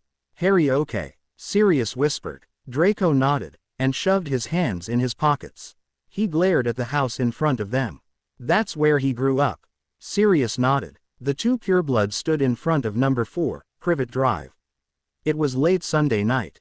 Draco didn't know how Sirius was going to explain to Dumbledore why he had stolen Draco from Hogwarts, but he wasn't worried about it. At this point, Draco didn't care if he got expelled anymore. It was all about Harry. Ready? Sirius nudged Draco, who nodded again. They're home. Yeah. Sirius and Draco crossed the road quickly. Stay behind me for now, Sirius told Draco. Then he kicked the door as hard as he could, and waited a second, before altering the door again. The door opened on the third kick. An extremely fat man stood in the doorway, face red with infuriation. He had a walrus mustache that was graying, and small beady eyes that sunk into the folds of fat in his face. "Just who the ruddy hell do you think you are?" the man roared. Sirius very calmly took out his wand and held it in front of the man's face. "I think," he said quietly, "that you had better let us in." The man's face drained. White as a ghost, he stood aside, dumbstruck. Sirius shouldered past him into the house, Draco trailing behind him. Vernon. A tall, anorexic thin woman poked her head out from behind a door. "Vernon, what's going on?" Her voice died when she saw Sirius and Draco. "Black," she managed to choke out. Sirius grinned wolfishly. "Ah, Petunia, good to know you haven't forgotten me." Draco thought the woman, presumably Harry's Aunt Petunia, was going to faint. "What are you doing here?" The fat man seemed to have gained some courage. His beefy hands formed fists at his sides. "The tea's gone. You took him nearly 2 years ago." Sirius raised a finger. "It seems you've touched upon the nature of our visit, Harry." A dangerous gleam took root in the black's dark eyes. "I don't care what trouble the runt's gotten into this time," Vernon shouted. "I'll have none of it. He's 18 now, he can take care of his own bloody problems." Draco's fists tightened. Sirius had taken away his wand before they left Hogwarts, claiming Draco would lose his temper with the Dursleys. It looked like he was right, but that didn't stop Draco from wanting to hit the man with an Avada Kedavra and see if he could survive it.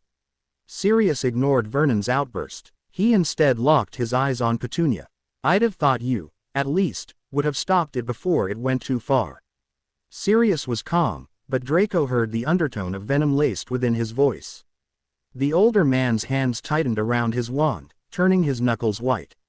The woman quailed under Sirius' accusing gaze, but otherwise didn't show any signs of fear. She looked like she was unsure as to what was going on, and if it was actually real or just a dream. "What are you talking about?" she asked, still in shock from seeing Sirius Black in her living room. Vernon narrowed his eyes, and pointed to the door. "Out," he bellowed. "Get out. We'll have nothing to do with your sort. We rid ourselves of that freak and we'll have nothing to do with him. You shut your trap, Dursley, or I'll lose my temper." Sirius snapped. "Do you want a repeat of Lily and James's wedding?" Vernon paled considerably. Draco raised an eyebrow at Sirius. Later, after they'd dealt with the Dursleys and gotten the boy back safely into Hogwarts, he'd have to ask Sirius what happened at Lily and James's wedding. Sirius' eyes never left Petunia. "Your own flesh and blood," Sirius whispered. "You let him." Sirius jabbed his wand at Vernon. "Beat a child." Petunia looked as if someone had slapped her. "No," she whispered. "We never touched him." "Liar," Draco hissed. He had managed to find his voice. He stepped forward, wrenching his arm out of Sirius' grip as the raven tried to restrain him. "Liar. How dare you stand there and deny what you've done? How dare you act so indignant? Coward. He has scars. He has seizures, Yu-ing." "Seizures," she repeated faintly. No, we never." Her eyes drifted to Vernon, who stubbornly avoided her gaze. Her bemused expression turned to one of horror. "What did you do?" she whispered. Vernon snarled at her. "Don't pretend you cared about him. He was a freak, a monstrosity." His tiny, beady eyes leveled with Draco's and his mustache quivered slightly. "He deserved everything he got." "Well," Draco though viciously as his fist connected with the man's beefy maw. "You certainly deserve more than this."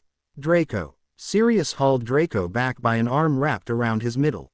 Draco let out a string of profanities, all spoken in ancient Greek. He had never quite grown out of that habit, ever since his mother made him learn the damned language. "Let go of me," he finally shouted in English. "Shut up, Malfoy," Sirius roared. Draco snarled, but managed to rein in his temper. He glared daggers at Vernon, who held his jaw tightly. "So you were too much of a coward to even let your wife know." Sirius slashed his wrist downward suddenly, his wand whistling through the air. Vernon was shoved violently into another room by an unseen force. "You stay here with her." Sirius jerked his head towards Petunia. "I'm going to handle that thing." "No," Draco cried. "I won't. I want to." "I know what you want to do," Sirius interrupted. "I wish I could let you. But you'll kill him, and you won't." No. A sadistic, crazed smirk curled Sirius' lips. He placed his wand on the mantle of the fireplace, then reached into his pocket and pulled out a wicked silver blade that Draco recognized as his Aunt Bellatrix's. No, I don't think I'll kill him. For the first time since he'd met the man, Draco was truly afraid of Sirius Black. Sirius followed Vernon into the room and the door slammed behind him. Draco looked at the door wistfully, before tearing his eyes away. He snatched up Sirius' wand, and turned to face Petunia. She was his to deal with. Sirius had promised. Well, not promised, but he had said that Draco was to watch her. That was close enough for him. Petunia's face had paled completely, making her resemblance to a skeleton even more striking. She sank down to her knees. Her hands clasped over her mouth. I never knew. She breathed. A pained sob rose from her. I swear to you, I never knew. And as much as he didn't want to, Draco believed her. He clutched Sirius' wand tightly. He wanted so badly, so very badly, to just crucio the woman until she went mad. But, though the cantation sprang to mind nearly unbidden, he found that he couldn't utter the word. I envied her, Petunia said quietly. Draco could hear old bitterness coloring her tone. My sister. Oh, how I envied her. She shook her head slowly, as if she couldn't quite understand what had happened to her. Why? Draco sat on the very edge of one of the couches. He was angry that he couldn't seek revenge for Harry himself, but he was glad that he was at least able to land one solid punch on the fat wanker's jaw. She was a witch. Petunia shut her eyes tightly. We shared the same blood. Why did she get to go to Hogwarts? The boys all loved Lily. Lily was the brilliant one. Lily was the pretty one. Lily got magic. I envied her so much that, at times, I hated her. I wanted everything she had. The magic, the inn, the man, even her son sometimes. Petunia let out a wretched sob. And then she was gone. Gone. And her son was left on my doorstep. Her beautiful, magical son. Another reminder that I could never be her. Draco was stunned. He had never really met a Muggle before, and certainly not one with a sibling who was a Muggleborn. How was he supposed to know that the Muggleborn's family might be envious? It should have been bloody obvious. I never wanted to hurt him. Petunia sobbed. I wanted him gone. I wanted my sister back. I never asked for any of this. Draco watched in stony, stunned silence as the aging woman in front of him broke down into fresh sobs. He could never forgive her for turning a blind eye and for ignoring Harry his entire childhood. But he could understand. And, as Remus was fond of saying, understanding breeds empathy. It was nearly 15 minutes before Harry's aunt calmed down. All the while, not a single sound came from the room that Sirius had locked himself and Vernon in. Draco hadn't moved an inch, afraid that if he did, he'd lose his temper and barge into the room Vernon was being held in. Petunia sniffed and wiped her eyes. Oh, you must think I'm a sight, she muttered. She looked at Draco with gly eyes. What are you, anyway? Those aren't the colors my sister or the boy wore. She gestured to his school tie. It took Draco a minute, but he recognized the attempt to pull the attention away from her breakdown. It was slightly pathetic. After all, Draco had just seen her sob for nearly 20 minutes, but it was a show of her pride. If she hadn't been a Muggle, she could have made a decent pureblood. I'm a Slytherin, Draco said dismissively. A pureblood, unlike you. You're nothing but a filthy mudblood, he added sneeringly. Petunia shook her head, letting out a humorless laugh. I'm no mudblood. I have no magic in me. Draco scowled. Just shut up. Petunia rose and smoothed out her skirt. She didn't seem too concerned with what was happening to her husband. Maybe she really didn't care. Or maybe she thought he deserved whatever Sirius did to him. She clasped her hands together and wrung them, then bit her lip. What? She cleared her throat. What happened? Draco lifted a pale brow as his way of telling her to elaborate. She huffed in a way similar to Pansy when she didn't get her way or when she thought someone was being especially stupid. With him. Who's him? Draco snapped impatiently. Volume. Voldemort. Petunia managed. Draco never heard a Muggle say his name before, but he didn't think it would be difficult for them to say his name the way it was for witches and wizards. What happened? We were moved from here before the boy turned 17. I can't imagine that he's still at large, or we'd still be in hiding. Draco stared at her incredulously. No one told you. They only brought us home. They never said anything. Petunia knotted her hands together and stared at Draco expectantly. What happened? Harry killed him. Draco wasn't aware he was speaking until he saw Petunia's eyes widen. The Dark Lord's gone for good. Petunia put a hand over her mouth. He won. Draco nodded. Petunia pressed her lips together tightly and nodded. I knew he would. He's stubborn as his father. Is he all right? Draco nodded once. Petunia let out a breath Draco hadn't been aware she was holding. Petunia opened her mouth and looked as if she was going to say something else when the door to the room Sirius had disappeared into opened abruptly. I'm done, Sirius said casually. His knife was gone, and in his hands was a small, fat, scarred toad. As that, Draco motioned to the toad. Sirius smiled the very same smile that Draco often saw on his Aunt Bellatrix. It seemed the two blacks had more in common than most thought. Of course it is. That's it, Draco shouted. After all he did, why you? Sirius silenced him with a single level glare. It had been a while since someone had been able to do that to him. Catch. Sirius threw the toad at Draco carelessly. The only reason that Draco caught it was because of his seeker skills. Draco scowled. It was just a fat toad. On closer inspection, however, Draco saw a labyrinth of deep scars crisscrossing over the toad's rough skin. Draco fan a finger over one of them, and the toad squeaked in a way that let Draco know it was in pain. Good. Oh, brilliant, Draco snarled victoriously. The knife. Sirius pulled it out of his pocket far enough to show Draco the bloodied blade of the knife. Through some fit of Gryffindor kindness, he did it at an angle that Petunia couldn't see the blood. Petunia motioned to the toad in Draco's palm. Vernon. Is he? He's not dead. Sirius bit out. He'll remain a toad for the rest of his life. He's yours to take care of now. Reluctantly, Draco dropped the toad into Petunia's outstretched hand. She nearly dropped it when the toad hit her hand. Petunia eyed it with practiced disgust that Draco was sure Harry had been on the receiving end of more often than not. She set her lips into a thin, white line. It's going to look like he just disappeared, she said, sounding faint.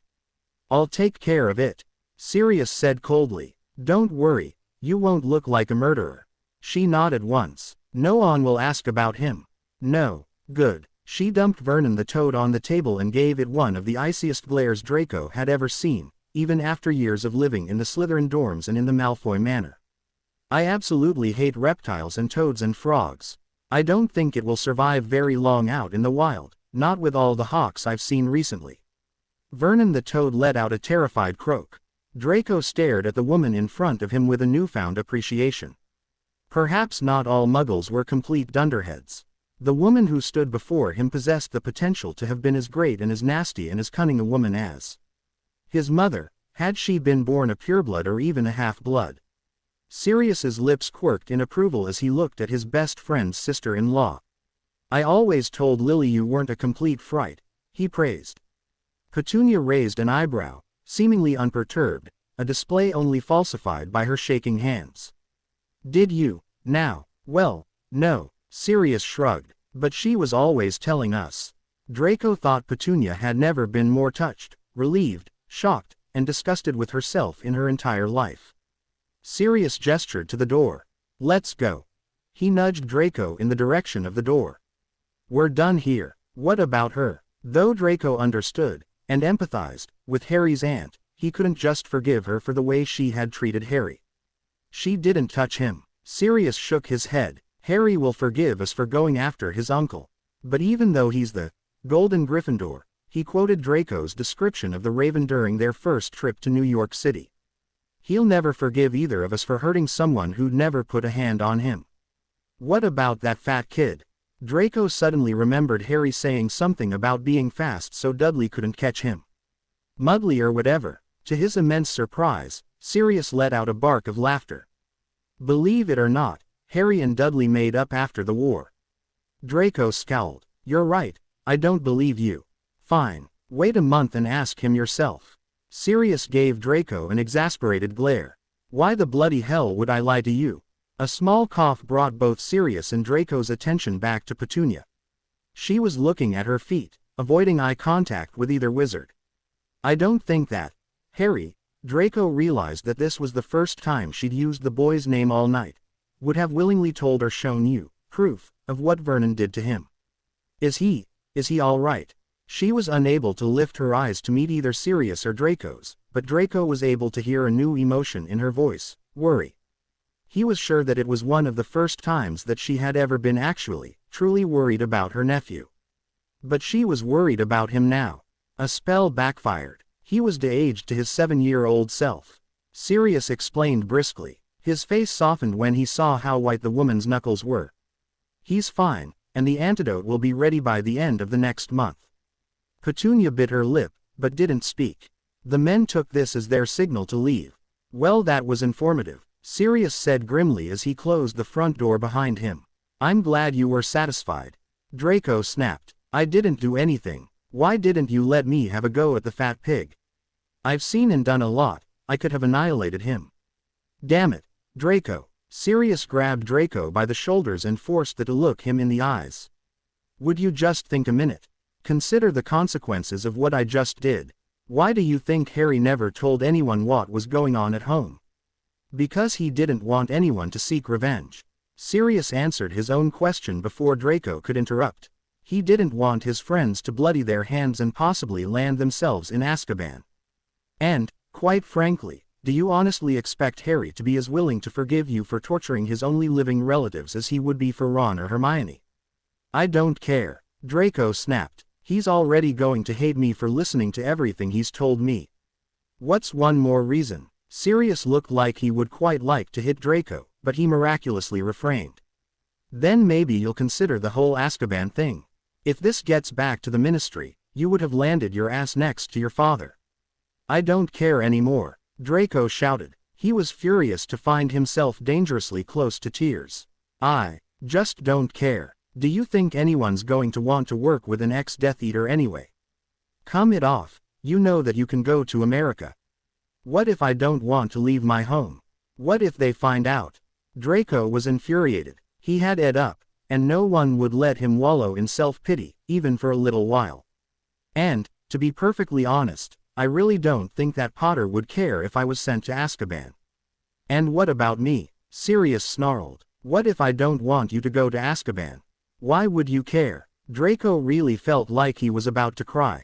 Sirius's face softened. Draco, he sighed. I have no family left. My parents, grandparents, brother, aunts, uncles, all dead. I had 3 cousins. Bellatrix is dead. Andromeda died 2 months after the war. Tonks, Anna's only child, was killed at the Battle of Hogwarts. And as you bloody well know, Narcissa went completely mad. You and Teddy are the only real family that I have left. You think I want to lose you? Sirius was merciful enough not to comment on the small tears that managed to overflow from Draco's bly eyes. Draco looked down, unable to meet the older man's dark, stormy eyes any longer. I didn't think of it that way. Draco mumbled. Sirius smiled softly, then pulled Draco into a rough hug. I'm sure you didn't, but now you'll be able to. Now. He let Draco pull away, ending the hug before it became awkward. Shall we go back to Hogwarts? I'm sure Kiddo misses you. Draco was about to reply when the door behind them flew open. Petunia's wild expression calmed slightly when she caught sight of the wizards. I thought you'd left. She breathed. Can you tell him something for me? Draco nodded, not trusting himself to speak. Petunia took a deep breath, and visibly summoned all the courage she had. She looked Draco square in the eye, and spoke 6 words that neither Draco nor Sirius ever expected to hear from the cold woman. Tell Harry I'm proud of him. Draco decided to wait until Harry was back to being himself to tell him his aunt's message. He didn't think that a 7-year-old would quite appreciate the woman's praise. He slipped into the Slytherin dorms silently, grateful that Sirius knew everything about sneaking into and out of the castle without getting caught. He had hoped that he would have been able to sneak into the dorms undetected. He had hoped he'd have been able to get some sleep that night. He had also hoped for an uneventful year, and look where that had gotten him. Draconius Lucius Malfoy. Pansy Parkinson stood in the middle of the empty common room, hands on her hips. Her eyes were narrowed, Her teeth were bared, and her lips were caught between a snarl and a sneer. "What have you done?" she hissed. "I got a fire call from Professor Lupin earlier. Do you know how frantic he was? He figured out what you two morons were doing." Draco ground his teeth together, and prepared himself for the inevitable battle. The students of Slytherin, usually at the end of the year, named a fight between two of its members the Battle of the Year. The battle was the fight that woke up all the members of the house in the dead of night. It was the fight that made all the Slytherins uneasy, the fight that lasted for weeks on end and usually divided the house in two. The battle was usually between a couple, or a pair of best friends after the same crush. There was not always a fight worthy of being named the battle.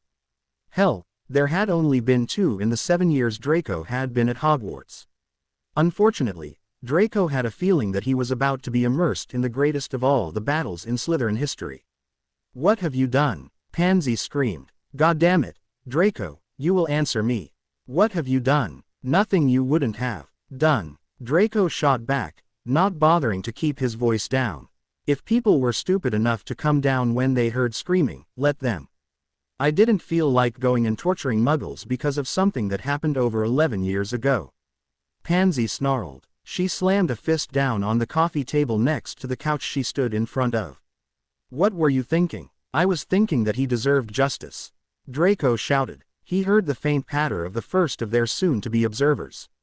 "Who, exactly? Harry or the arsehole?" "Both." Draco crossed his arms stubbornly. "This isn't justice. This is revenge." Pansy looked close to either spitting or throwing a punch in Draco's direction. "Do you think Harry is going to forgive you this? If he wanted revenge, don't you think he would have done it already, himself? This doesn't have to do with Harry wanting revenge."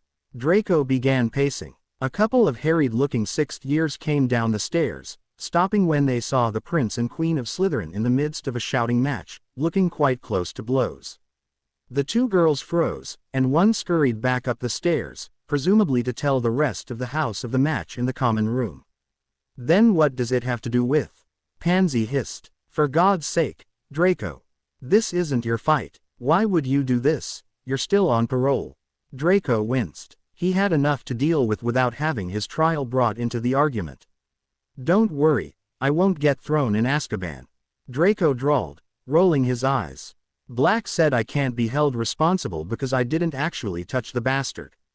"And you trust him?" Pansy tore at her hair, grinding her teeth in anger. The dying fire suddenly flared violently, a signal of Pansy's rising temper. It wasn't very often that she lost control, so when Draco saw, and felt, the fire's vigorous rebirth, he knew he was in for one hell of a battle. He was in Azkaban, he's serious Black. You've heard how Lupin talks about him. Even when he was in school he didn't care about the consequences or who got hurt, so long as he got what he wanted done. "I don't care, either," Draco shouted. He stopped pacing and stood in front of Pansy, shaking with anger. "All I care is that the Muggle got what he bloody well deserved." Pansy stared at him in wide-eyed, incredulous amazement. "You've become your father," she whispered, horrified. The not-so-small crowd that had gathered at the stairs gasped quietly.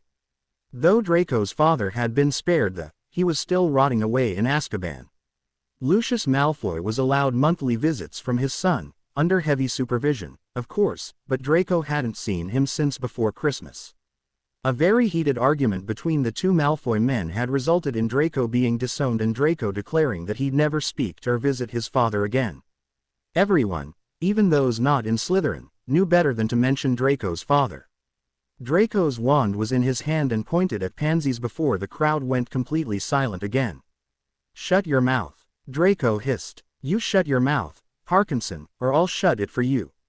Pansy narrowed her eyes at the wand, and crossed her arms, seemingly unperturbed by the notion of being forced into silence by Draco Malfoy. "What are you going to do, Malfoy?" she asked, voice scarily calm. "Hex me into agreeing with you. Going to make your daddy proud, are you?" "Shut up," Draco roared. "Just shut the up. Make me," Pansy shrieked, her knuckles turning white from gripping her arms so tightly. Her eyes shone with tears of anger and frustration that threatened to fall. "You're the big, bad Death Eater, aren't you? Aren't you supposed to be good at making unwilling people do what you want? You've sure got torturing muggles down." Draco's stinging hex hit Pansy square in the jaw. She stumbled back with a startled scream, clutching her jaw. He hadn't meant to throw the hex, but Pansy just wouldn't shut up. Because she was the one he ran to when he had nightmares, the one he told all his worries and fears to. She knew where, and how hard, to hit Draco in order to drive him absolutely insane. Draco. Daphne Greenger's scandalized shout seemed to bring Pansy back to her senses. Draco expected a similar response from Pansy, accompanied by a much stronger hex. He wasn't even going to try to defend himself. He deserved whatever she did to him, he knew he did. He didn't, however, anticipate being body slammed by a 5'2", 100-pound, 18-year-old girl. He also didn't expect Pansy to throw a right hook hard enough to shatter Draco's jaw. "You son of a," Pansy shouted. She managed to straddle the stunned, and continued to hit Draco across the face any way she could. "Bastard. You coward." It took Draco a minute to realize that he was, indeed, getting his face rearranged by a small pixie of a girl. It took him another minute to convince himself to get the pissed girl off of him. That proved to be difficult once Pansy managed to make a gouge above his right eyebrow, causing blood to flow down into his eyes. He spluttered when it reached his mouth, and attempted to catch at least one of Pansy's flailing fists of fury. The bright red blood must have spurred the eldest Slytherins into action, because Pansy was very suddenly lifted off of her victim. She screamed bloody murder in the arms of her captors, but was unable to pry herself loose from the arms of Millicent Bulstrode and Gregory Goyle. Draco was hauled up rather roughly by the Greenger sisters. Astoria tried to wipe the blood out of Draco's eyes, but he slapped her hand away irritably. "Damn you," Pansy shrieked, sobbing. "God damn you, Draco Malfoy. You've ruined everything." She managed to wrench herself out of Millicent and Greg's grasp, a feat Draco would have been impressed by any other day, and ran up the stairs to the girls' dormitories. Millicent and Daphne gave Draco infuriated glances and raced up after her. Slowly, the rest of the Slytherins disappeared back into their respective dorms, whispering furiously about the scene they had just witnessed. No doubt they'd have several theories to justify the historical battle that had taken place, but Draco doubted any of them would be even close to the truth. "Mate, you are Ed." Theodore Knott shook his head slowly and crossed his arms. "What did you do?" "None of your sodding business." Draco spat a mouthful of blood onto the carpet. Theodore eyed it disdainfully. "Seeing as you two probably just had the most epic battle Slytherin has ever seen, I do believe it is my business now." Theodore shrugged. "But if you're not going to tell me, then there's nothing I can do to make you." Draco wiped his eyes the best he could with the backs of his hands. He was grateful when Greg handed him a white handkerchief. He may have always been the quiet one of Draco's bodyguards, but Draco had always suspected Gregory Goyle of being much smarter and kinder than he appeared. "Where's Harry?" Draco asked suddenly, changing subjects quickly. "Harry? He must have heard the fight. The entire house heard, he must have. So where was he? Come to think of it, where was Blaise? He would have stopped the fight before Draco cast the stinging hex, or even before Pansy started comparing Draco to his father. Soon as we heard the shouting, Blaise ran to your room and locked the door behind him. He must be keeping Harry in there so the T doesn't see this." Theodore shrugged and walked toward the stairs, Greg in tow. Greg paused at the bottom of the stairs. "I think you should go up there," he said slowly, without turning around. "I think I heard the kid crying." Greg disappeared up the stairs after Theodore, leaving Draco alone in the deserted, and now slightly bloodied, common room. "Son of a," Draco muttered. He wiped his face the best he could with the now sullied handkerchief and shoved it into his pocket. The cut on his forehead had stopped bleeding, and he felt his right eye swelling. He debated going to the infirmary, but decided against it. Not only would it raise many questions that would be better off unasked, but he wanted a reminder of his stupidity. Hopefully, the gash wouldn't scar too badly. Draco took a deep breath and made his way up to his room. He paused when he reached his door, and, on an impulse, pressed his ear against the door. He didn't hear anything, so he whispered a spell his father had taught him years ago to heighten his hearing. Blaise's comforting voice came through, like static, at first, but it soon cleared up. "See," he was saying, "they've stopped shouting. Everything's okay now. I want Draco." Harry's small, high-pitched voice came through. Draco winced. Harry's voice only went high when he was incredibly upset. I want Draco. I know. Draco could pick up a hint of exasperation in Blaze's tone, but the Italian hid it very well, so Draco didn't think that Harry picked up on it. But I don't think you should see him right now. He's going to be very angry. Pansy called him a coward. Harry hiccuped. He's not a coward. Draco felt a wave of heart-swelling pride. Harry was proud of him, at least enough so that he wouldn't allow Draco to be called a coward. It was oddly comforting. Harry, it was one of the only times Draco had ever heard Blaze use Harry's first name while talking to the small boy. It was usually, or, kiddo. You want me to be perfectly honest, right? Blaze paused. Harry must have nodded, because the Slytherin continued. Then I'll be honest. Quite frankly, I don't want you seeing Draco, and I doubt Draco wants to be seen by you. You need to trust me when I tell you that Draco's okay. I don't trust nobody. Harry sniffed angrily. You trust Draco. This different. Draco could almost heard Harry's scowl, and he smiled in spite of himself. He slid down the door until he was kneeling in his doorway, his head resting against the cool, dark mahogany of his door. Can't bring yourself to face him. Pansy's dark voice came from behind him. Draco shrugged, and she sat down beside him with a sigh. Are you all right? Draco asked quietly, sneaking a sideways glance at the girl. A nasty burn streaked across her left cheek, stretching from her mouth to her ear. She waved her hand at the boy. I'm fine. I've been hit by worse before and you know it. You, however, look like you've been in a fight with that hippogriff again. Draco shrugged again. I didn't fight back. I deserved it, anyway. Not all of it. Pansy touched his gash gingerly and he winced. I'm sorry, Draco. I really am. I should have listened to you before flying off the handle like that. Draco nodded once, acknowledging her apology. He wouldn't cheapen it by saying he was sorry as well. No, he wished he hadn't attacked Pansy, but he wasn't going to apologize for it. He hadn't been in the wrong. What happened, Draco? Pansy asked, laying her head on the male's shoulder. You couldn't have just gone away and done absolutely nothing to those horrid people. That's not like you. Draco closed his eyes, and ended the spell, making Blaze's gentle condolences fade away once more. He turned so his back was to the door, his legs bent at the knees. Pansy copied his movement, and waited for an explanation. So he gave her one. He told her everything that had happened since the incident. He told her about how scared he was when he had first thought he had killed Potter, about how it felt to learn about Teddy and Sirius and knowing they were truly family, about how it felt to watch Vernon Dursley's face pale as he realized that he was screwed and there was nothing he could do about it. Draco released the dam of emotions he'd been holding back. He held nothing back this time, not how he felt when Harry smiled at him, how he liked being held in Remus' arms because Remus was strong and it made Draco feel safe. He told her everything. Never once did Pansy interrupt him. She didn't cough or make faces or nod and say, I agree. She just sat and listened. Both she and Draco knew that if she had interrupted, even once, Draco might not have continued. Draco talked for what must have been at least an hour. When he finally stopped, his throat was sore and his mouth dry. He snapped his jaw shut, and brought his knees up underneath his chin. It was 5 minutes before Pansy said anything. You still haven't told me why you would go after those people, she said slowly. You're not stupid, Draco. You know as well as I do that if he had wanted revenge. It isn't about what Harry wanted. Draco gripped his hair tightly. He pressed his eyes to his knees, hoping the pain would scare away the tears.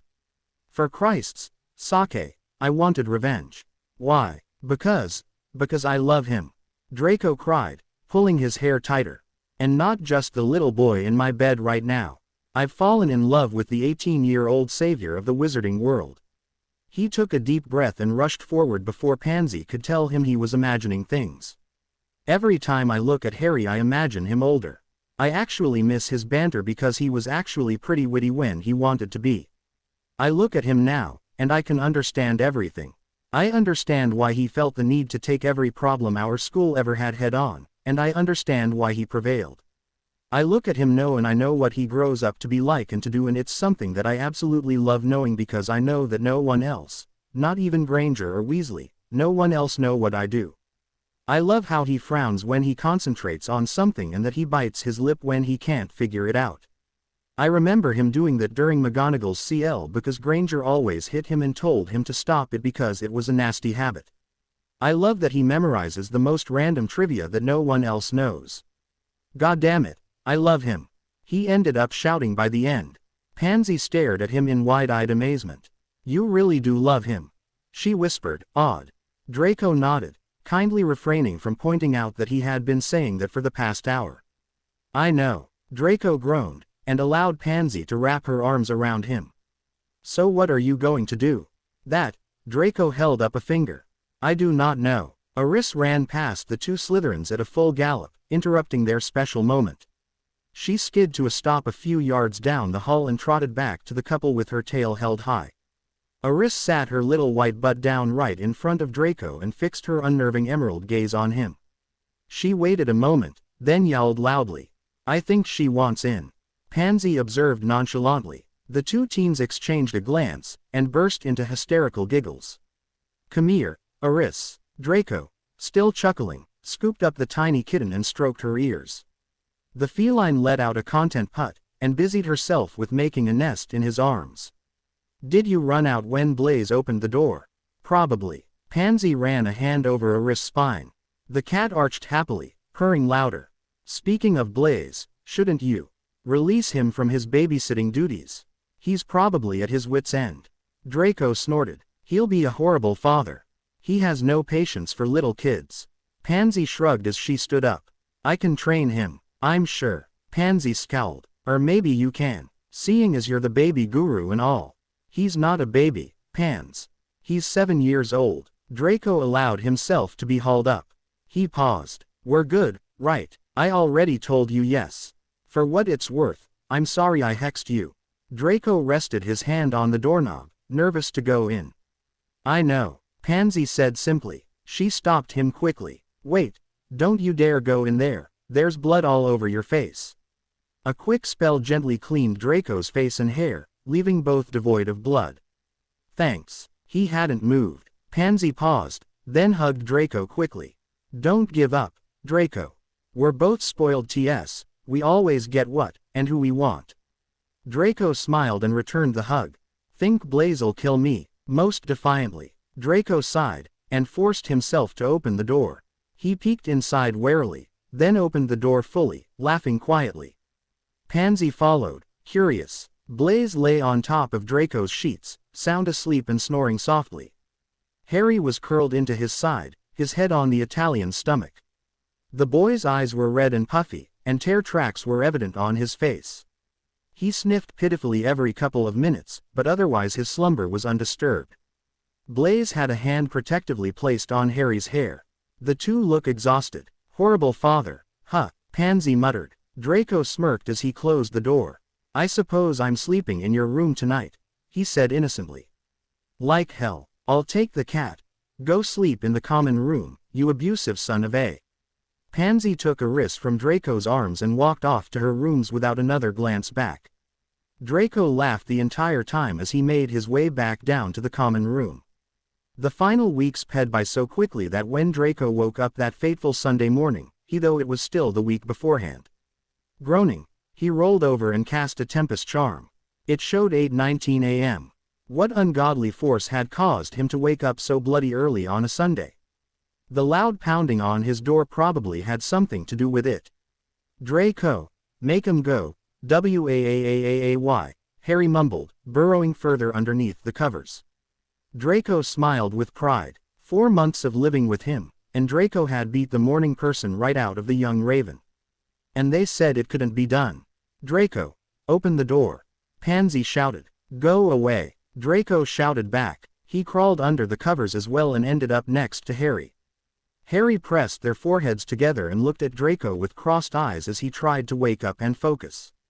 Harry giggled as Draco crossed his eyes as well, scrunching his nose. Draco laughed, and nearly jumped out of bed when Harry licked his nose like a small puppy. Should we get up? Draco whispered as he settled back in under the sheets, not wanting to break the morning bliss that seemed to be on Harry like a calming spell. It was contagious, and Draco wished he had woken up like this more often on the weekends he had shared with the small boy. Harry shook his head and covered his mouth as he tried to stifle his giggles. No, okay. Lie very still and maybe the Wicked Witch of the East will go away. Draco made sure the sheets were covering both boys completely. Harry curled into a small ball against Draco's and grew very still, save for the few giggles that he failed to stifle. The pounding on Draco's door stopped, and Draco sighed in relief. See, she went away. Now we can go back to. Bang! Draco's door swung wide open and crashed into the opposing wall. Harry's eyes widened, and he burst into a renewed fit of giggles. Their blanket was ripped rather rudely from the grasps, and the two former enemies were exposed to an amused Blaze and an irritated Pansy. Draco Malfoy, you are such a pain in the you-know-what. Pansy huffed. She had taken to not cursing in front of Harry after he dropped an F-bomb, claiming to have heard it from Pansy when she was talking to Daphne. Draco glared at her good-naturedly and hugged his pillow to his. Go away, I wanna sleep. Me too. Harry glared just as effectively as Draco at the two Slytherins, and then buried his face in Draco's pillow. Draco wondered briefly if the boy could breathe, but quickly shrugged the thought away. If Harry needed to breathe, he wasn't stupid enough to suffocate himself with a pillow. Don't you know what day it is? Pansy asked incredulously. Sunday. Draco shrugged an eyes, nestling into his pillow. Which means I can sleep for once, especially since exams are over. And graduation is next week. Pansy said carefully. She was treading on thin ice. Draco wasn't exactly coherent in the mornings, and it sometimes took him a while to understand some things. Right, graduation is next. Draco trailed off, and his eyes flew open. Tea today. Yeah, mate. Blaze shifted uncomfortably. Come on, we gotta pack up the kids' stuff before we head to Dumbledore's office. Somehow I doubt Harry or any of the Gryffindorks'll want to come back for it all later. Draco sat up slowly, and he locked eyes with Pansy. Harry followed suit curiously, not quite sure why Draco seemed so upset. It was just Sunday, after all. Today, Draco repeated, eyes studying Pansy's face for any sign of a joke. Pansy nodded slowly, and later she would recall never having seen Draco look so lost and heartbroken before in her life. Do you know why you're here today, Harry? Dumbledore's blue eyes watched Harry carefully. The sight in front of him was oddly familiar, but very different at the same time. Draco and Harry once again sat in front of him, though this time Harry sat on Draco's lap and looked utterly miserable. He wore his school uniform from 4 months earlier, and it was much too long for him. In his small hands, the Raven held Draco's tightly, their fingers intertwined, as if he didn't ever want to let go again. Mr. Weasley and Miss Granger were also in the office, as they were last time, but now they were accompanied by a pair of Slytherins who looked as if they were going to a funeral. Dumbledore had expected Draco to look as if he would at least miss the young boy, especially considering how inseparable they'd been for the past 4 months. Instead, the had on the perfect expression of indifference, one that would have made his father proud, and he paid no attention to the boy on his lap. It was only because of his numerous years as a teacher that Dumbledore was able to catch the tension in the jaw, the white of his knuckles as he squeezed Harry's hand in his own, and the slight redness to his eyes. Harry scowled at Dumbledore, who simply blinked in surprise. It seemed the child had learned quite a few things from the youngest Malfoy. Yes, Harry shot Dumbledore a look of such pure loathing that Dumbledore nearly flinched. Nearly. I am simply making sure that you understand what. Dumbledore was interrupted, rather rudely, by an infuriated 7-year-old boy. I'm not a baby, Harry shouted. I know what's going on. I'm not stupid. Taken aback, Dumbledore decided to take another route. I never thought you were, my boy. I only wanted to tell me that Professor Snape's got the potion ready.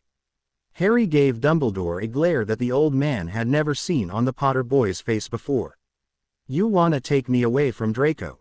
Dumbledore did not miss the collective wince that went around the room. It seemed that no one, not his friends, his godfather, nor his caretakers, had been able to reason with Harry about taking the potion. Dumbledore had a feeling that each person in the room had had an argument with the child at one point, and had not gotten far at all. Everyone, it looked like, except Draco Malfoy. He refused to look at anyone, not even Harry. He instead stared straight ahead, seemingly oblivious to everything around him. Dumbledore was saved from what would have been a futile conversation with a stubborn 7-year-old when Severus came in through the door to his office. He carried a goblet of a bright blue liquid that smelt like peppermint and fresh gr. "The remedy, headmaster," Severus said coolly, bowing his head slightly. "I presume I am to give it to Potter now." He made to give the goblet to the boy, but Harry kicked out suddenly, nearly knocking the goblet out of Severus' hand. "You fool," Severus snapped at the boy, steadying the potion. "This is all I have. You will stay like this for another 4 months if you spill it. Then dump it out the window," Harry shouted. "I don't want it." Severus looked to Dumbledore, who merely shrugged in confusion. "Why don't you want it?" Dumbledore was quite proud of the potion's master. He had managed not to shout at the small boy. "I want to stay with Draco," Harry said stubbornly. Suddenly Dumbledore's office was alive with protests from all of those gathered. "Don't you want to be 18 again? Come on, mate. Malfoy, why him? Don't you miss your friends? You can still visit. Might use force, just take it. I don't want you." The entire room froze, and every eye turned to stare at Draco in shock. Draco still stared straight ahead, his jaw clenched tighter. He had removed his hands from Harry's, and now held onto the chair's arms. His knuckles turned white and Dumbledore could have sworn he heard the wood of the chair groan in protest as Draco grasped it tighter and tighter. What? Harry looked up at Draco in disbelief with wide eyes that seemed to quiver. "I don't want you," Draco said again, coldly. Dumbledore almost missed how tight Draco's voice was, and he found himself wondering just how much the boy had managed to hide from others his whole life. Harry slid off of Draco's lap slowly and turned to face him, still not believing that he had heard the Slytherin correctly. "You're lying." His voice trembled, giving away that he didn't quite believe what he was saying. Draco finally looked at Harry, who shrank back under the icy glare he received. "I never wanted you," Draco continued, voice soft and filled with a hatred that the room's occupants were used to hearing from the. "I had to take care of you as my punishment, remember?" "Stop it," Harry whispered fearfully. "I never wanted you and I'm glad to be rid of you." Draco stood, sneering at the terrified boy in front of him. "You've wasted 4 months of my life, I hope you're happy. Now you can go back to being an 18-year-old arsehole who spends his time basking in the glory of the murder he committed. Congratulations." "I knew it," Harry whispered angrily, tears running down his face. "I knew it, and what could you possibly know?" Draco asked coldly. Dumbledore could see a slight hint of pain in the boy's eyes before it was hidden completely. Harry shook his head slowly, tears slowing as anger replaced the disbelief in his eyes. "I knew no one cared about me." "Oh, no, you're wrong, Potter." Dumbledore feared what else would come out of Draco's venomous mouth. "The ones who all care about you die because of you. Do you think I'm stupid enough to subject myself to that fate?" With that, Draco turned on his heel and stalked out of Dumbledore's office. Severus narrowed his eyes at his godson's retreating back, but said nothing. The entire room was silent, all horrified and shocked by Draco's outburst. Silently, Harry raised his hand towards Severus, indicating that he wanted the goblet. Severus gave it to him without a word, and Harry looked at the potion with distaste. Then he took a large gulp of the potion. For a few breathless moments, nothing happened. Then Harry dropped the goblet and clutched at his head. Miss Granger made as if to start towards him, but Mr. Weasley wisely held her back. A blinding flash of bright blue light engulfed Harry and lingered around him for a full minute. Harry was completely covered by the pulsing light. "Professor, you're sure it won't hurt him if it's wrong, right?" Miss Parkinson had surely meant to sound nonchalant, but Dumbledore easily heard her genuine concern. "Absolutely." Severus kept his eyes trained on the blue light, which was slowly fading. Suddenly, the light disappeared completely and young, 7-year-old Harry was gone. In front of them all stood Harry James Potter, 18-year-old savior of the wizarding world. Instead of being a thin boy with growth development problems, he stood tall and broad at a solid 6 foot. His bright green eyes raked over every occupant in the room, and landed on Miss Parkinson and Mr. Zabini. "Tell him I understand." Harry's voice was rough and scratchy, as if he wasn't used to speaking with such a low-octave voice before. I don't blame him. Miss Parkinson nodded warily, watching Harry as a dog might a fellow dog that could turn on her any moment. Harry returned the brisk nod, and took a step towards his two friends, before stumbling over his suddenly too large feet. The Gryffindors rushed to his side immediately. "Oh, Harry," Miss Granger gasped. "Oh, I'm so glad that you're all right. I was afraid it wouldn't work." She looked close to tears. Harry's eyes glazed over, and he blinked groggily. "Was happenin'," he slurred. Severus waved a hand. "It's to be expected. You've just grown 11 years in about a minute. You need to go to the hospital wing and stay there at least overnight." "Go, already," he snapped when Miss Granger and Mr. Weasley simply stared blankly at him. They gave twin sneers, but gave in to his order. As they ped by Mr. Zabini and Miss Parkinson, Harry struggled to get away from them. Go, he mumbled. "No, Mr. Weasley said firmly. You can't walk on your own." Grumbling, Harry's eyes looked onto the two Slytherins. "We're gonna talk," he said forcefully. "Don, you dare think we're through?" Swallowing painfully, Miss Parkinson nodded. Yes, of course." Harry narrowed his eyes, but allowed Miss Granger and Mr. Weasley to half-carry him out of the room. "Headmaster, Mr. Zabini asked Dumbledore, may we leave, now?" "Yes, now that we're sure Potter's all right, it's rather boring in here." Miss Parkinson sniffed. Dumbledore understood at once. "We have to go see Draco." He nodded, and the two were out of the door within seconds. Severus shook his head. "This isn't over, is it?" he drawled. "I would think not, Severus." Dumbledore said mildly. "Why can't anything ever be simple?" Severus complained. "Those two will dance around whatever issues they have for days or weeks or months, and then confront everything in a way where they both get hurt. Contrary to popular belief, I do not enjoy seeing children in pain." "Well," he quickly amended. "Not my godson, at any rate." Dumbledore didn't have to ask who they were. Because, Severus, they would not learn anything if they went through this, simply. Dumbledore smiled knowingly, and they would not be Harry Potter and Draco Malfoy if they did this with calm, level heads. Let them do this on their own. Severus snorted. "Since when don't you interfere in Harry Potter's life?" Dumbledore contemplated this for a moment. "Since I've realized that I don't have to in order for him to do what's best for himself and everyone else." He smiled bitterly. "And since I've decided to let him be selfish for once in his bloody life." "Draco." Pansy knocked on his door tentatively. Blaise stood behind her, shifting anxiously. When Draco didn't answer, she opened the door. Draco lay in a curled ball on his bed, hugging Harry's Batman-printed pillow to his. Little Eris lay nestled against his forehead, her tail curling around the top of his head and her tiny pink nose just barely touching Draco's forehead.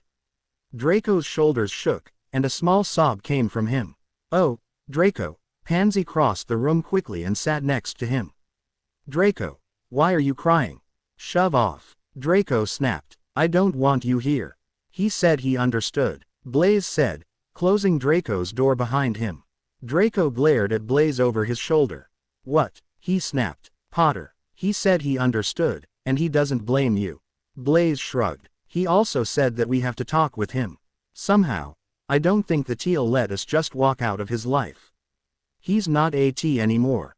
Draco mumbled. He turned back to Harry's forgotten pillow, burying his face in the soft fabric. Eris mewed softly, and her tiny tongue darted out to plant a small on his cheek. "I don't care if he's 7, 18, or 102, I shall call him T from now on," Blaise declared. "Will you talk to him?" Pansy inquired, resting a rearing hand on Draco's shoulder. Draco nodded. "I just couldn't be there. And he wouldn't take the stupid potion, so it was perfect." He sniffed pitifully. "I figured if I made him hate me, he'd take the potion." Pansy nodded. "We figured it out, Draco. We're not stupid. You were pretty believable, though, Draco." Blaise winced. "I think you're going to have a field day trying to explain yourself to Granger and Weasley." Draco grunted. "I don't care about their approval. You will once T wants to be your friend." Blaise smirked. "Or do you think he'll allow himself to have a boyfriend that can't get on with his best friends?" Draco's hand shot out and slapped Pansy in the shoulder. "What did you tell him for?" Blaise's eyebrows climbed into his hairline. Mother of Circe, I was right. I didn't tell him anything. Pansy rolled her eyes. But you just did. Draco shouted an obscenity into his pillow and curled into a smaller ball.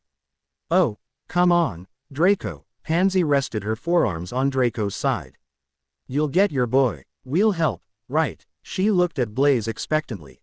Blaise shrugged. I suppose. I've grown kind of fond of tea. He's superb entertainment. And obviously good for you. Tomorrow, we're going to the hospital wing. Pansy declared. And we're going to talk to Potter, all three of us. Potter was the only one in the hospital wing, which wasn't that surprising. He was sleeping, curled in a half-moon. His arm was awkwardly placed, and it looked almost as if he was reaching, looking for someone. His mouth was set in a frown that Draco found out of place after so many months of being attached to the boy. Where do you suppose Granger and Weasley are?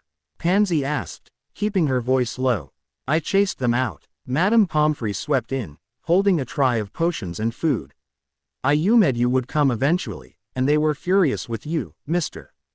Malfoy. Miss Granger said something about wishing she had hit you harder third year. She set the tray down on the nightstand next to Potter's Glees, and pointed to the food. Make sure he eats when he wakes up. The Slytherins nodded. The nurse turned back to her patient and woke him up with a smart slap to his head. Mr. Potter, would you please get up? I woke you up 15 minutes ago. Sleep in, you old hag. Potter mumbled, turning over. Go. Waaaay. You've always been up before me. Pomfrey clucked like a mother hen. Get up, boy, or I'll get Peeves to do it for me. What possessed you to go back to sleep? You love mornings. I still can't believe you missed the sunrise. You've never done that before. Grumbling something about sadistic old women, Potter sat up, yawning loudly. I don't like mornings anymore. He groaned good-naturedly. And sunsets are just as pretty as sunrises, and at a much more reasonable hour. I want to go back to sleep, Madam Evil Witch Doctor. Too bad. You have visitors. Immediately Potter's eyes locked onto Draco, Pansy and Blaise. Here. Madame Pomfrey shoved a potion at Potter. Drink this. Then eat. You never eat enough. I swear, you're anorexic. I am not. Potter rolled his eyes and downed the potion in one shot. He gagged. Ugh, that was nasty. What did you expect? The nurse's lips twitched. Pumpkin juice. Be nice to me. Potter glared playfully at the woman. I just went through puberty overnight. Don't you ever feel bad for me when I end up in here, Poppy? Madame Pomfrey cuffed him on the back of his head, laughing. Harry James Potter, I used to feel bad for you, until you started showing up once a month. Now I think you do it deliberately. Oh, of course. Potter's eyes gleamed as he took his Glees from his nightstand and pushed them into place on his nose. Alas, I can hide it no more. Mine heart aches for you, my sweet.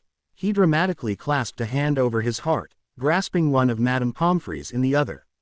Run away with me, Poppy dearest. I shall give you everything you could ever desire. Leave this castle behind and come be my bride.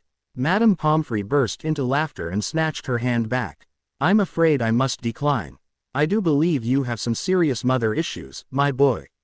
Potter laughed, a low, rough sound that made Draco's stomach do backflips. Madame Pomfrey smiled down at him, then left for her office. I shall make sure you are not disturbed, she added as she left. Thank you, Potter called cheerfully. He turned his attention back to the Slytherins, and gestured to the chairs next to his bed. Well, go on, sit. I doubt you'd rather stand. Blaise sat as if he wasn't about to embark on an embering conversation with his former enemy, and Pansy and Draco hesitantly followed suit. Morning. Tea, Blaise said cheerfully. You should eat, or Pomfrey'll have our heads. Potter arched an eyebrow in perfect imitation of a certain, but pulled his breakfast toward himself. Draco noticed how he eyed the food with a nauseous look. Tea, am I? I found it appropriate, unless, of course, you'd like me to start calling you hero. Draco found himself almost wanting Potter to say yes, he'd prefer, hero. Potter blanched. No, tea is fine. He broke a croissant in half and nibbled on the smaller piece thoughtfully. A small meow came from Draco's school bag. Eris poked her head out, nose twitching as she smelt the hot food in front of her. Draco picked her up and deposited her on the bed next to Potter, careful not to look at, or touch, him. Eris stared at Potter as if she was trying to decide if he was still her master. Evidently, she thought it would be all right, because she mewed at Potter to give her food. He gave her a piece of bacon, and the pact was sealed. Eris was in love. She wouldn't stop crying last night. Draco said indifferently, and she's your cat, anyway. Potter's face broke into a delighted smile. Hey, kitty, he cooed, running a hand over Eris' back. Eris arched her back, then climbed into Potter's lap and made herself a little nest in the sheets that cooled there. She purred contentedly as Potter continued to stoke her fur. Thank you. Potter turned his smile to Draco. It's just a cat. Draco shrugged, feeling slightly uncomfortable and proud at the same time. I'm not much of a pet person, anyway. I'd have killed the cat within a week. I meant for everything you've done in the past 4 months. There had been a small sense of comfort in the small talk that had taken place. Potter shattered that piece with 11 words. His green eyes stared unwaveringly at Draco, who shifted uncomfortably under the weight of the raven's stare. Pansy spoke up. Well, it's not like we could do much about that. Draco had orders. Bullshit, Potter said fiercely. You could have made life living hell for me, so I would go to Dumbledore and tell him I didn't want to live with you anymore. Somehow I doubt we could have been much worse than those muggles you put up with. Draco muttered, crossing his arms. A dark shadow ped over Potter's face. Yes, about that. Draco paled, and cleared his throat nervously. Pansy and Blaze edged subtly towards him, and Pansy placed a comforting hand on his knee. Sirius came by last night, Potter continued, voice growing soft and dangerous. He told me what happened. What you two did. It was an interesting conversation. Draco opened his mouth to interrupt and explain himself but was silenced with a wave of Potter's hand. It was none of your business, he said harshly. You had no right to do that. What happened at the Dursleys was my problem, and mine alone. He hesitated. But, thank you, he added quietly. I never would have had the courage to get any sort of revenge for myself. I didn't find myself worth it, I suppose. He inclined his head towards Draco, indicating his thanks, and the end of speaking of the subject. Draco stared back blankly. He had expected Potter to be furious. He hadn't expected Potter to condone it, or bloody well thank him for it. Goddammit, where was the sobbing boy that Draco cursed 4 months ago? Pansy, Blaze, Potter addressed the wide-eyed couple. Do you think you could leave for a while? I'd like to talk to Draco alone. Blaze nodded, and hauled a spluttering Pansy to her feet. Talk to you later, T. He winked. Potter returned the wink with a grin instead. He waited for the door to close before starting to speak. Unfortunately for him, Draco spoke first. She's proud of you. He rushed out. Who? Pansy? Potter asked, bewildered. No. Draco swallowed. Your aunt. She asked me to tell you that she's proud of you. Potter was dumbfounded. He opened his mouth, only to close it with a snap. He frowned, and bit his lip. He's deciding if he should believe her, Draco decided. Well, I told him. It's not my problem if he doesn't want to believe it. Potter decided to go another route. We have a lot to figure out. And what, exactly, do we have to figure out? Draco asked snappishly. No, this is going wrong. Why did I snap? Potter looked startled. Well, I enjoyed spending time with all of you, he said, as if it was the most obvious thing in the world. And I appreciate you to get along with Hermione and Ron. I know they can get, he paused, searching for the right word. Well, self-righteous, I guess. Too right, Draco said under his breath. He glared at Potter, and settled back into his chair. So, for Merlin's sake, Draco, Potter crossed his arms as well, huffing irritably. Draco found himself flushing as Potter used his first name in his low baritone. Would you drop the act? I remember everything from the past 4 months. I remember that you're afraid of escalators, and that you like New York City, and that you think Batman could kick Spider-Man ass, which I totally disagree with, but we'll get to that later. I know that you almost always wear long sleeves, even to bed, because of your scar and your mark, and I know that Pansy's your best friend, not Blaze or Theodore. I remember the incident in Ing Myrtle's bathroom, and I remember that you now need coffee in the mornings or you can't function. Do you honestly think you're going to fool me now with a glare and a few sharp words? Draco flushed. Screw you. The words didn't hold the heat and hatred they once did. Do you honestly expect me to think you actually give a damn about me not? Potter stared at him incredulously. Are you kidding me? Seriously? Are you blind? I thought Slytherins were supposed to be perceptive. What are you talking about? Draco's heart pounded against his. Potter ran a hand through his hair, turning a delicious shade of red. Draco felt a stir of longing and desire deep in his stomach. Well, didn't you wonder why the Gryffindors defended you?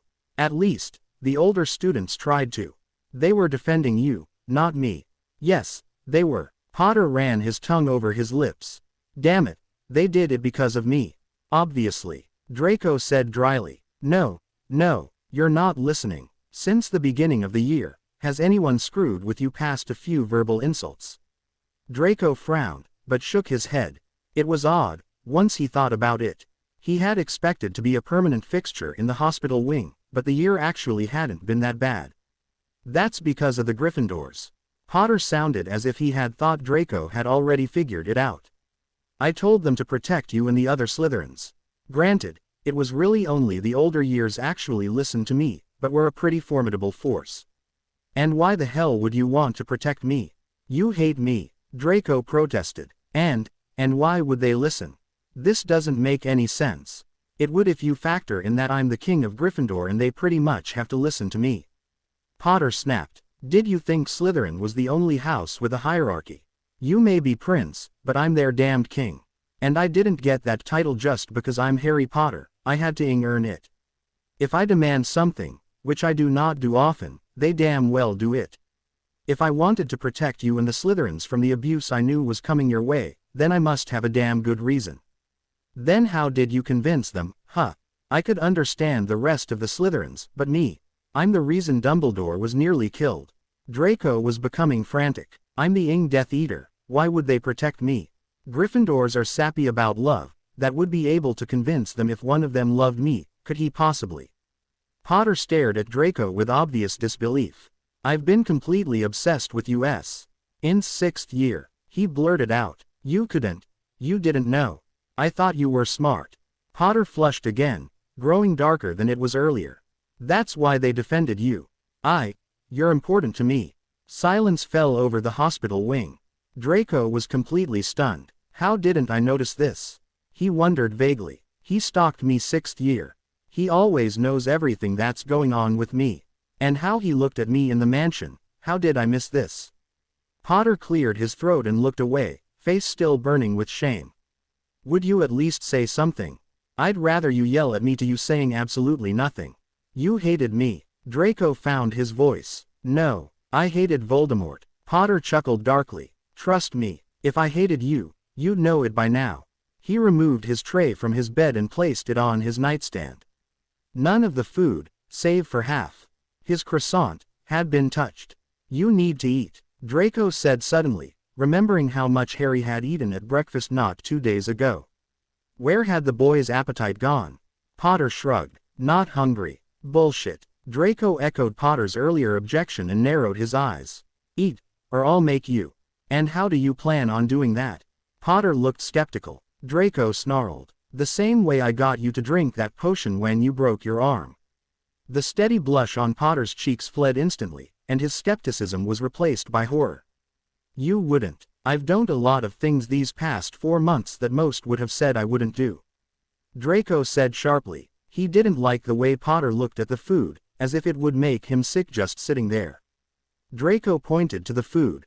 Eat. Potter scowled. Fine, mother. The word froze Draco's blood and nearly stopped his heart. Don't you want to be my friend? I'll be the best friend ever. I like your smile. It's pretty. I love you, Draco. Goodnight, Daddy. Draco stood abruptly. Potter looked up from his goblet, obviously taking Draco's threat very seriously.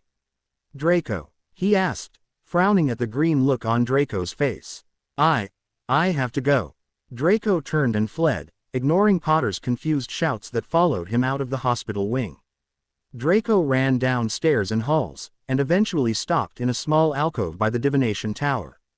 He dropped down, back to the wall behind him, grateful that the school was quiet for once. "I can't do this," he whispered to no one. "Why is this happening to me? When he's a kid, it's all I can do to keep from drooling over the 18-year-old man that I'm falling for. But when he is that man, I can only see him as a child who called me daddy." Draco groaned and hit his head against the wall behind him, hard. "Life ing s," he snarled. "Why the ing hell can't anything ever be simple or end the way you want it to? What goddamned cunt seems to think that it's funny to jack up my life?" Hot tears burned Draco's eyes, but he refused to allow them to fall. "No," he whispered fiercely.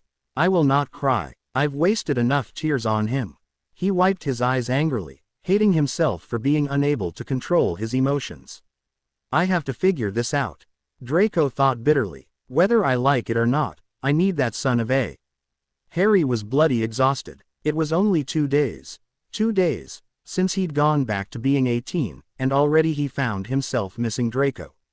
Okay, so maybe that was a bit of a lie.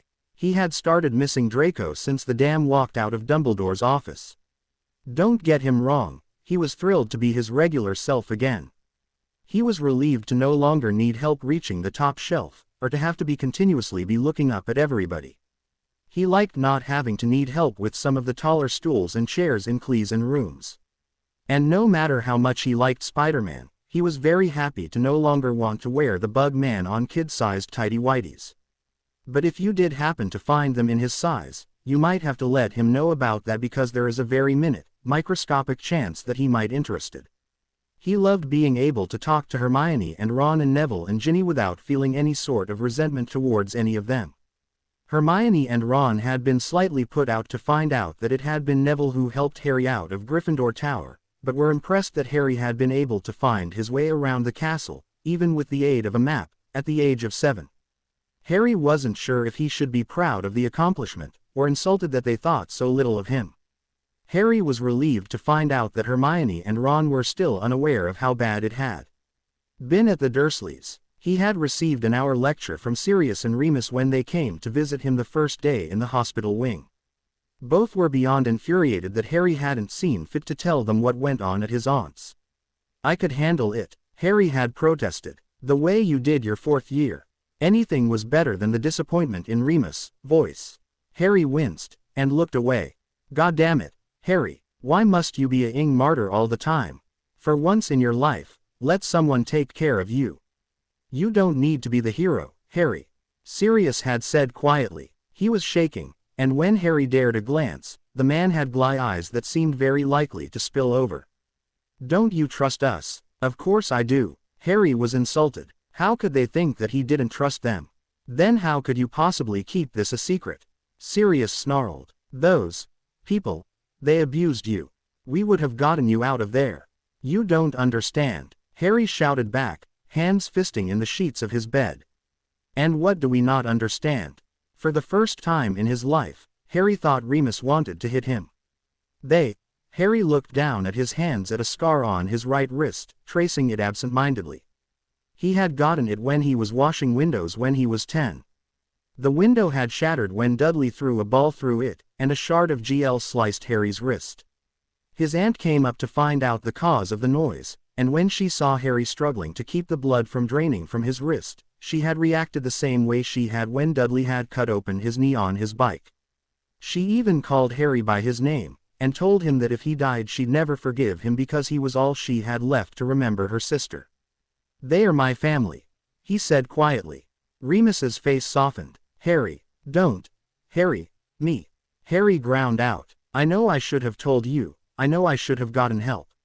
But I didn't because of the same reason that it took Sirius until he was 16 to leave home. They are my family." Sirius groaned and buried his face in his hands. "Fine," he said, voice muffled by his hands. "But from now on, I want you to tell us everything." "And we mean everything," Remus said sharply. "No half-truths, no leaving things out." Harry had reluctantly agreed, and had spent the rest of the night telling his two parent figures everything that had happened to him since he had been left on his aunt and uncle's front porch step. When he tried to tone down some of the more unpleasant experiences, Remus would give him a look that made Harry feel as if he were the smallest being on the face of the earth, and the truth would come out, no matter how reluctantly. Needless to say, it was not a very pleasant night.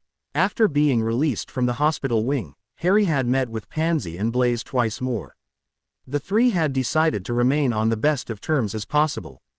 The Slytherins had grown fond of Gryffindors in general after being stuck helping Draco for 4 months, and had insisted that Harry would have been better off in Slytherin. Harry was also pleased to discover that the friendship the two had formed with Ron and Hermione wasn't fake, and the four got along rather well. Well as 2 Gryffindors and 2 Slytherins could after being enemies for over 7 years. However, the subject of a certain was taboo. Harry had tried to convince Pansy and Blaise to help him talk to the boy, but both were stubbornly silent about it. "Look, Blaise finally said tiredly. Oddly enough, we like you. But we like Draco a lot more, and we've been his mates for a lot longer." "I'm sorry, Potter," Pansy shrugged. "You'd do the same for Granger or Weasley and you know it, so don't you give me any self-righteous crap." Unfortunately, she was right, and Harry did know it. If Draco didn't want to see Harry, the Raven couldn't ask the boy's best friends to betray his trust. So he spent many an hour searching the castle for the prince of his dreams. He used the map, the cloak, everything. It was hard for people to evade Harry once he set his mind on surveying them. Draco knew that he had been the object of Harry's fixation for the entire 6th year. It seemed that Draco had figured out how to evade Harry, which was rather difficult to do. He didn't seem to move from the dungeons, but Harry knew that couldn't have been possible. He had to eat, didn't he? Harry did everything that he could to draw the S from his den, everything that he, Hermione and Ron could think of. The only thing the young Potter didn't do was take a trip down to the Slytherin dungeons. That was Draco's home, and Harry wasn't about to invade his safe place. "Don't you think you can get over him, mate?" Seamus had asked late one night. "I mean, it's Malfoy. I can't imagine it'd be that difficult. We went over this when I told you all about this." Harry groaned, falling backward onto his bed. He pulled his pillow over his face. "If I could get rid of these feelings, don't you think I would? It'd be a hell of a lot easier." "This mate," Dean said. The 5 boys all sat on their own beds, conversing, as they often did when one of them needed either advice or an intervention. That night was a mix of both. "I mean, he was pretty nice to you when he was your babysitter. And you were stuck to him like spell-o tape. Maybe he does like you like him." The sentence seemed to confuse him a bit, but he seemed to decide that it was satisfactory. "Maybe you just need to give him some time," Neville suggested. "I mean, it's gotta be weird for him. And Malfoy's acted odd since the end of the war." "We all have, Neville," Harry said, glaring at him ineffectively from under his pillow. "Harry," Ron paused. Maybe it's a sign. You know, that it's not meant to be or whatever." "I won't accept that," Harry mumbled, pressing the pillow over his face. Maybe if he pressed hard enough, he'd pee out, get taken to the hospital wing, and then maybe Draco would come and visit him. Well, why the hell not? Harry sat up abruptly, his green eyes glowing brightly with a payon that Ron hadn't seen since Harry vowed to destroy Voldemort. "Would you?" "Duh, of course. I mean, it's bloody Malfoy. If it was Hermione, would you?" Ron blinked in surprise. "Well, that's different." "No, it's not. Don't you remember what I was like after I cursed him?" The boys were silent. Of course they remembered. Harry came into the dorms completely drenched in blood, sat on his bed, and then started to cry like a little kid. All 4 had been shocked, and more than a little uncomfortable. Ron had finally gone over to his best friend and pulled him into an awkward, one-armed hug. Shockingly, instead of pulling himself together, Harry had grasped Ron's shirt as if it were his lifeline and continued to sob. Over and over again, he repeated, "I've killed him. Oh God, I've killed him." Seamus and Dean had decided to go to the common room, and when they came back they had the story that was circulating. After a half an hour of coaxing, they managed to get the full story from Harry. Coincidentally, or maybe not so coincidentally, this was when Harry accidentally confessed his feelings for the Slytherin prince. For the next hour or so, he had been nearly inconsolable. Ron had never seen his friend so distraught and utterly heartbroken. It was nerve-wracking. It had been over a week before Harry had stopped crying himself to sleep. Neville, Ron, Dean, and Seamus had all agreed that they would never breathe a word of Harry's breakdown to anyone. Each boy had been there for Harry, and there was the wordless agreement that they would support him with whatever he needed, the same way he would for them. "Course we remember," Seamus said quietly. "How could we bleeding forget? So how could any of you think that what I feel for him is weaker than what Ron feels for Hermione?" Harry closed his eyes and held his head in his hands. "It's unfair, but I'm in love with him." His voice broke, betraying his otherwise calm facade. "And he doesn't want anything to do with me." Ron had known that this entire incident wasn't going to end well. He just hadn't anticipated Harry's heart being broken in the process. By the 4th day after his release from the infirmary, only 2 days before graduation, Harry had completely given up on trying to speak with Draco. So when he received a school owl bearing a message from to say he was quite thrilled would be putting it mildly. Room of requirement, 8:30 p.m. No names, no dates, and yet Harry knew exactly who it was from. He sat on pins and needles all day, and just couldn't calm down. Everyone noticed, and it irritated some more than others. "Mate, you're driving me crazy." Ron huffed irritably as Harry paced restlessly in the common room. "You've been fidgeting all day. Can't you sit down, you loon?" "What time is it?" Harry asked Hermione, ignoring the redhead completely. Ron muttered something insulting under his breath, and dove to duck a kick from Harry that let him know the remark had not gone unnoticed. 2 minutes and 36 seconds later than the last time you asked me," Hermione replied matter-of-factly, without looking up from her book. "It's 7:38, hun." Harry groaned, and collapsed onto a couch. "I want to go now." "You whine more now than you did when you were little," Hermione remarked. Eris muled her agreement from Hermione's lap. Crookshanks was nowhere to be found. He had taken to disappearing whenever Eris was around. "Bite me." Harry ran a hand nervously over his hair, vainly trying to flatten it. Ron decided to attempt to distract Harry. "All right, mate, get up. I'm going to beat your ass at chess a few times, then you can be on your way." A woman can learn a lot from holding a new baby. It is life beginning again, sweet possibilities. No problem in the world is big enough to be remembered. Susan Macomber. 45 minutes later, Harry was on his way to the room. He ran through the halls, heart thudding with each step he took. "What if I get there before him?" he worried. "How am I supposed to know what room he wants? Should there be a bed? Am I going to need Madame Pomfrey? Crap, I'm gonna get my ass kicked. I know I am. Oh shit, oh shit, oh shit, what am I going to do?" Fortunately, when Harry reached the 7th floor corridor, a heavy wooden door was already set in the stone wall. Harry hesitated when he reached it. Should he knock? Shaking his head at how stupid he sounded, he pushed the door open and stepped inside. The door shut automatically behind him. Looking around, Harry saw that Draco had chosen a room that looked a lot like the Slytherin common room. A couch and a few chairs sat in a semicircle around a fire that was burning out. The color scheme was cool, close to cold, yet oddly enough, Harry felt at home. "I almost didn't expect you to show." Harry's eyes snapped to where Draco sat, curled on the couch. They stared down at his hands, which were gripping a steaming mug of what Harry guessed to be coffee rather tightly. The poor had gotten addicted after Sirius introduced the caffeinated beverage to him. It was like a breath of fresh air, seeing Draco again. Harry greedily took in his hair that was out of place, his silvery eyes that were slightly red, his long, pale fingers that were shaking. Harry drank in the lanky limbs folded elegantly against his, the plump red lips that were worried between white teeth, the rather casual way the man was dressed in only gray trousers and a black, long-sleeved button-up, like a parched man drinking his first GL of water in a week. "I mean," Draco continued, still staring at his coffee mug, "I was a complete ass all week. I don't think I'd have shown, if it was me."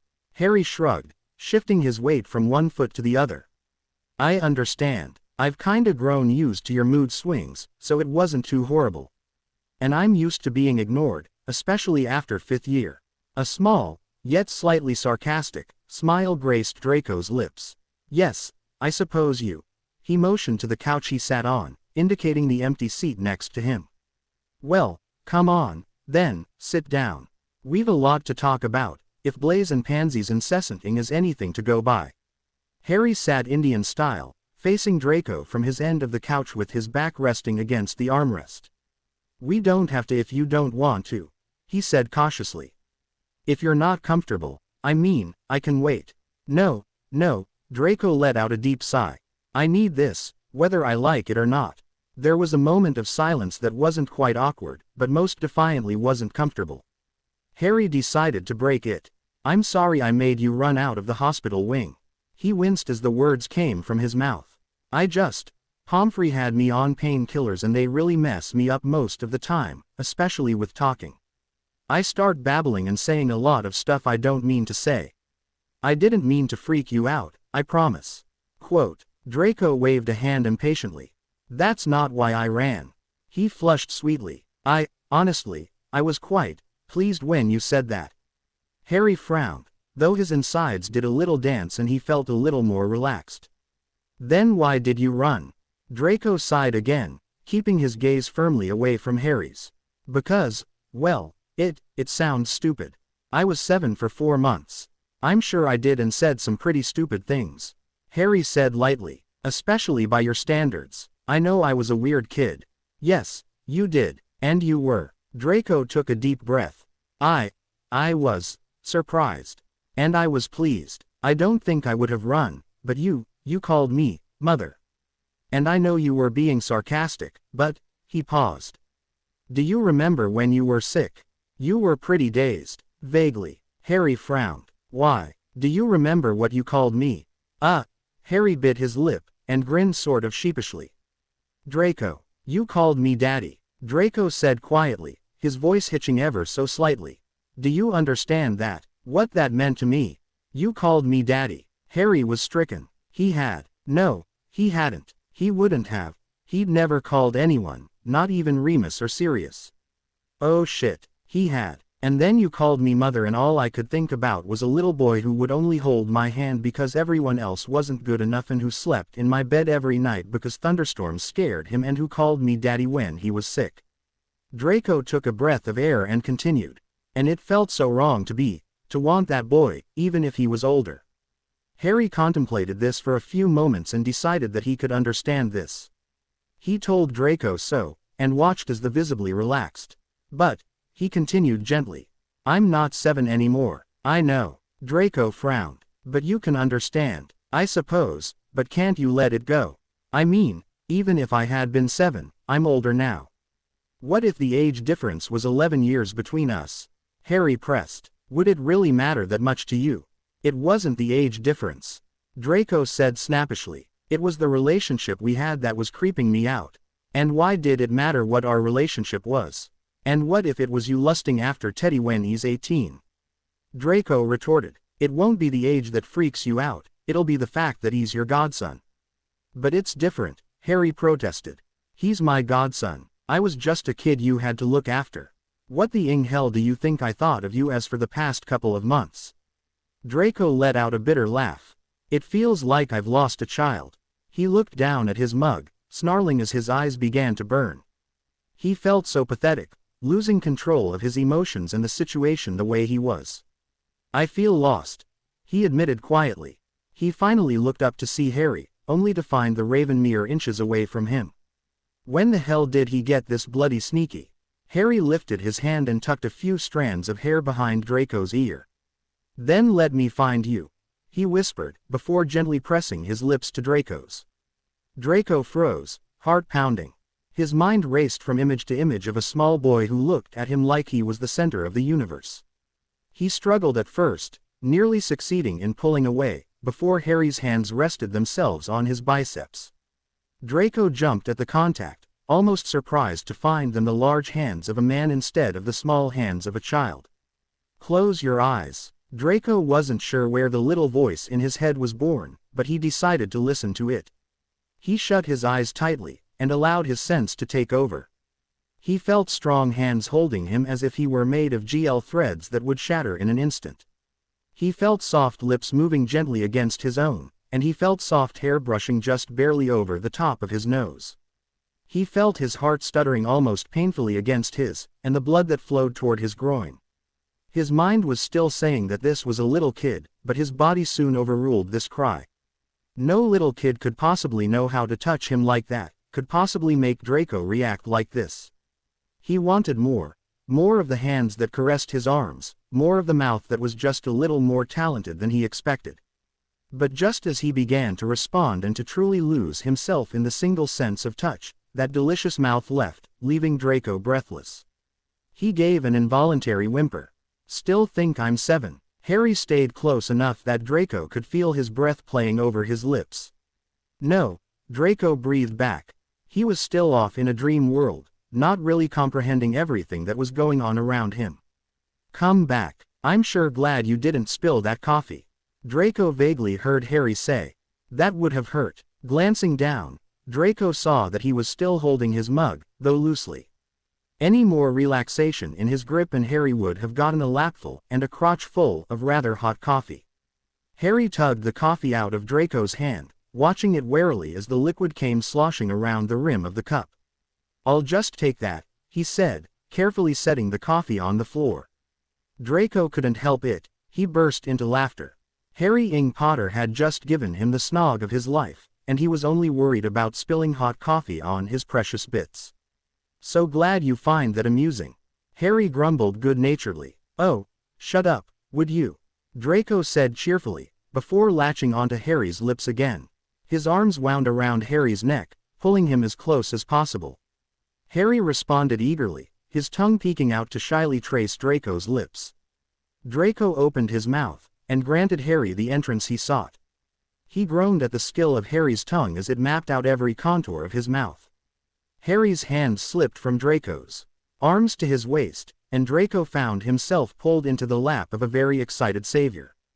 Draco buried his hands in Harry's hair, and retaliated with his own tongue, stoking Harry's slowly and thoroughly. Harry edged needily, and ground his hips up ever so slightly. Draco gasped at the feelings of their trouser-covered S brushing against each other. He wanted more. He needed more. Apparently Harry felt the same, because his hands fumbled with the buttons on Draco's shirt. Draco returned the favor, and soon both their shirts lay on the floor next to the forgotten coffee. They even forgot about his Sectum Sempra scar in his haste to get more skin-on-skin contact. Draco found himself pressed tighter to Harry's front. The S hands dropped from the raven's locks to his broad shoulders. His fingertips brushed against a knot just below Harry's left shoulder. Harry hissed and arched his back, tearing his mouth away from Draco's. Draco nearly whined before he realized what he had done. Oh shit. I'm sorry.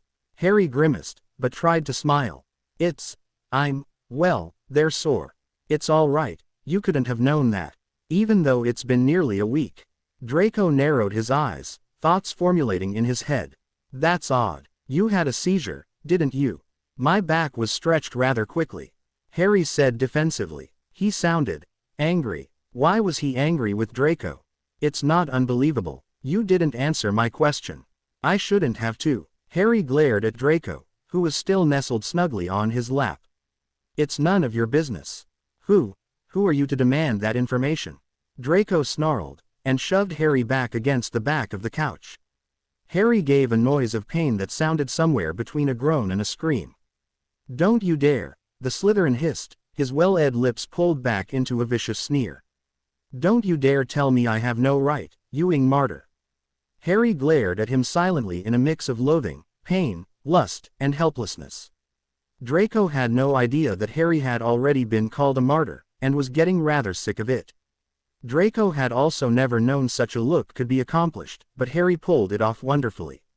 You don't understand, he ground out hoarsely. You don't have a scar. Draco seethed. He sat back and forced Harry to look at the silver mark that crossed his, feeling highly self-conscious as he did so. He felt a certain type of grim satisfaction as regret and horror flickered into the mix of emotions on Harry's face. Harry closed his eyes, screwing them shut tightly.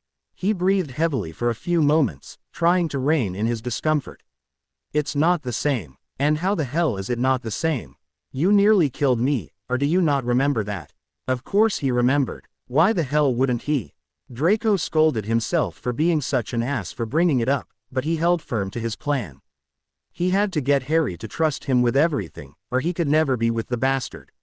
Harry gave him a look of loathing that would have made Lucius Malfoy proud. I haven't forgotten that. I haven't forgotten a damn thing about that day. He bared his teeth in either anger or pain. Draco couldn't tell. Probably both. The difference is that your scar was given to you in a moment of fury, panic, and stupidity by a boy who didn't even know what the spell did.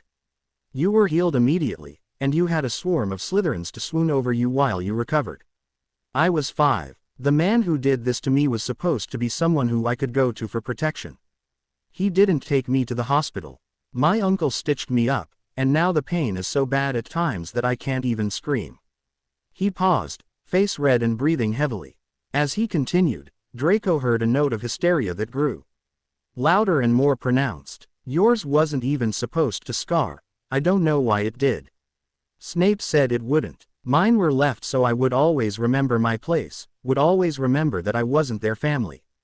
He raised his hand and just barely brushed his fingers over the top of Draco's scar the way Draco had done to him. That doesn't hurt, does it? Draco shook his head, causing Harry to smile ruefully. Good, he whispered. I couldn't have stood it if I did to you what he did to me. You can't say his name, can you? Draco realized that whenever Harry had spoken of his uncle, which wasn't often, except to say that he would disapprove of something he had said, my uncle.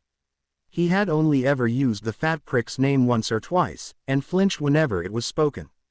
Harry winced now, and turned away, dropping his hand from Draco's. He didn't answer, which was all the answer Draco needed. For whatever reason, this angered Draco more than anything. Here was a boy who had laughed in the face of the Dark Lord, who had taunted him about his failures and who could have shouted the wizard's name from the rooftops and mocked all those who flinched, fallen under the same curse the rest of the world had for he who must not. That was it. Draco knew what he had to do. You have to say his name, he said simply, crossing his arms. He was trying very hard not to pay attention to the pressed against his own, which had not gone away. And yes, this was very much important enough to note. Just saying. What? You still fear him, even though now he's good as dead. He still has a hold over you. Draco nearly rolled his eyes, but caught himself, before quoting an old coot who probably could have saved Draco. Doesn't the fear of the name only increase fear of the thing itself? Says the man who still says, Dark Lord. There was no malice behind Harry's words, only a deadpan monotone. And I don't fear him. Draco knew that this would be Harry's defense, and he had CED himself beforehand for the inevitable. He took a deep breath and said the one word he had never said before in his entire life. Volume. Voldemort. The word felt like poison on his tongue and he immediately thought he was going to be sick. But it was worth it to see the look of odd shock on Harry's face. Draco lifted his chin haughtily and gave his best challenging glare, the one that had once made Harry jump on a broom for the first time in his life and chase after him for the stupid GL ball of a CL mate at the risk of expulsion from the only place that had ever accepted him. Harry cleared his throat dramatically. Vernon Dursley, he scoffed. I'm not afraid of a name, and I'm not afraid of him anymore. I'd just rather not make him a part of my life. He's gone. I'm never seeing the son of a again, so what's the point in saying his name? You just rationalized not saying a certain dark wizard's name. Draco pointed out. Inside, he was giddy as a first year. It felt odd to be proud of someone for saying a name, but it was a step Draco was happy to see Harry take. Maybe this was how Harry felt every time a Gryffindor said the Dark Lord's name. Harry snorted inelegantly. Wizards are pussies, he declared suddenly. No matter how horrible a Muggle criminal is, we call him by his name. Somehow I doubt any Muggle has ever been as terrible as, Voldemort. Draco was proud of himself this time. He'd said the Dark Lord's name twice, in as many minutes. It was an accomplishment for anyone without a hero complex. Take that, stupid Gryffindors. Remind me to teach you about a man named Adolf Hitler. Harry muttered under his breath. Who? Harry stared him incredulously. Never mind. He sighed. Look, I'm sorry I was such an ass. I don't like talking about my infirmary. I've never told anyone about them before, ever. It's disconcerting, and I'm not used to it yet. Yes, I can understand that, Draco said, almost impatiently. But you need to understand that I've been the person you've told everything to for the last 4 months. Much as it pains me to admit it, you're rather important to me, and I was under the impression that I was important to you as well. Please correct me if I'm wrong. You're not wrong, Harry said quietly. His hands, which lay rather awkwardly at his sides, twitched as if wanting to gather Draco in his arms again. Draco may had let him, had he tried. Do you want me? Draco demanded suddenly. Harry blinked in surprise. Wah, yes, I thought that was obvious. Do you want more than just my body? This was essential. Harry had claimed to be obsessed with Draco for near 2 years, but obsession didn't have to have a single thing to do with love, nor did lust. Harry flushed a red that Draco had never seen on a boy before. He nodded curtly, obviously unable to speak at this point. Draco felt a thrill of satisfaction. He really wants me, maybe this will be forever, before pressing on. Do you want to see me happy? What does that even have to do with this?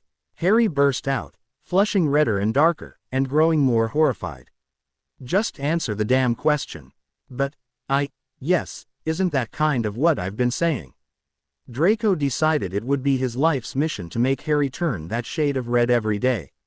It was very flattering, and a lot of fun. Having you tell me everything would make me happy. Knowing things Granger and Weasley don't makes me happy. Knowing that you won't hide anything from me or try to be some saintly martyr, that will make me happy. Draco put his hands on Harry's shoulders, staring him in the eye. He had never realized that they had a ring of black around the very edge of the green. It was the oddest thing Draco had ever seen, but he loved it anyway. Harry looked as if he were going through a very serious internal conflict. His breaths came harder and faster, and he looked almost ready to cry. Finally, he spoke. I'm not used to having someone try to save me. The look on his face was filled with wonder and adoration. It was the same look a certain 7-year-old had given him many rhymes. This time, though, a more adult emotion leaked its way through. The pure love that come through shocked Draco to the core, especially when he found that he really did feel the same. Well, don't get used to it. I'm no hero, Draco said. Harry gave Draco a smile that melted his heart. I don't need a hero. Harry wound his arms around Draco's waist again, pulling the Slytherin closer until their S were pressed together once again. I need someone to call me out on my bullshit and hypocrisy, because I know I get hypocritical. I need someone who won't be afraid to insult me and tell me when I'm being a whining martyr. I need an anti-hero. Isn't that a villain? Draco placed his arms around Harry's neck. The smile on Harry's lips took on a wicked edge. Oh, no, anti-heroes are much hotter. Draco smirked. Aren't you the charmer? Glad you think so. Harry didn't give Draco a chance to reply. He sealed his lips over the S, pouring his aggression and emotion into the. Draco opened his mouth immediately, and his tongue rushed out to meet Harry's. The fear of the coffee spilling, the fight over scars and names, it wasn't exactly what Draco had pictured. Not even close. It went against every last thing that his parents had taught him that should be in a relationship. That didn't make it any less perfect. Draco felt Harry's hands slowly move from his waist down to his hips, and he nearly edged when said. Hands grasped at his ass. Mine. Harry growled into Draco's lips. Draco laughed, remembering a time when a young boy had sounded just the same when talking about his favorite book. Draco pressed forward, eager to know even more about a certain Harry James Potter. Goddammit, Harry, get your cat out of my trunk. Ron roared, throwing a pillow at the small cat. Oi, be nice to her. Harry scooped Eris up into the safety of his arms. She yelled at Ron, and snuggled happily into the crook of Harry's arms. You're not a cat person, are you? First Crookshanks, who was only trying to save us, and now my poor defenseless kitten. You're horrible. What have cats ever done to you? Ron scowled at the cat. She's evil. No, she's chaos, Harry said succinctly, stroking Erissa's soft fur. Ron shook his head as he tried to fit the last of his robes into his trunk. You never used to be this sarcastic. The ferret's rubbing off on you, mate, he warned. Don't you mean rubbing me off? Hermione, who had just walked into the boys' dormitories, rolled her eyes as Ron yelped and tried to cover his ears too late. Way to be mature, Harry. He started it. Harry looked around the room. Seamus, Dean and Neville had already packed and left. They were busy saying goodbye to everyone down in the common room. I think I'm done. I haven't left anything that I care about, anyway. Can you believe it? Hermione said almost dreamily. We've finally graduated. We're done. She smiled, giggling like a little girl. I can't believe we actually made it. Ron nodded in agreement. Who'd have thought? Huh. I didn't think I'd be graduating. At least not with you two. I think this year was our most life-changing, including Horcrux hunting. Harry said, shaking his head as he laughed. If anyone had told me that this is how our 8th year would end, I think I'd have hit them rather hard. Same. Ron finally managed to close his overstuffed trunk. Ha! He pumped his fist in the air victoriously. We don't want to miss the train, Hermione said, grabbing Ron's forgotten sweater from off his bed. Let's go, shall we? You know, it's odd. Harry deposited a startled Eris on top of his trunk and slung an arm around either of his best friends. We're about to really begin our lives, yet I don't think I've ever been calmer before.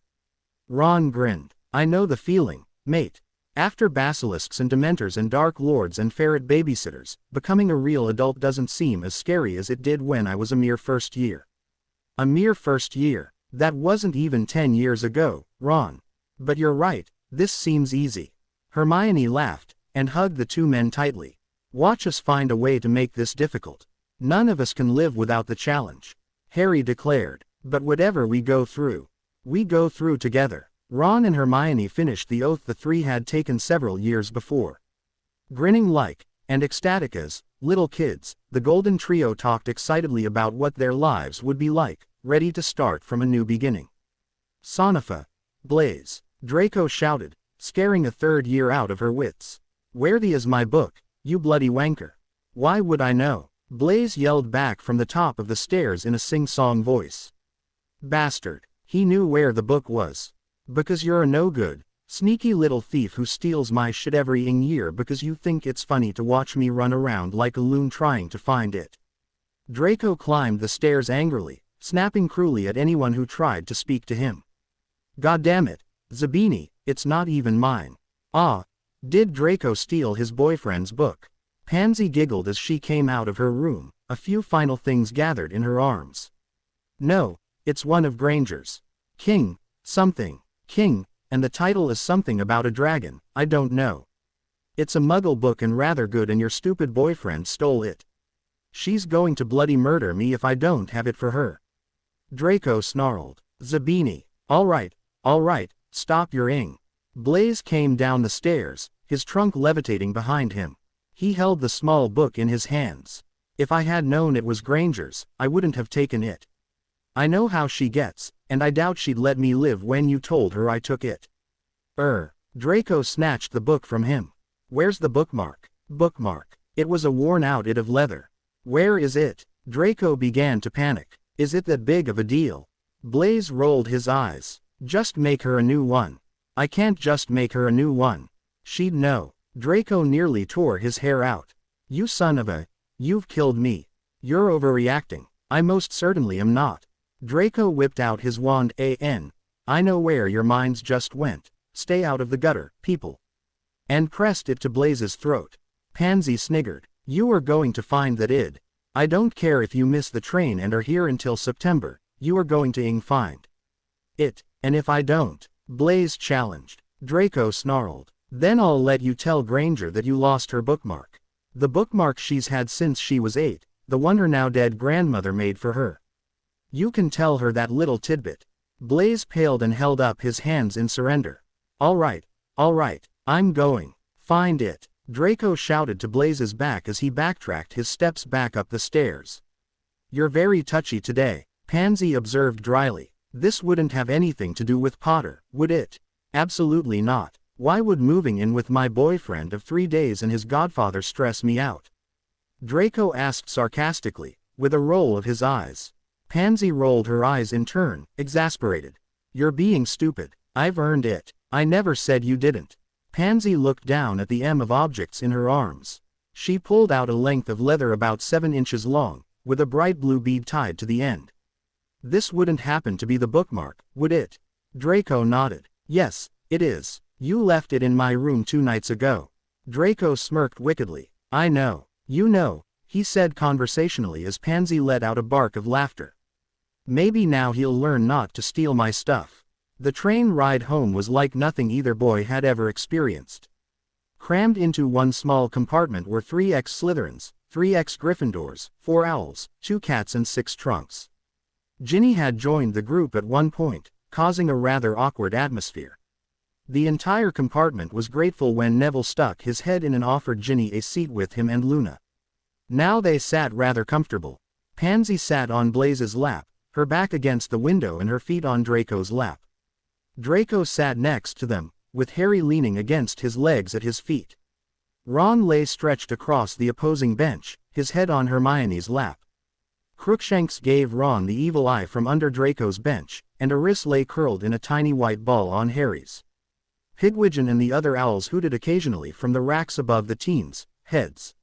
"I won't believe it," Pansy scoffed. "Professor Lupin, it would never happen. Come it off. You can't see the chemistry." Harry asked. "No, actually, I can't.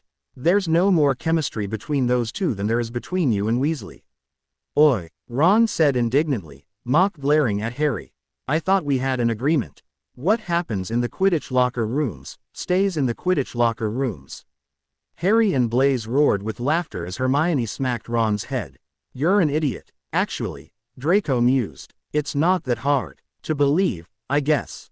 But it won't happen. Remus has got a kid, that means he's straight." "Oh, yeah, because no fathers realize that they're gay sometime in their lives." Harry rolled his eyes. "Sirius would be good for Remus," Hermione said thoughtfully. "Even I think that they poor man needs to have some fun." Blaze snorted. "The man carries a gun. How much more fun do you want him to have?" "There is nothing wrong with carrying a gun," Harry said defensively. "And it's not like he goes around shooting people. It's for protection. That's what wizards have these useful things called wands." Blaze informed the Raven. "Guns are horrid inventions." Pansy sniffed. "Only muggles would come up with something so." Draco ran a hand absent-mindedly through Harry's hair. He thought of the power and comfort he felt when he knew that he would be able to protect those he cared about, even without his wand. "I like them." "You would." Blaze wouldn't elaborate, but instead shared a look with Draco. "So what are you two going to do?" Ron intervened. He had gotten quite skilled at stopping fights before they started. It was a skill he cherished. Ironically enough, he didn't like fighting. Especially when he wasn't in the middle of the fight. He nodded to Pansy and Blaze. "You're going to Paris for a couple of years. I'm going into Auror training, and Myone's gonna go into law. But you two, somehow I don't see you shacking up with Sirius and Lupin and Teddy for too long." Harry shifted at Draco's feet, averting his eyes from Ron's. Hermione narrowed hers, picking up on the discomfort immediately. "What are you not telling us?" she asked suspiciously. "Nothing that's any of your business," Draco said coldly. Harry stayed quiet, locked in a staring contest with a sleepy Eris. It was a known fact that Eris nearly never blinked. Scarily enough, Harry was winning.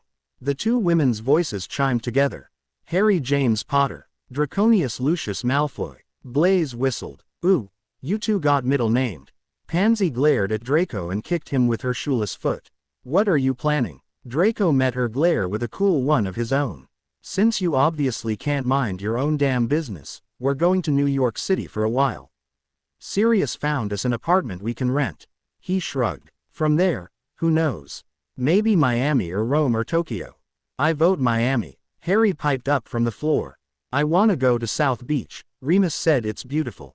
"You're going on vacation?" Ron cried incredulously. "Are you kidding? I think I deserve a vacation," Harry said quietly. Everyone except for Ron could hear the warning in his voice. The compartment fell completely silent. Ron, the idiot he could be at times, decided to press forward, even though Harry had a brilliant point. "But you promised we'd be Auror partners," he argued. "We can't do that if you start training after me." Again, Harry's eyes went down. Ron groaned. "Mate, healing's more my speed," Harry muttered. "Healing? Why would you want to go into healing? You hate potions and math, and that's what healers do." "Maybe I think it's a better way to help people." The Gryffindors missed how Harry's hands twitched as he said this, as if to touch the back of his shoulder. The Slytherins, however, noticed, and decided to intervene before the rest of their train trip was completely ruined. "Oh, back off, Weasley." Blaise said cheerfully. You'll still see Potter when you get landed in St. Mungo's, which I should think would be quite often. Gratefully, Ron laughed instead of getting angrier. Hermione sent Harry a look that told him that this conversation wasn't over. Harry gulped, but relaxed when Draco's hands found their way to his neck. They massaged his skin gently, rubbing away the knot that they found there. It'll be all right, Draco murmured, soft enough that only Harry heard him. They don't have to know. Not yet, Harry agreed. But eventually. Eventually what? Ron butted in, his banter with Blaise put on hold for a moment. You'll realize I'm pregnant, Harry said seriously. Ah, Ron nodded somberly. I thought you were showing, but I didn't want to say anything in case I was wrong. You want to be godfather? I'd be delighted. Without any sort of preamble, Ron went back to his conversation with a bemused, yet amused, Blaise. Harry joined in, just as calm and serious as Ron. I swear, this was an actual conversation between two of my guy friends. Had to share it with you. Hermione giggled. Don't worry, Draco, she urged him. You'll get used to it. Draco shook his head. I'm not sure I'll always be able to tell when they're joking. Pansy snorted. Come it off, Draco. If you get shown up by a couple of Gryffindors, I will no longer speak to you. Eris mewled in approval, causing Crookshanks to hiss. The bush cat had taken an instant dislike to the slender kitten, and never hesitated to show this dislike. Draco rolled his eyes, but sat back and allowed himself to get lost in the light conversation of the odd group of friends. Love is fickle. Both Harry and Draco had learned this over the course of the years. Draco, however, had never known that it could be so complicated. Or so strong. He once scoffed at the idea that simply love could save one from a killing curse, that it could defeat a Dark Lord. Now he understood. It was a force more powerful than anything he had ever faced before. They were sure to fight. Draco already knew this would happen. Blackened eyes, bloody noses, and painfully sharp words lie ahead in their future, as did sleepless nights, agonizing guilt, and severe heartache. It was a sure-in. Draco knew this, and still found himself looking forward to a future with Harry freaking Potter. Draco found that love wasn't picky, either. He never would have guessed that he and Harry would have fallen for each other, but nor did he really expect Sirius Black and Remus Lupin to hook up. When the 6 teens had gotten off the train at platform 9 3/4, Blaise, Pansy and Draco had been dumbstruck by the sight of Remus gathered in Sirius' arms, protesting the action of his neck. The Gryffindors, however, had laughed victoriously. Hermione and Harry grumbled as they dug into their pockets and each handed a gloating Ron 5 galleons. Told ya it'd be before your birthday, mate. He crowed. You two are a couple of sluts. Harry snapped at the two men. You couldn't have kept it in your pants for another month. Remus had flushed true Gryffindor red while Sirius roared with laughter. Draco decided that that was what he wanted for the future he was sure he'd share with Harry. You all right? Harry's voice broke through Draco's mind, forcing Draco back to reality. The gulped as he remembered where they were. On a plane, getting ready to fly out to New York City. About as all right as I can be before I send myself willingly to my death, he said velly. Harry grinned the grin that never failed to make Draco's heart stutter. I've done it before. It's not that scary. He held his hand out, palm up on the armrest between their seats.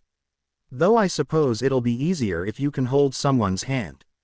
Draco gratefully laced his fingers with the ravens, shivering slightly as the engines of the plane roared to life.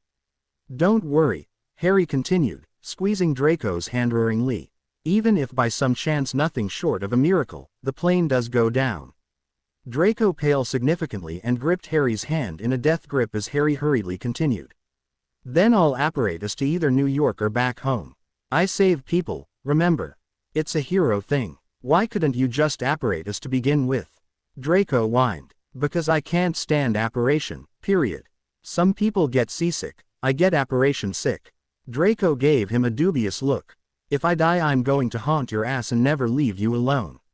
I will be the biggest pain in your ass ever and there won't be a damn thing you could do to stop me. I wouldn't want to. Harry leaned back in his seat, looking out the window at the runway that sped by slowly. I'm going to be bored. Draco complained. It's 14 hours. What are we supposed to do for 14 hours? We could always join the Mile High Club. Harry said under his breath. The what? Harry smirked. I think you'll like it. But you have to wait until the seatbelt light is off. That means we're at cruising height and can walk around. Draco groaned. Well, what are we supposed to do until then? Harry shrugged. Sleep. You don't sleep. Ever. You're an insomniac. I'm going to wake up to you staring at me. No matter what Granger thinks, it's not romantic.